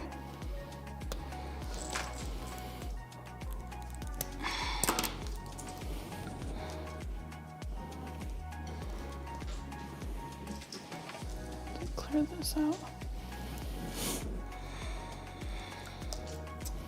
That's too many eyeballs, my friend. It's that many eyeballs. That's so many eyeballs. Okay. This is that many eyeballs. Down, down, down, down. Do you remember my instructions? What are we gonna do? I don't know. What is it? Okay, no, we're all I'm gonna done. do one last. One more. No, you have too many already. I I'm gonna take out one of each one. This big one is so googly. It's so googly. Let me see this glue.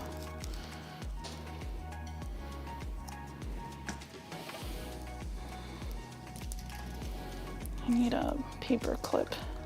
This is where I want. Let me take out like one. Let me do this. Get us a glue stick, my friend. I'm gonna put like this many eyes on. That many eyes on it? That's a lot of eyes. I think you're gonna need to give it some legs too. Where's the legs? We'll get some legs right now. Oh no! Yeah, the creepy legs. Okay, let's get glue right here.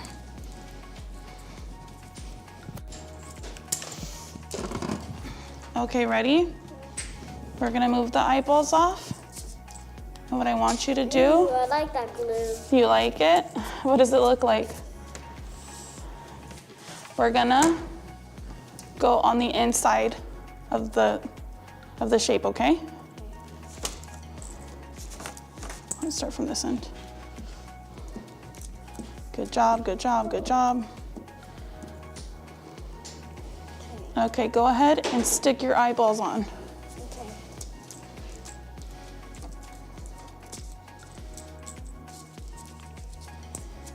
Okay, good job listening.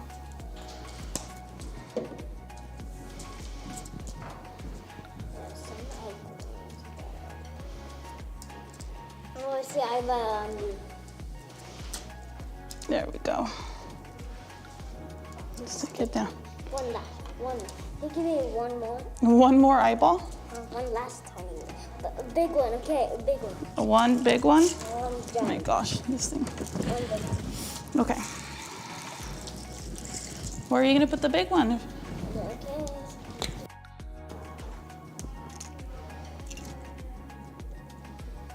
Okay, there you go. You can put it anywhere you'd like. Perfect. There, it's going next to some of the tiny eyes. They're all looking at each other. They're moving. Because I'm moving them. You're so funny. And I'm moving.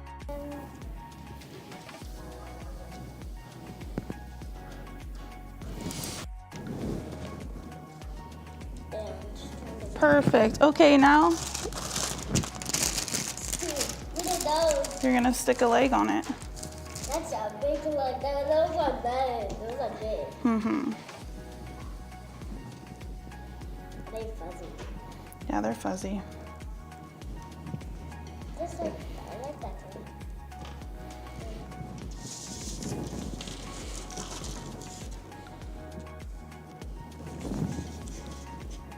What is that? Like that. It's nothing. Look. That's the first one. Great job. Uh-huh.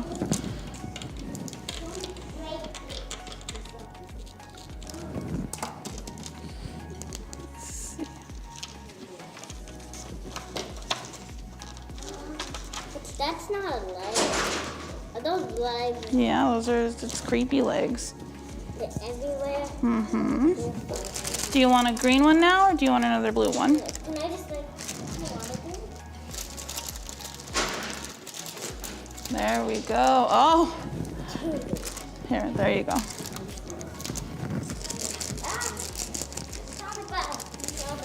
You want to twist it. So do this. Fold it in half first. Okay, in half. Look at mine.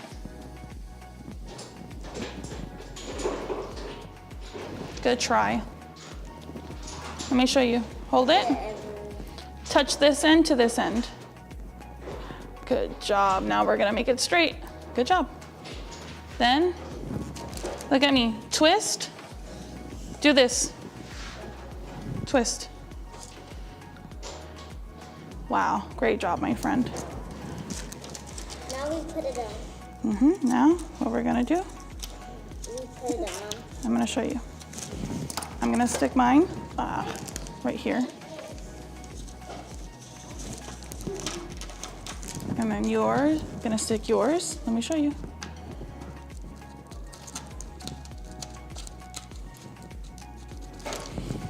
Inside there. Ready? Like that. Now, I want like one last big eye. No more big eyes. You have so many big eyes. Do you want to finish drawing? Good job listening. Give me a high five. Nice. Thank you. Okay. Okay. No sé si necesitas todo eso. Yeah. You want to draw another one, my friend?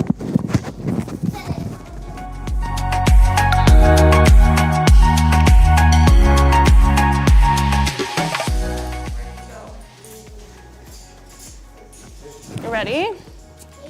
Okay, ready? Say sk. Good. Say skip. Skip. Awesome. Say sk. Sk. Good job. Say skill. Skill. Say sk. Good job. Say scat. Scat. Way to go. Next one. We have 4 more pages, okay? We're all done. Say sl. Eyes on me, Isaiah. Good job, slew. Say slip. Slip. Say slew. Slew. Say slip. Hey, try again. Say slick. Sleep. Awesome.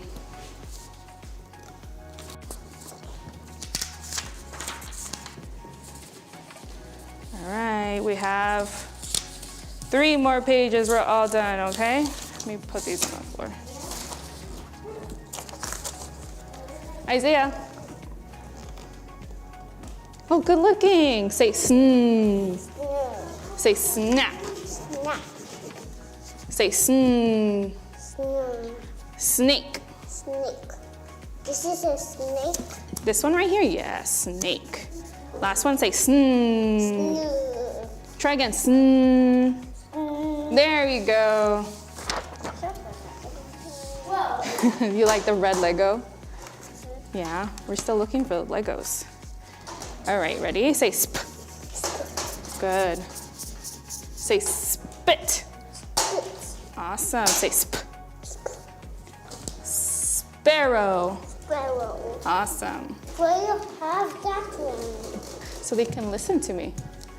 Okay, ready? Last one. Say sp. Good job. Last page. Last page and we're all done. Say spur. Sprite. Right. Ooh, you like that one, huh? I like Sprite. I know you love Sprite. Say spur. Spur. Sprint. Sprint. Good job. Oh, yes. Last one, say spur. Spur. Try again, spur. Spur. There you go, all done. Good job, buddy. All done, break time. Yeah, break time and you get a point.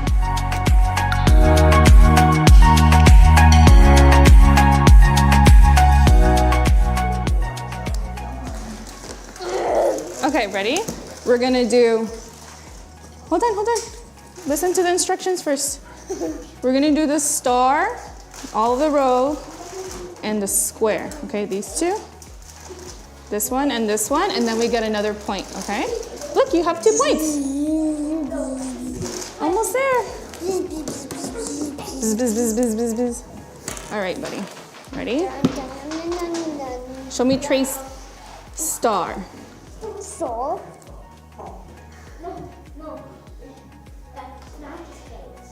Good job. That was really good. Try again. Stay on the line. This one. Stay on the line. There you go. Next. 3 more left. Yeah, good counting. Awesome. Okay, now This hold on one. tight. Squeeze. Good job. Good job. Good job. Whoa, that was pretty good. Awesome, buddy. All right, last row. More than Oh, try again. You missed the line. There you go.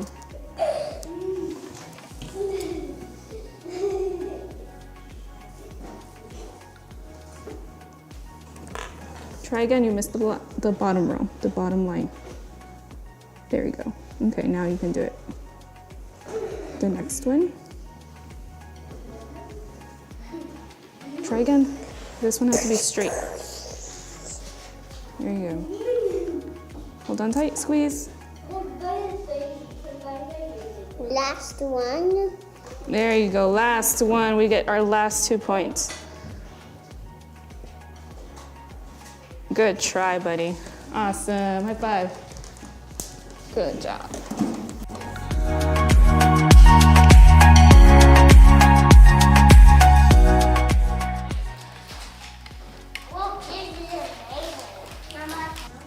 It is a Lego. You can just do one line if that's easier, and then we can go back and do Okay. Yeah. Okay, ready? We're gonna trace the circle line first, okay? Eyes on me, Isaiah. Good looking. We're gonna do this row first, okay? Here you go. Good job grabbing the marker. Circle. Circle? Yeah, circle. Okay, good try. Ready? We're gonna try again. Hold on tight, squeeze. There you go. Follow the line. Squeeze, squeeze, squeeze. Much better. There we go. We got 3 left. No, 2 more left. 1, 2, 3.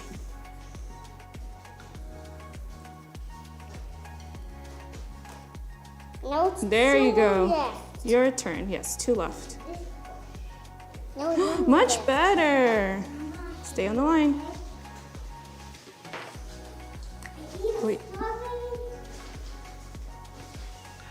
Awesome, you did it. Wait, we have one more thing. We're gonna practice this one next. No. Why you always do that with me? Look, we have our points here, okay? We got our 1 point for tracing.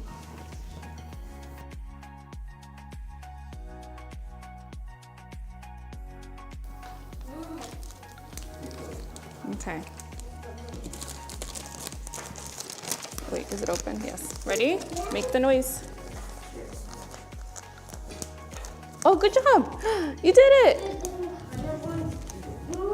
Yay! Awesome! Awesome! You get another point. All done. No. Now you can get a break.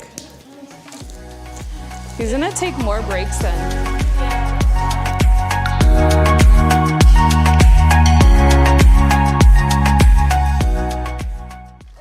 Good job. There you go. All right. Here, Luke. Thank you. Before we start, hey, eyes on me. What is it? Get it? What? Why? It's there so that you can go ahead and. Practice. Yeah, let's keep it. Let's keep it right here, Luke. Let's not move it. It's so that you don't go while you're going ahead and tracing. Okay? Yeah. Hey, Luke, pay attention. Luke, eyes on me. Okay. No, thank you. We're not doing that right now. Remember, we gotta listen to instructions. Eyes on me. What? Good job, Luke. Hey, let's go ahead and trace the semicircle. This one right here. Trace it's a slowly. semicircle? Yeah, it's Why is it called semicircle? because it's half of a circle. Really good job tracing. Thank you. Great job. Now let's. Oh. Remember, we gotta wait up. Did that one? Yeah, you're getting a little bit ahead. Eyes on me, Luke. Real quick. Okay, good job listening. All right, now let's go ahead and trace the star slowly. I was just. I know, but you have to wait until I say to trace it. Really good job listening. No, that one. Okay, and then the Nod, next one nod, is going to be, yeah, that's not there. Next one is the rectangle. Let's go ahead and trace this one. Rectangle. Yeah, last one, slowly. Easy peasy. There. Awesome, good job. I'm gonna color them in. Go for it.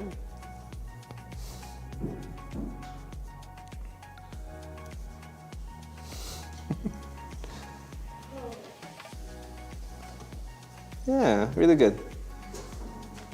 There. High five. That was great.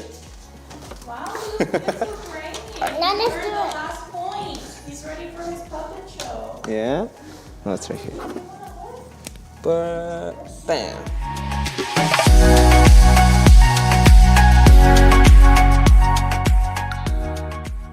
All right, Luke. We're gonna be doing some shapes, okay? And we're gonna go ahead and do them slowly. Can we try it? Okay, now you can go ahead and do it. Remember to go slow. I keep falling off. You need some help? I got it. Okay. This Slowly. color is cool. Yeah, it's nice. When I do like that much, on top of it, it's different. Okay, but hey, look, first off, let's go ahead and trace, and then afterwards you can fill it in, okay? All right, next one. Slowly. Square.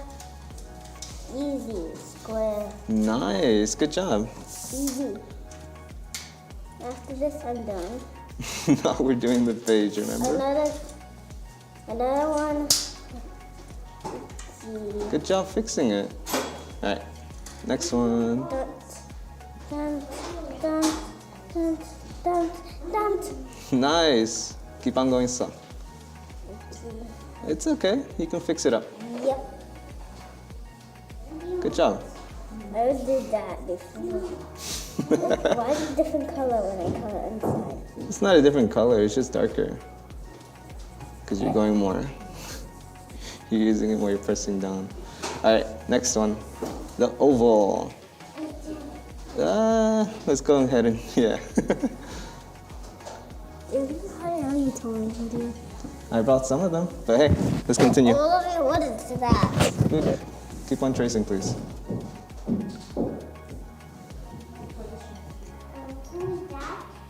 Awesome job. Over here. What's that though? What's right there? Look, let's not touch that, please. It's a microphone. What's that doing on you? Okay. Like a Hey, color. good job. Keep on tracing. Trace slowly with this star. It's easy peasy lemon squeezy. Yeah, you make it look like it. Really good job. Next one, rectangle. Slow. Okay, look. Let's try again. Over here. Good job. Awesome. Now the heart. Slowly look. Nice job tracing.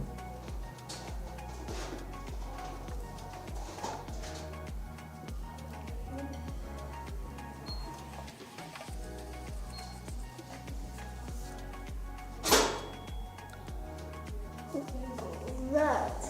Over here, Luke. Let's continue. Trace. You're doing such a good job. Finish. I'm actually. Almost. Tracing, especially slowly. You're doing really good. All right. Now let's just do. Color it in. Oh yeah, go for it.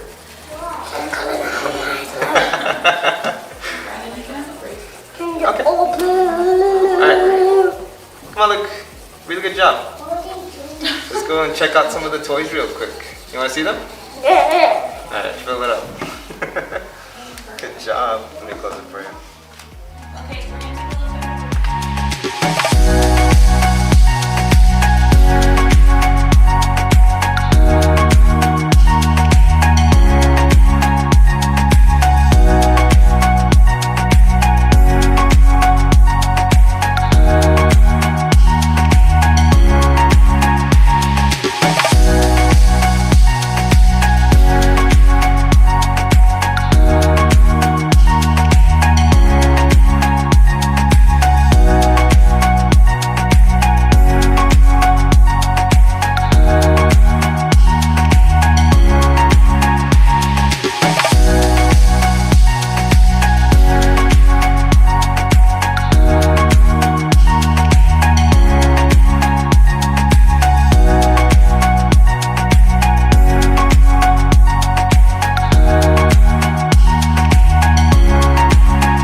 I gave you the 10. Awesome. Well done.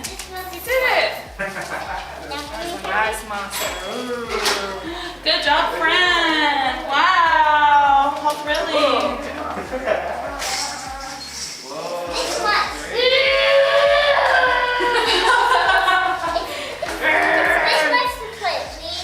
Oh, okay, here you go.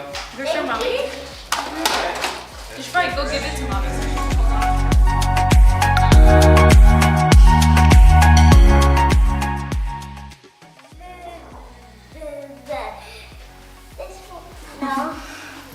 Slowly, Luke. Slow and steady, No, slow no, and yeah, steady. He's still doing his turn. Wow, Luke.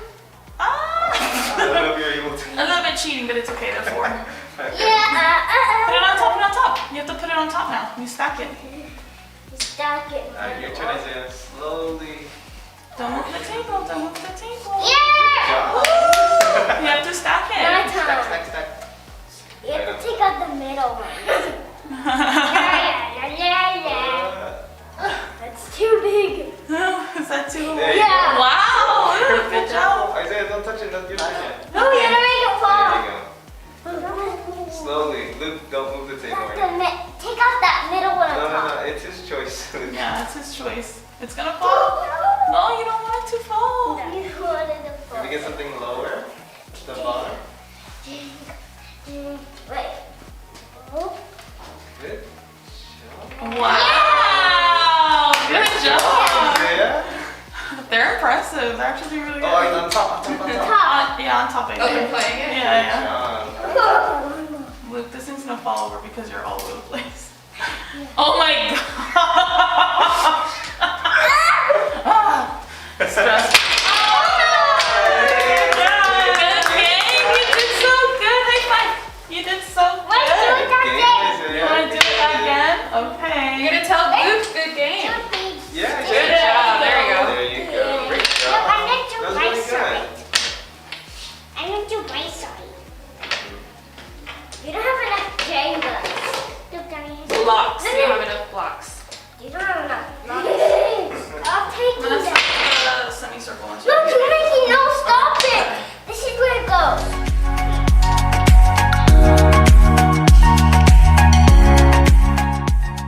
Oh, what is this supposed to? Mom's talking to you. I didn't know what everything is. S. I got an S. No, you're okay. I'm just making sure I'm adding in all the shapes. Star. So refresh your session. Refresh it, because I just added a star in there too. Does it have triangle? It says it's in there, but I don't see it. Oh, it's right there.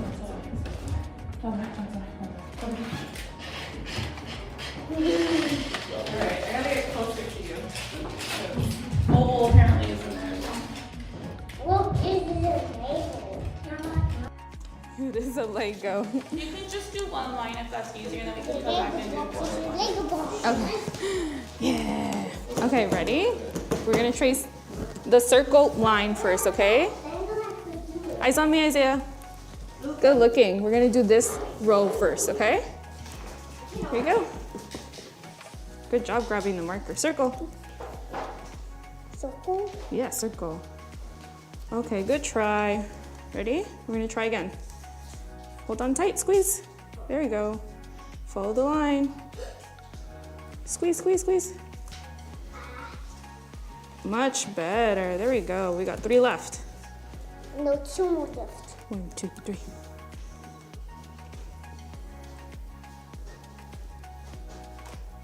Now it's There you 2 go. left. Your turn. Yes, 2 left.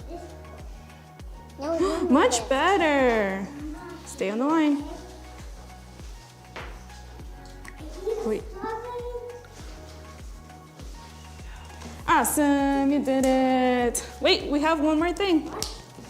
We're gonna practice this one next. No. Why you always do that with me? Look, we have our points here, okay? We got our 1 point for tracing.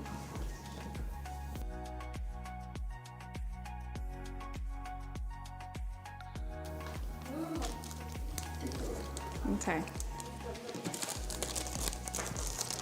Wait, is it open? Yes. Ready? Make the noise. Oh, good job. You did it. Yay! Awesome. Awesome. You get another point. All done. No. Now you can get a break. He's gonna take more breaks then. Yeah, that's fine. Yeah, because.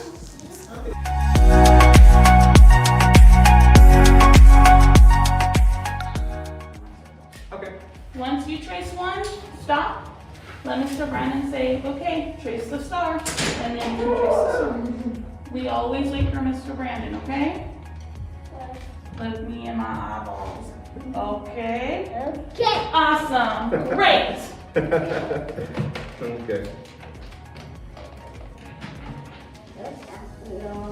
No, we're not paying attention to that one. We're only doing You're these not two. doing that with the other one. No.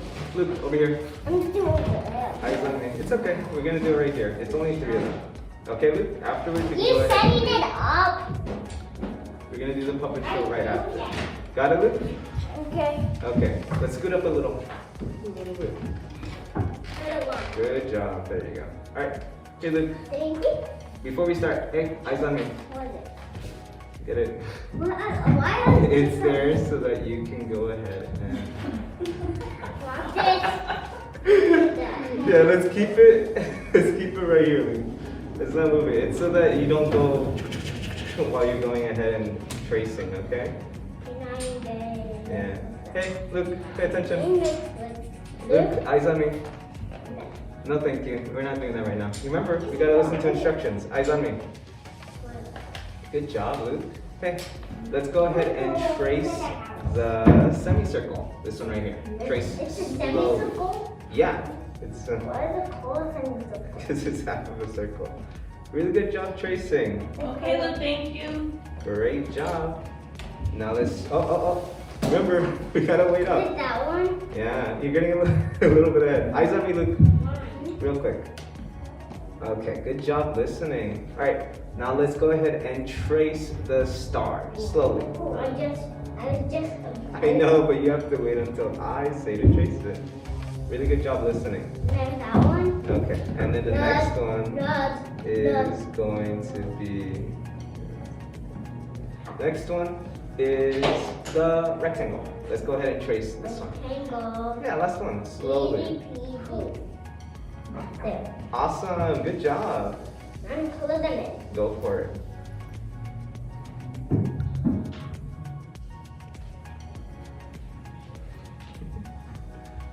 Oh. Yeah, really good. Good. High five. That was great.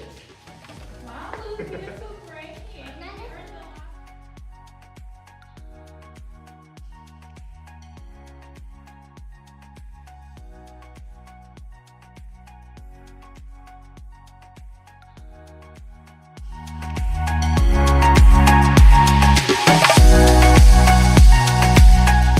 That's cool, right?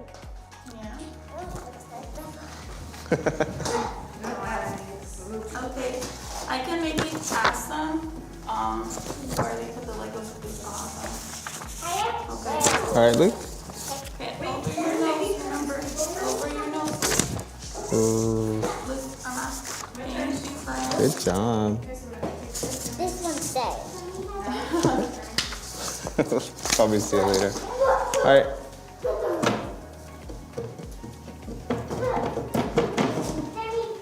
Okay. All right, Luke. Okay. We're gonna go ahead and do some of this. You're great at them. Okay? I like your mask. It has sharks and everything. Looks nice.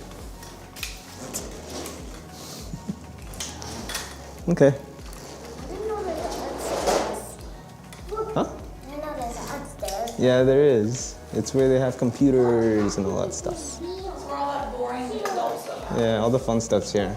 Yeah, all the fun stuff's right here.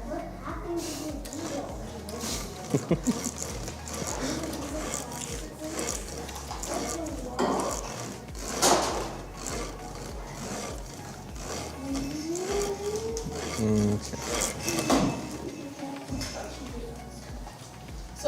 Brandon, if you want, present the trial slow. Make sure you just take data right after everyone because we really want to show the wires. Okay. Exactly. You know, Okay. what we expect of them. Thank you for sitting. Yeah, you're doing great. Oh, hey, look, you're doing such a good job. Let's keep on sitting. Okay. Hey, look. Over here. Come sit down. Yeah, we're staying seated. Okay, Luke? All right. Hey, Luke. Eyes on me, Luke. We can check it out right after this one, okay? Okay, Luke? Okay, awesome. All right. Hey, Luke. Say Good job. Okay, how about say slip? Slip. Great job. And slime. Slime. Awesome, yeah. Good job. How about slam? Slam. Awesome job. Slamming. That's when you slam dunk. You go. Okay? Exactly. Okay, eyes on me. Go sn. Awesome, but let's keep it a little shorter, okay? Eyes on me, Luke. Really good job. Go sn. Awesome. Say snap. Snap. Great job. Say snake. Awesome job. Really good. Okay. Say snow. Snow. Really good. Okay, let's go on to the next one. You're doing such a good job. Okay, hey, look over here. Eyes on me. Really good. Go sp. Awesome, high five. Bang. Oh, stay seated, remember? Okay, one more time. Eyes on me. Say sp. Really good. Okay, say spider. Spider. Awesome. Like spiders. No, I don't. Okay, hey, look over here. Good job. Say spin. Spin. Awesome. Say spend. Spin. Spin is when Really good. it's like one of the spiders. They spin a web. That's what they do. What? They make webs. Luke. Let's continue. Eyes on me. He's not a spider. Over here, Luke. Thank you. Go st. Awesome. One more time. Go st. Yes, good job. High five. You're doing so good. Now let's check what's in there. Afterwards, okay? You're doing such a good job sitting and being patient. One last one. There's gonna be 2, and then that's it. More and that's it. Yeah, 2 more pages of these. We're almost done. Over here, Luke. Eyes on me. Okay, that's fine. How do you get here so fast? I teleported. All right, Luke. You wanna go check it out? You're doing so good. Let's go.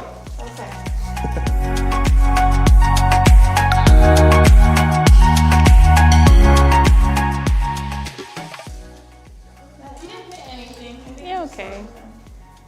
All right, can you tell me, is this the front or the back? Front and back. Oh, good job. Okay. Show me, put it on. This is comfy. It is comfy. And this is really hard. Yeah, we're gonna practice putting it on, okay? Can you show me? Really hard. I'm what? Really hard. Okay. Okay, ready, Isaiah? Listen to Miss Jasmine. We're gonna try it again. Okay, show me how to put it on.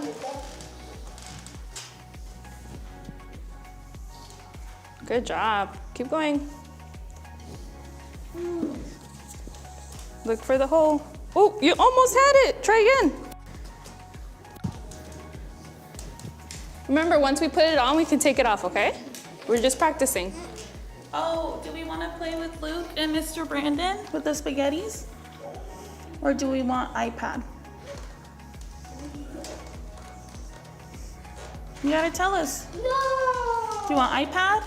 Play with Mr. Brandon? iPad. Oh, iPad? you want iPad. All Okay, right, let's we finish gotta up. get our How last many point. points do we need? We need one more. And we can have iPad. Work with Miss Jasmine and we'll be all done. You get break, okay? We'll get 10 minutes. Okay. You ready? Oh man, oh no. You just need one more point and get iPad. Okay, he doesn't want iPad. Oh, Oh, you you do. do. Are you sure? You Okay. can color octonauts. You can make a monster with me. We have a puppet show ready. What do you want to do?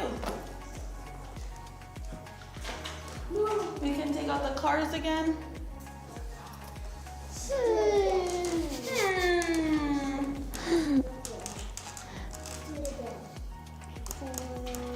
You gotta tell Miss Jasmine. Are you thinking about it? Blix. Which one? Blix. Blocks. No. Okay, first shirt, and then we get blocks. Look, the blocks are over there, actually. You see them? And an iPad. And iPad. Okay, okay. Cool. That sounds like a good compromise. No, iPad's Blocks or iPad? Pick one. no, the blue. The blue blocks? The color blocks? Oh. We have colored blocks. Ah. These blocks? Oh, I see. Okay. No, I don't know what you're talking about. Can you come show me? Show me. this block. This one for sure? Okay. Go with Miss Jasmine and we'll set up these blocks. We're just gonna do shirt and then we'll be all done.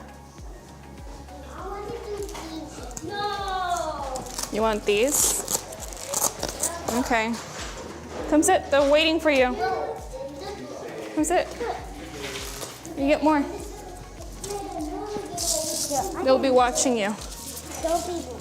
Yeah, they're watching you. See, they have eyeballs. They're watching. All right, you ready? Show me put on shirt. Say, I need help. Oh, good job. There you go. Keep going, keep going. We gotta fresh air. fresh air. Cooling down. Good job. Okay, what's next? Yes. Good job. Oh, I know you have a long sleeve. Use this hand to open. And that other arm goes pushed through the other hole. This one over here. Wait.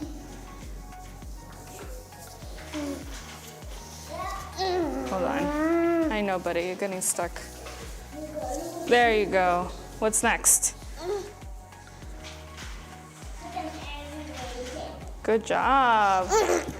Keep going, pull this one. Pull it down, pull it down, pull it down.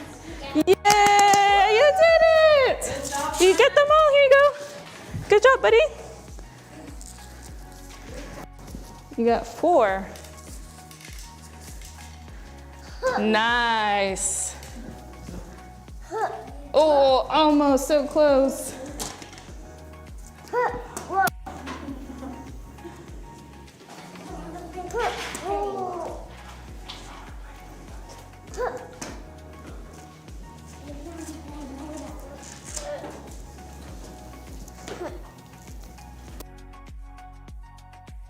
Last one. Oh no, they fell. 2. Good job. You did it. Okay, you want to take this one off? Yeah.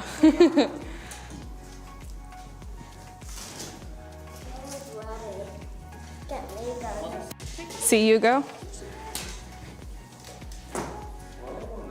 I think you need a backup. You're too close. Like right there. Watch out for the light, please. I know. Move over this way. Right there. Awesome. Oh, so close. Nice. Your turn, Isaiah. gonna be Isaiah's turn right now. Can we have that one, please?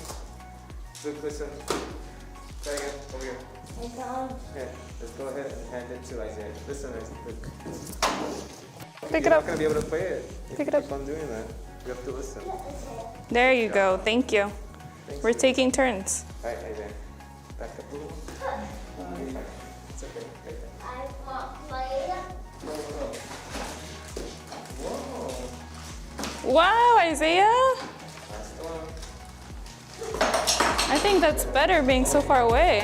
Wow. You did it. You want to play again or a different one?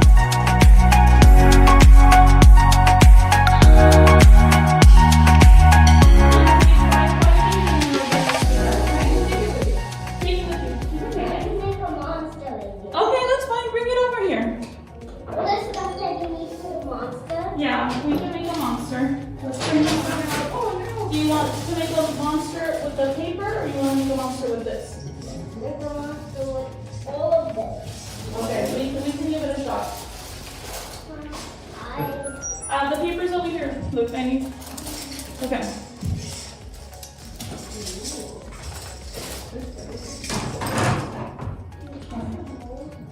I'm gonna give you paper and you can glue some eyeballs on the paper, okay?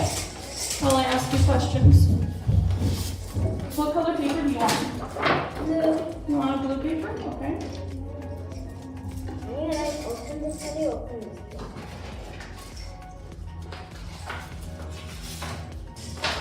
From the top. You pull that apart. Good job. There you go. Okay. Don't light it. Don't light it. Okay. Draw it. You want me to draw a block for you? Okay. You want a black marker or a blue marker? Black marker. I'm gonna draw a blob and you're gonna put eyes on your blob and then give it creepy crawly legs, okay?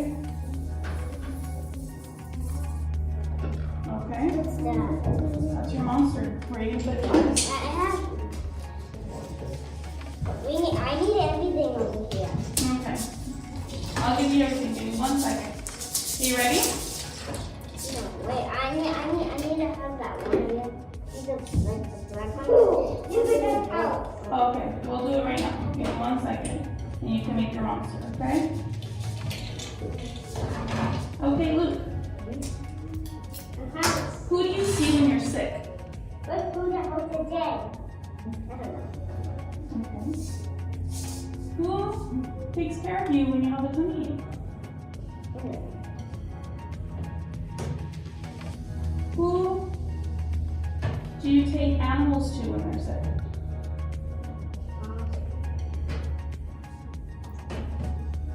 Who delivers your mail?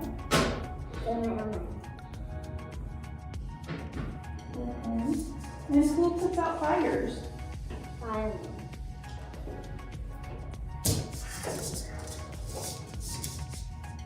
Who takes you to the park? Okay. Thank you, friend.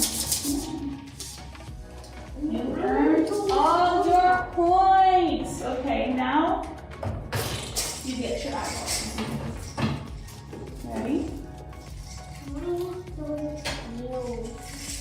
You wanted this one to make it darker?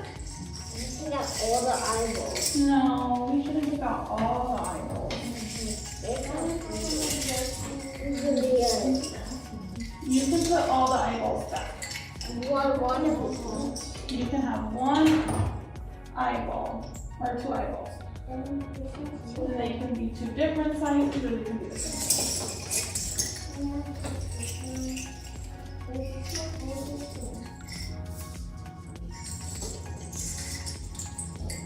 One of this one? No, one of each, my friend.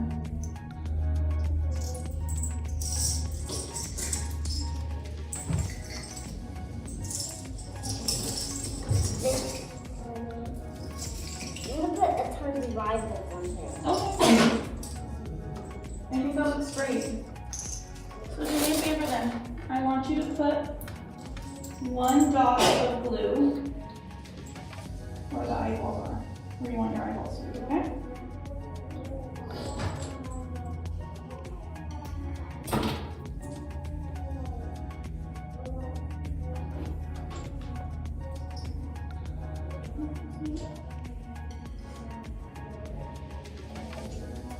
That's too many eyeballs, my friend. It's that many eyeballs. That's so many eyeballs.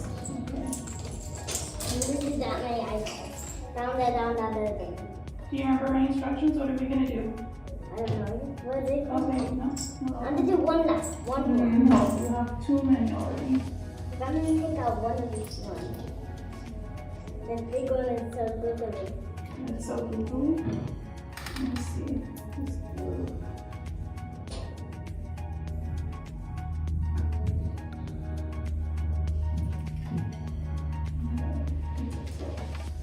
This is where I want. Let me take out like this. You get that's a blue stick. I'm gonna put like this many eyes. That many eyes on it? That's a lot of eyes. I think you're gonna need to give it some eyes. Where's the leg? You're gonna give it some eyes now. Yeah, I'm looking for the big curly leg. Yeah, the creepy legs. Let's get it. Right here.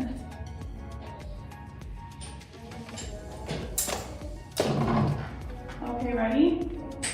We're gonna lift the eyeballs off. What I want you to do. Ooh, I like that blue. You like it? What does it look like? We're gonna go on the inside of the shape, okay?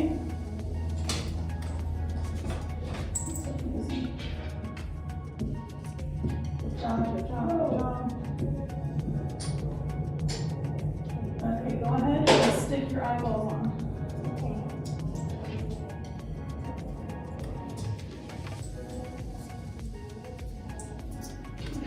Listen.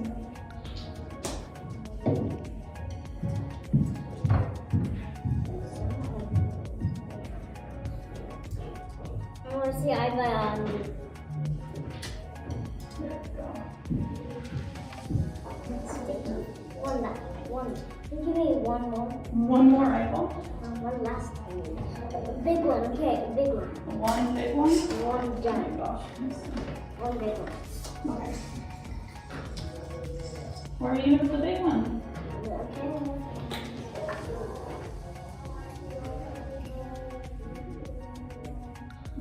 There you go. You can put it anywhere you like.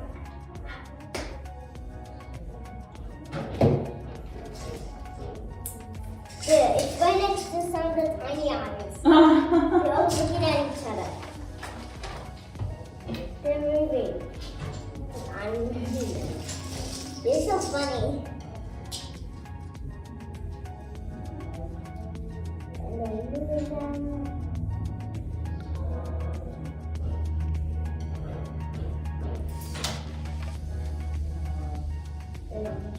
Perfect. Okay, now What are those? you're gonna stick a leg on it. That's a big one. Those are big. Those are big. Mm-hmm. Big fuzzy. This one, I like that one.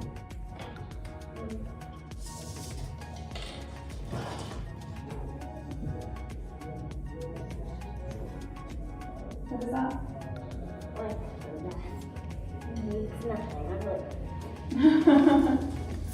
oh, one. That's the first one we got. Don't break it.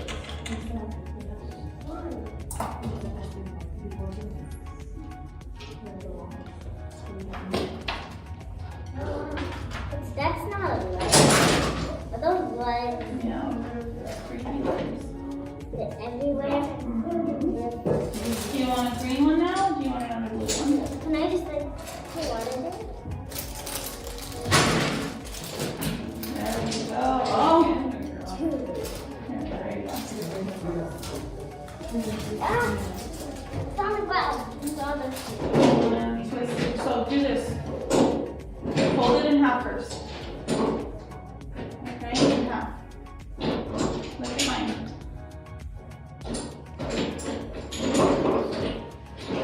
Good try. Let me show you. Hold it. Touch this end to this end. Good job. Now we're gonna make it straight. Good job. Then, look at me. Twist. Do this. Twist. Wow, great job, my friend. Now we put it on. Now, what we're gonna do? We put it on. I'm gonna stick mine. Okay.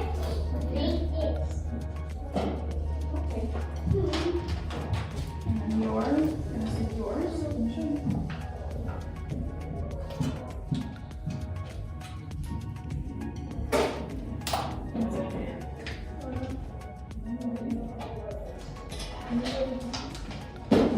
Now I want like one last big eye. No more big eyes. We have so many big eyes. You want to finish drawing? Good job listening. Give me a high five. His legs look on top of his head. Okay. His legs look on top of his head. Yeah. I want to draw another one. You want to draw another one, my friend? Look at it, come over here. You gotta wait up. Yeah, be patient, my friend. Okay, hey, do you want to finish? You want to draw more, or you want to do another one? No. Okay, we can make a different kind. You want to make a different kind? Look at it. It has legs that like that. And some are on top of its head. And some are fuzzy and crazy. Huh? Okay, we can kind of. Wow. Okay, give me 3 colors. Okay. Purple. Okay. You guys like to show. Pink. One more. Do one of each. Oh, I'm gonna do one of each color. No, I can give you one more color. What's one more color? Green. Green. Okay. Wait, no, the yellow. Yellow. Okay. Are we gonna add it to the monster we just made? No, we're gonna add one. We just make a new one.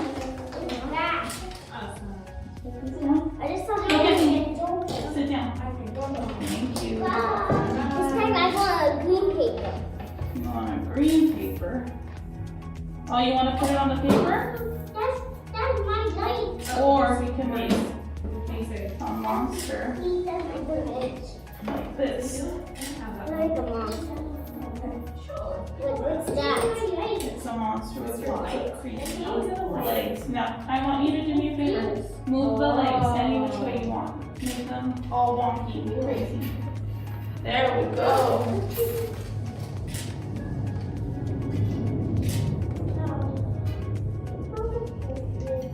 Love it. Good job. This is like a little more legs. Can you put more creepy legs? I think your legs look especially creepy. Oh. Okay. Isaiah, do you want to make a monster? No. Then look at this monster. Another one. Okay, now you're going to stick this eyeball right in the middle, okay? Are you sure, Isaiah? I'm doing it. Yeah, good job. Just like that. Yeah, for the monster. I'm just going to hold on to it as fast as you can. Wait, the monster. We do another one now. Another one. Please. Yeah, of course. And then we're making monsters. Oh, I found the eyeball that fell on the ground. Oh my gosh, okay. It's sticking onto my monster. I guess you can have that one. That's fine. Can't stick. Look at your monster. Oh, why are you using a marker now? Yeah. So there. Do you need a paper, Isaiah? I need some eyeballs. You need some eyeballs? Okay. Luke took like 20 of them. I got some eyeballs. No, wrong cat. Oh yeah. What color do you want, Isaiah? Isaiah, what color is it? I just drew like a green. Say brown. There we go. Good job. I just did like a random blob if you want to draw a random blob for him, and then he has to make a monster out of it.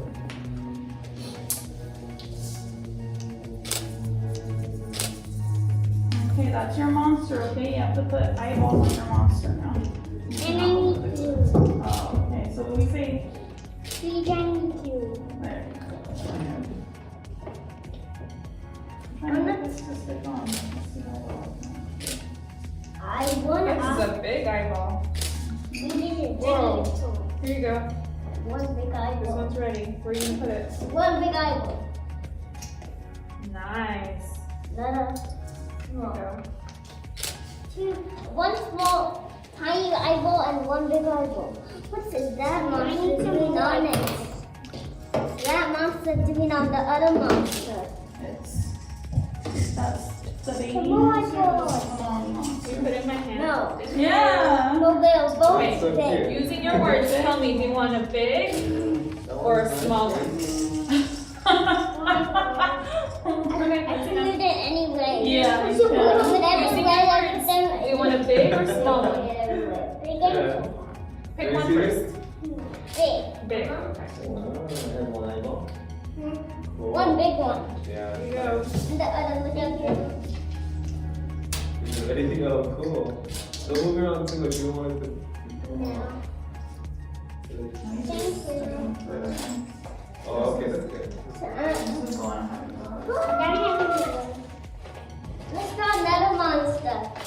You like the monsters though? Let's draw more. That's good. Okay, good waiting. And I want to move down. There's 3 monsters already. Crazy legs. There's already 3 Okay. monsters. Pick your colors, my friend. Any of them. Ooh, I love it. Mommy, look at my monster. Oh, buddy, pick one color. One big eye. Using your words, what color? And the other one's bigger.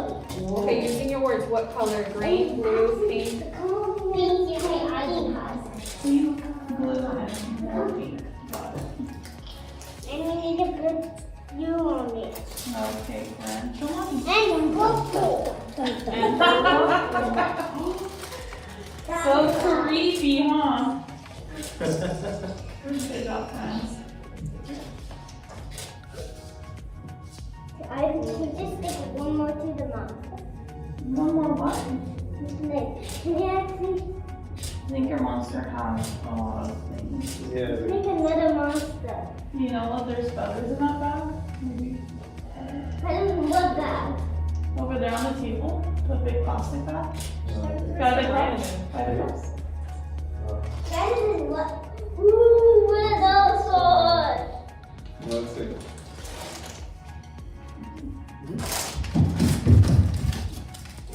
Do you want to put some feathers on it? That is for what? On your monster? Yeah. Do you want one more big one? Okay, look at me.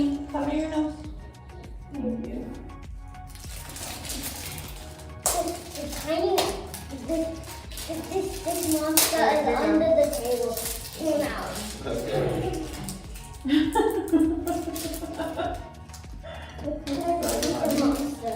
Yeah. It's good. What's the monster? Okay. It's so cool. Yeah, it's so cool. Do you want feathers on your monster? Yeah. Just some of them, just some of them, just some of them. There we go, friend. Yay! Okay, we need to leave some for Luke. We need to leave some for Luke.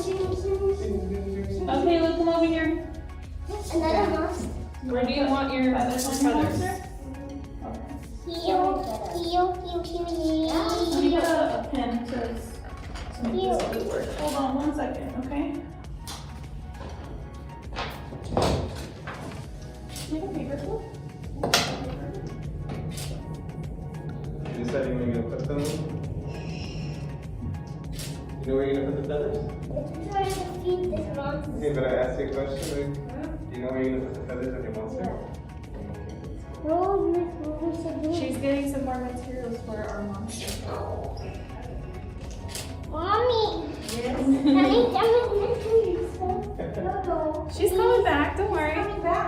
She's coming back. We're waiting. No, we're waiting. You can wait here. You can watch her. No. Yes. Can you see her?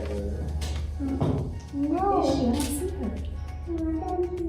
Oh, you don't see her? I don't see her either. Look, can you see Miss Marissa? No. Yeah, I went there. Oh, you found Miss Marissa. Wow. Did you see Luke's monster? Do you want to make one of these too? No, thank you. Isaiah, you see it? Did you see it? Can you show Isaiah your monster? I'm not. I don't want to look at it. I don't want to look at it. That's much better. Thank you for using your words. Mommy, can I have 2, 3? It's all different things. No. No. Okay, one more and that's it. Okay? Okay. Hey, look. Look, this one. This one is just big. This one R. Okay? You can do it, my friend. There you go. Oh. This is gonna be fun. Later we can make this one. Okay. There you go. How many hours? Get a little bit, okay? Okay. You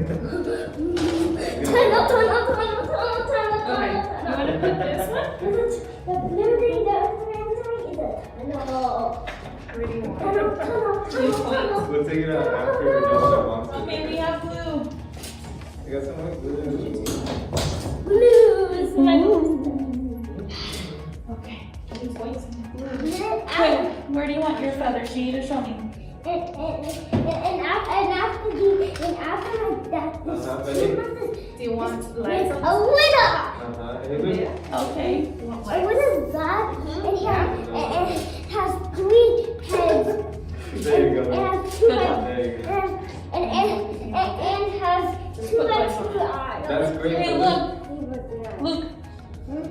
Point to where you want your feather. Okay. Okay, the other side. One. A tunnel, say that. Whoa, that's a long night. How big is it? Alright, let's put some of these squiggly ones in Bigger there. than the monster. Yeah, it is. Okay, well, we That's wait a for our tunnel monsters to dry Go up nice and underground. neat. Listen, Wait. where's this calling this first stuff? Here. Look, while we wait for our monsters to dry, okay, we're gonna play a board game, okay? Okay, what is it? It's over there. We're gonna do matching. It's under my computer. Yeti? That, or we can do Yeti spaghetti. Yeti spaghetti. Okay. Okay. Yeti Brandon's spaghetti. setting up the Yeti spaghetti. I'm just see the tunnel right now. Yeah, I made like little slits with my pen, and then I shoved it in my Yeah.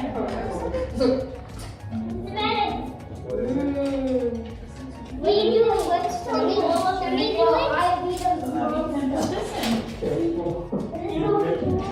Yeah, I'll let you do the next one. Look at me. Watch me. I need this one. Eh? Can I help you with this one? Good job. Wait, keep going. In the same spot, okay? Right here. Don't go anywhere else. Same spot. You did it! Awesome. Say, Marissa, it's ready. Ready. Okay. Wait. We gotta wait for this one to be done first, and then we go. Now she's ready. We gotta make it. Same spot, remember?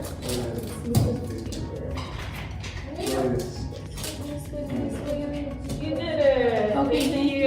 Okay, last one. Look at last one. Watch this, Marissa. This is the last one. No more holes, okay? Yeti. Now we put feathers. Are you ready? No, thank you. Awesome. Thank you. Now, where do you want your feathers?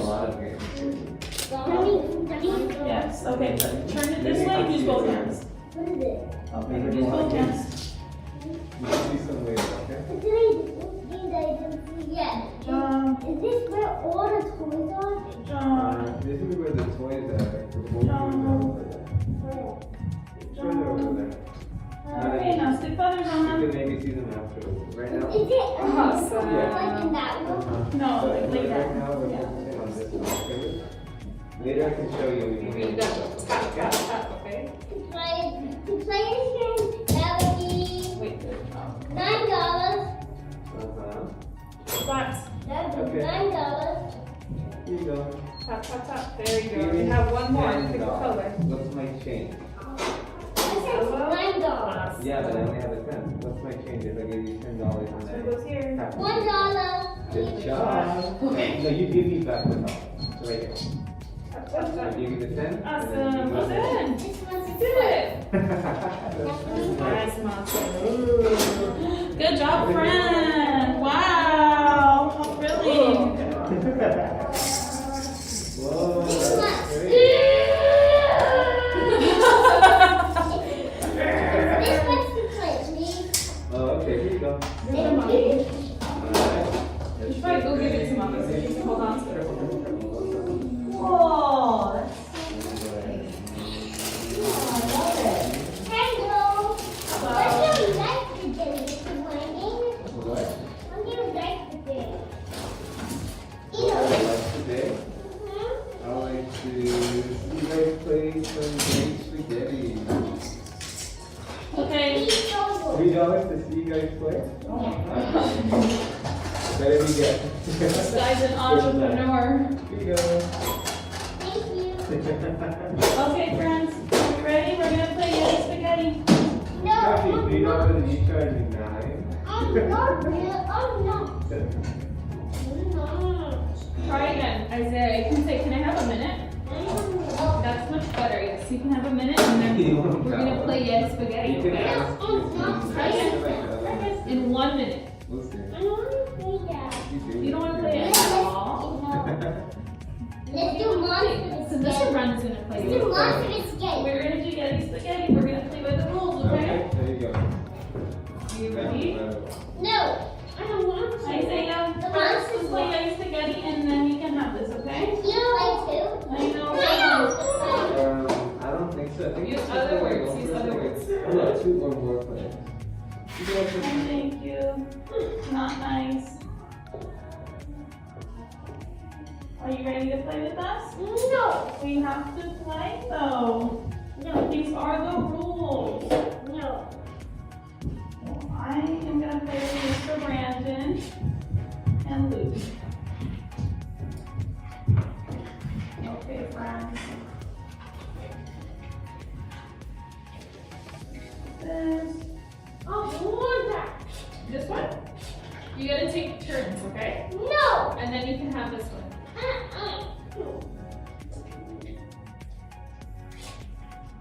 No. Okay, Luke, are you ready? Turn your body.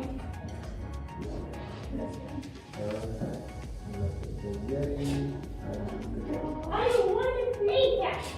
Whenever you're ready, okay? Okay, wait. And then we can have this one too. Alright. If you take one turn, then I'll let you have it. But you have to sit here and take one turn, okay? No. Yeah, those are the rules. I want to iPad. Nope. I want to Okay, you wanna go You back? have to earn it. You can have the iPad if you play it, okay? There we go. I just need you to pull one together, and then that's it. No. Yeah. This one. No. It's my turn. You need some time? Yeah? Okay, some time. Go ahead. Your turn. Nice. Nice. I got 2 biscuits. 2 biscuits. My turn. Wait. Oh. You have to be really careful now. Okay. Hold on, it's already touching it.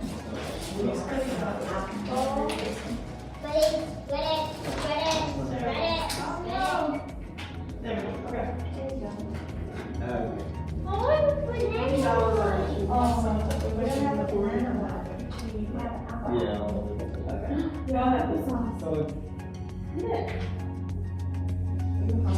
I have an applesauce too. Should I eat it with you?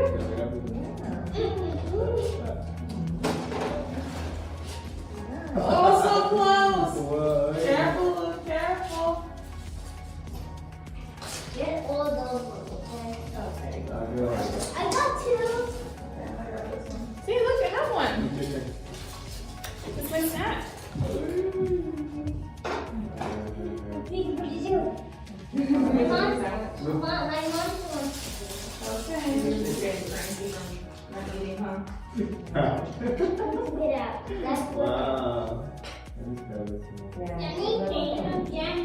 Are you ready? You have to finish your peanut butter jelly sandwich first. And after that, it's a meat. Ooh, look at one. Oh, wow. Alright. There you go. Your turn, Luke. No, it's the monster. Okay. Good choking. You are. Oh, the monster lost! Oh no, monster! Yeah. Hey, look, what do we say? Good game, friend. Okay, Over here. Mr. Brandon. Good game. Good game, monster. Good game, monster. Good game, Marissa. Good game, Mr. Brandon. And like one thing, Yeah, you need food. High five. Cranky, Mr. Hangry. There, you get a point. Oh yeah. But I only have all my points. I know. Oh, those are old points. You need to start over. You got your points because you were letting me see where you're at with your WH questions. Oh, okay. So he's on the phone, right? Yeah. But Isaiah takes so longer, so I can beat him. Yeah. He's like running late and rush. Hey, what's that doing at the Finish your I think you left it there, Luke. peanut butter jelly sandwich, Isaiah. Can you tell me how to use this again, actually? What is it, Luke? Tell me how to use this again. What is it? Okay, go ahead. Oh yeah. Okay, yeah, I got it. You got a flat, Luke. Let's see who's up to doing it after these. Just follow them through that, and then afterward we can do your choice. So that's what we do. Engage in something that he wants to play. So that'll be his reinforcer, his choice, and then You gotta let it slow. All done? Yeah. all done, finish. We have time. Yeah, one more Take a bite, so you're coming nice and full. Yeah. You wanna maybe lift up your sleeves, Luke? I'm gonna do the tunnel now. You wanna do the tunnel? That's gonna come later. I'm gonna do it now. Alright, first stop. Okay, I want you to pull one One spaghetti for me. do the tunnel. What's that? One spaghetti and then your I'm choice. gonna Okay, do one the spaghetti. tunnel. Yeah. Yay! Let's Good go ahead job. and You want to see. play? Let's do monster fight before that. We'll do pure choice with Blue. So he's gonna this way. Okay. And this way.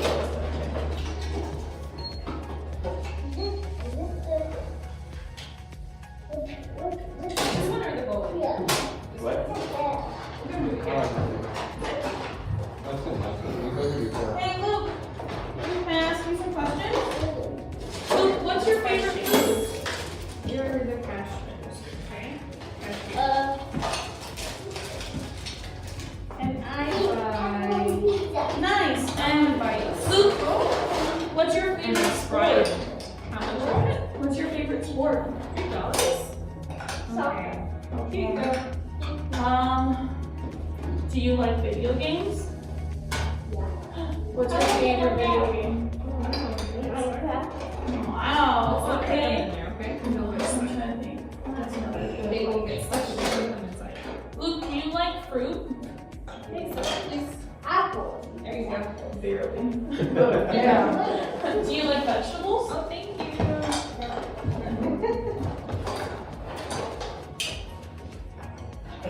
What's your favorite thing to play? Now I want to buy the hexagon and the Besides diamond. video games. How much was it? $3. You like to play what? There we go. What are you always playing with Mr. Brandon? There you go.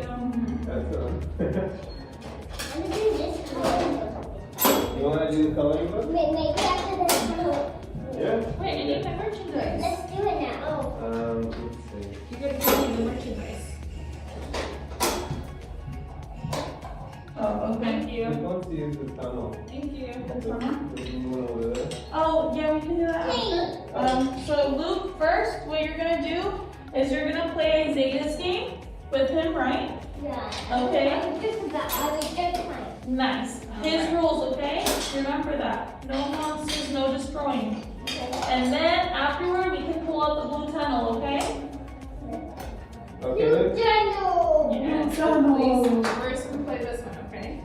That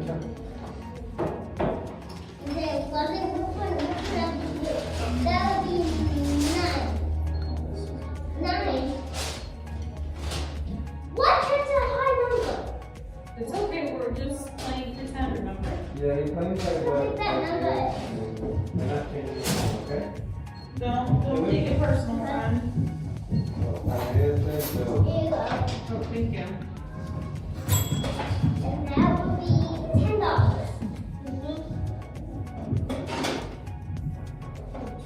Here you go. You give it to Isaiah. Isaiah's the cashier. Give it to you. No, you're the cashier. There you go. The monster wants something. No, Baba. He needs tomatoes. He needs tomato. Okay, eat.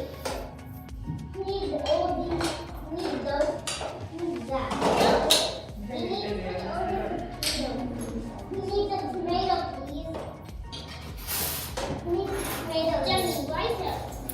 Here you go. Here you go, monster. Thank you. How much does that cost?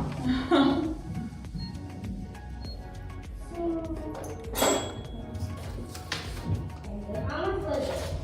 Please.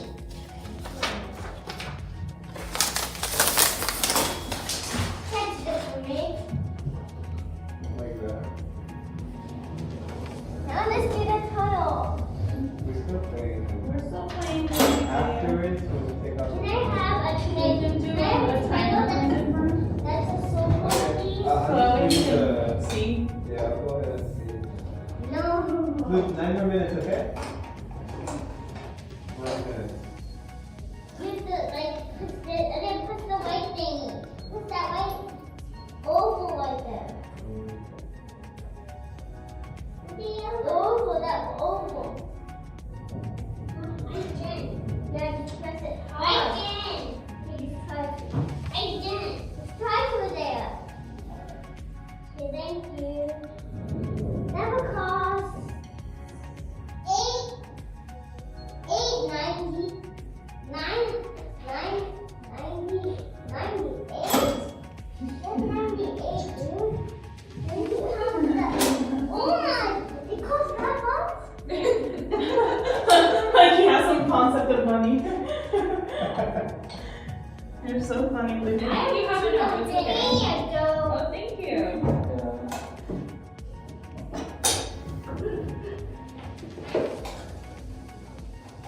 Mommy, I'm good. No, I think we have some little more. Here, finish it. Go back, Isaiah.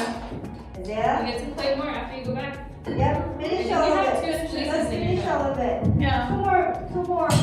Finish it the best you can. Also, Jasmine, when we after that, can we do this one? Mommy. I want to see. Mommy, can I take off my shoes because it's getting itchy?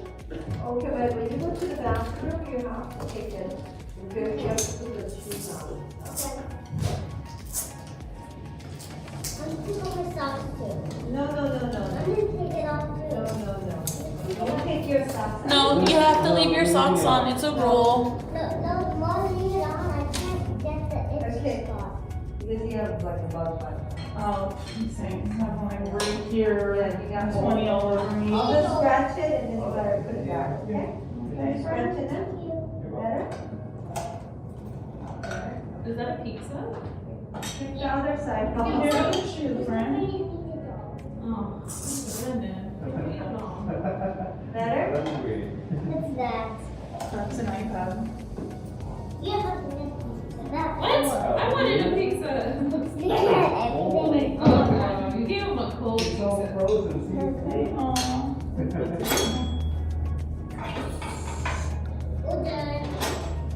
Express. Hey, I already got my pizza. Who needs a pizza? Luke, we need to come back and over here and play with Isaiah, okay? Here, no pizza. Thank you. Here, no. Thank you. Yes, you did do. I You know. did. Do you want to put it over here on the table? Yeah, I So you have your little store? You need items to sell? Okay. Luke, I'm gonna give mommy your monsters, okay? So that she can see them. That's so cute. Oh my goodness.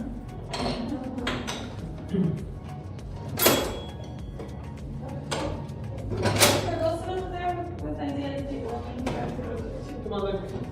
Go sit in the blue chair. There you go. You playing. After this, you can go We right need to some the things to sell, okay, Isaiah? Have some cheese. We don't have to. This is cheese. That cheese is yellow. Is that your thought It's process cool. because it's yellow? That it's cheese? Bubbles. You gotta sell the bubbles. We're selling bubbles. Why? Because that's what you do, right? You sell stuff. Hey, look. I want purple Play-Doh, please. We don't have to. It's right there, Right silly. there. Right near the red one. Oh, thank you. How much? $3. There you go. Thank you. Thank you. All right, Luke, what are you buying? What do you want, Luke? We're going under the table. Try again. We're buying stuff with Isaiah, remember? Look. What? How much is this? Okay. Bubbles? What was Yeah, that? tell him, what do you want to buy? Bubbles. That's bubbles. I'm gonna do bubbles. Okay, first we play with Isaiah and then we do bubbles, okay? Let's do the tunnel. No. Hey, remember, we're doing tunnel Okay, after let's this. try again. We're gonna Thank go you. sit down and we're gonna play with Isaiah. Okay, friend? Okay.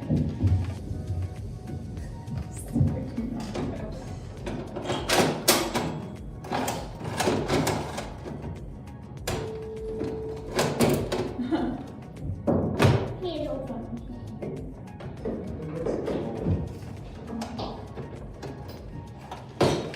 Oh my god. Oh, thank you. What about Luke? What does he want to buy? I can't buy anything right now. You didn't say, I want to buy bubbles. I'm the buy bubble. Thank you. It's okay, you should have felt it. Isaiah, tell them how much the bubbles cost. $3. Okay, and $3. Good job.